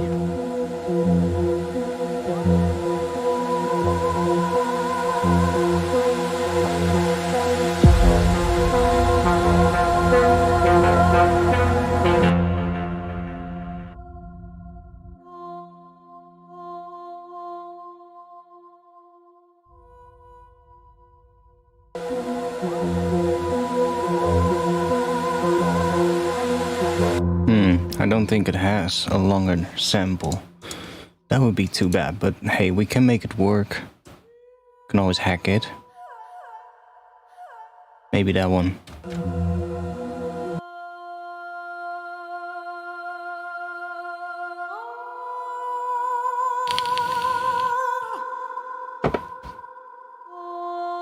That's too bad, but okay.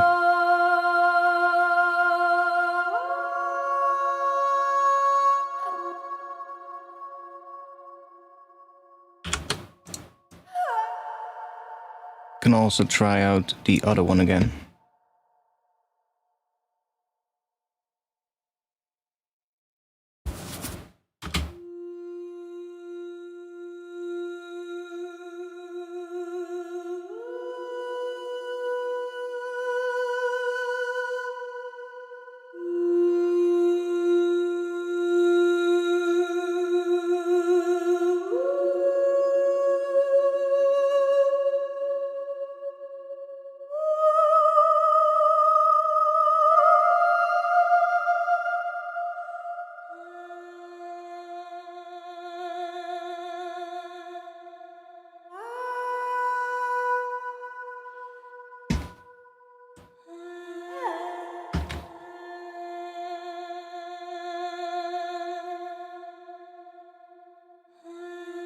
It's too bad that they're not that long, but can. It's only gonna play them back faster, I think. Or I think that's the legato time. Oh no, it's just a start position.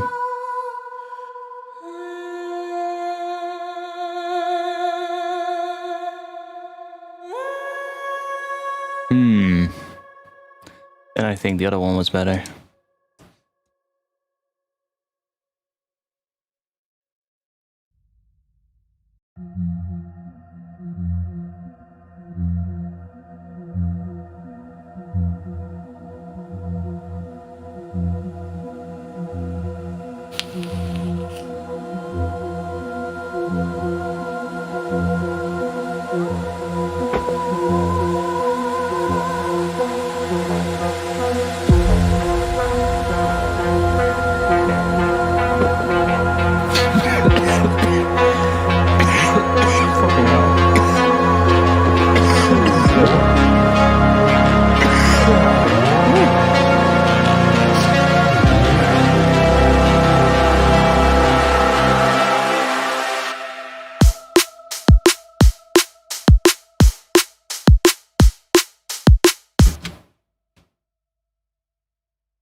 What kind of pattern should we do?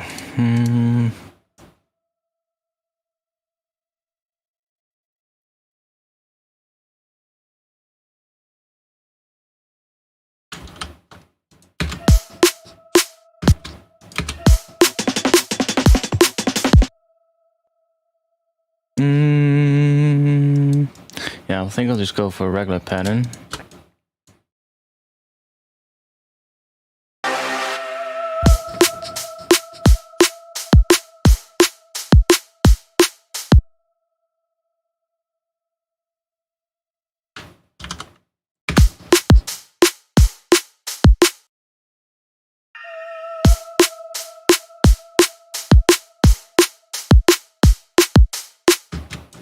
Maybe even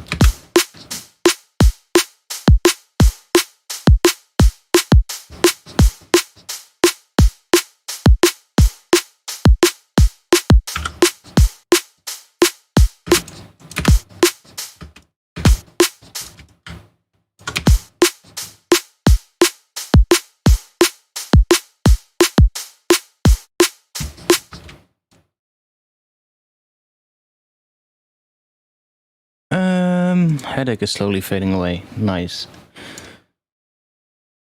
I feel like we're getting stuck. We need to do something. We need to throw something at the wall until it sticks. Work on the drums.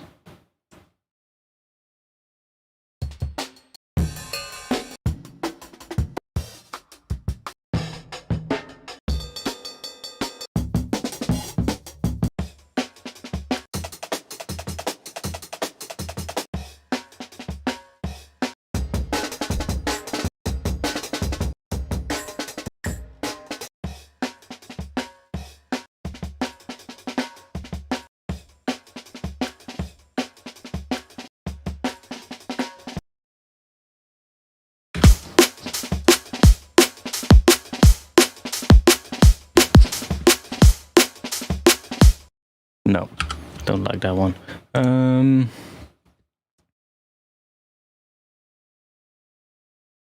Help me out, boys. What do we need?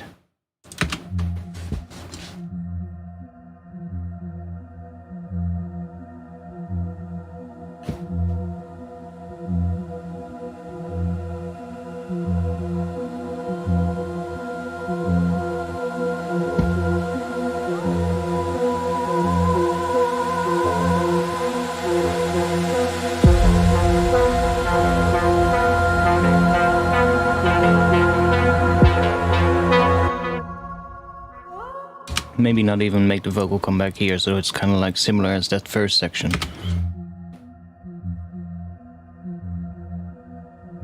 Okay, I have the other vapor. That one should be... got a new coil in that, so let's hope it works.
that's gonna be weird with the with the hats.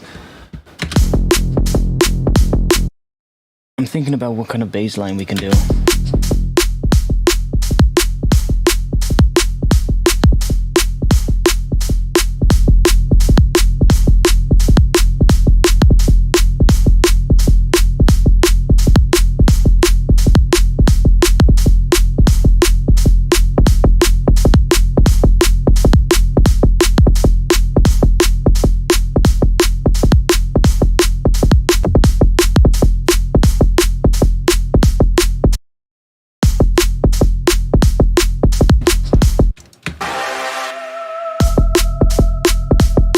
Yeah, we can do a drop that just goes to like F like that, just a sort of like rhythmic thing that sort of like repeats. Like this one is still way too simple, but just for the sake of it, I'll just do a quick OTT.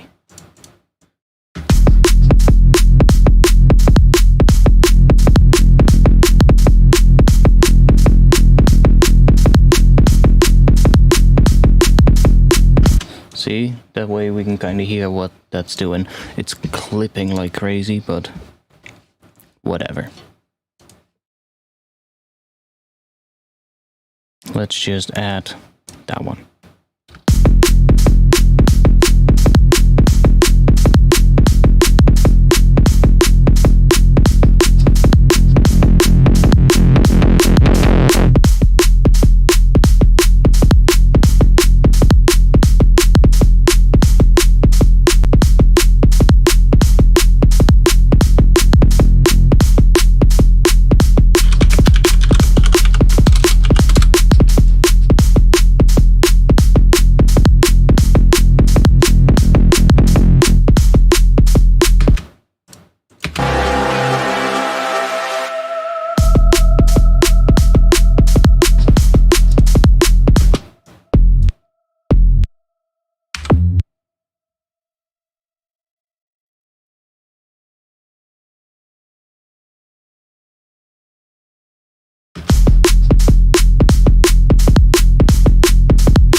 I'm gonna have a different sound though, don't worry, bud.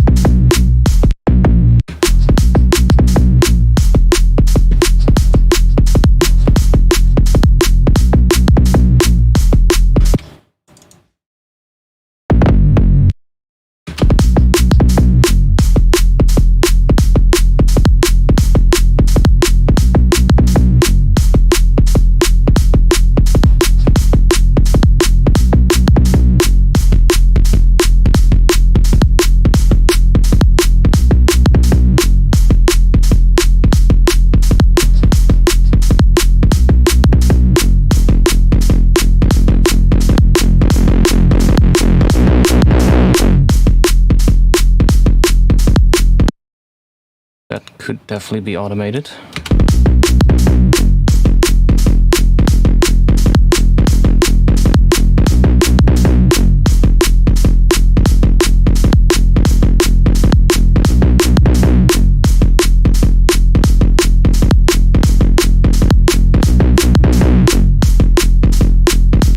Yeah, that could be automated. Let's call that step rate, I guess.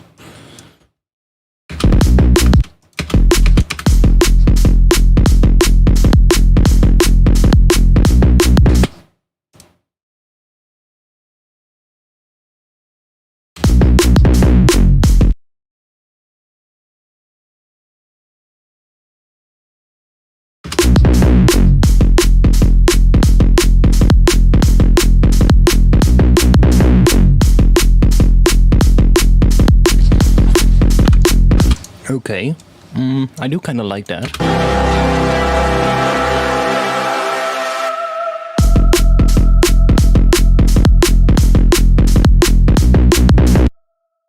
Although maybe...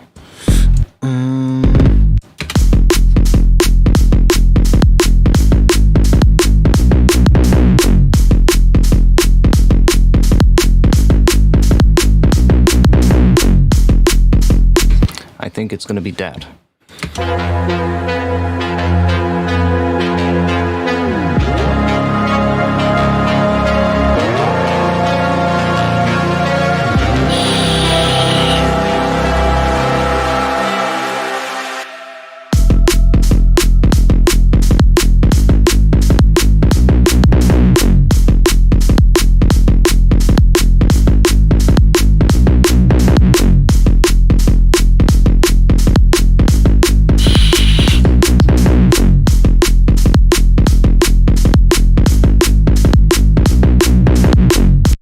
Not sure what the taste of this one is, but it tastes a little bit like burnt cotton.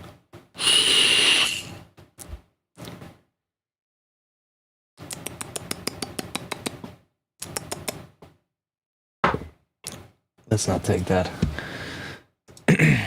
How late are we? Yeah, I'm gonna stop streaming soon, but don't worry. I'm gonna be streaming quite a lot more in the coming days. And there's a very high possibility I'm gonna be streaming tomorrow. Or today, actually. I'm gonna let that headache rest and get rid of that one for tomorrow. Thanks for being here. I'm gonna figure out what I'm gonna do with this drop, and I'm probably gonna have something next stream. And then we're gonna work on that and work it out into a full track.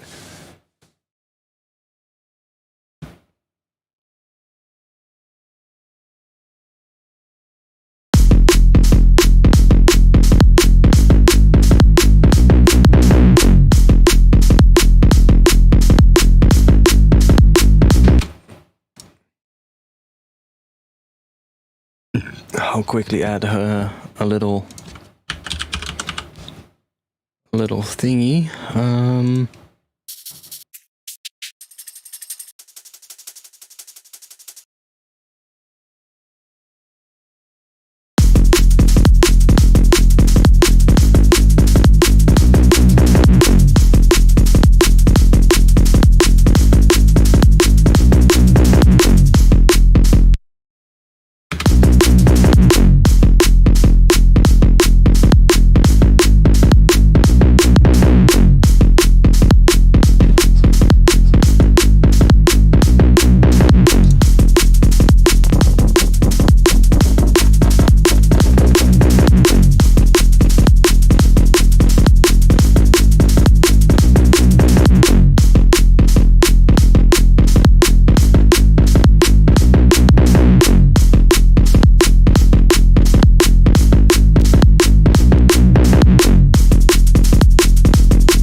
Yeah, I'm gonna figure out what I'm gonna do, but it's gonna be an interesting track because the intro is quite nice.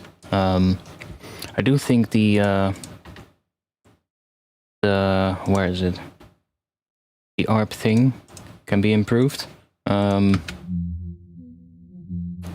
that might just need like a layer of Portal on it or something. I'm just gonna try that out real quick before we end the stream. Before we start doing an hour of resampling, but hey, we'll see.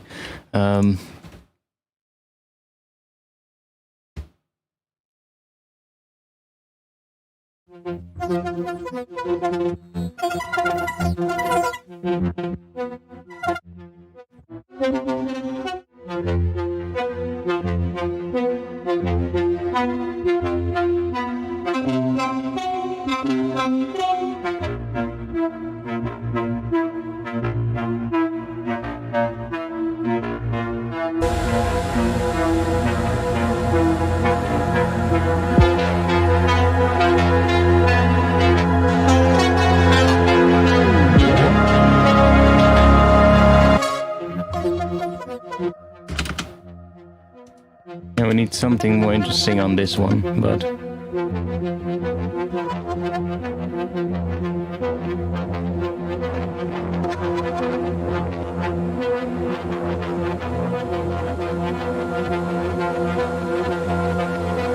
like that, maybe.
We'll figure it out. We'll figure it out.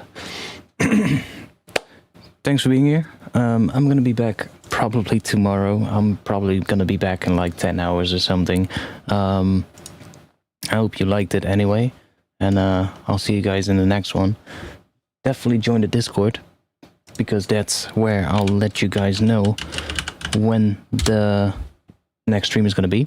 Also, if you've joined Patreon, or if you are a Patreon supporter already, I'm going to be working on the post on Patreon now after the stream. So I'm going to post the sample pack that I made with all the samples from last month. And that is going to be up a little bit, probably an hour from now or something like that, maybe 2 hours. It's this pack right here. That's like all that kind of stuff and interesting stuff like that. Oh, I just did something I shouldn't have done. Let's undo that. And some nice like interesting sort of like loops like that. And there's some pad layers like this, which is quite nice. Just some stuff like that. Some extra distorted kind of stuff. I made cyborgs. I put that one in there as well. Cyborgs. And I actually put this one in too. The Nippon Bomba Clot. So that's gonna be up soon. I'm gonna have this pack up. I just need to zip them up and see how big I can make the files on Patreon, because I don't know. It's about 250 megabytes, I think, so I'm not sure if Patreon allows such big file uploads. I think it's 200 MB or something like that. So we'll have to split them up into 2 files then. But that's going to be up on Patreon later tonight. So that was it. And I'll see you guys in the Discord afterwards. And otherwise, I'll see you again in a couple of hours probably. So thanks. I'll see you guys soon. Peace.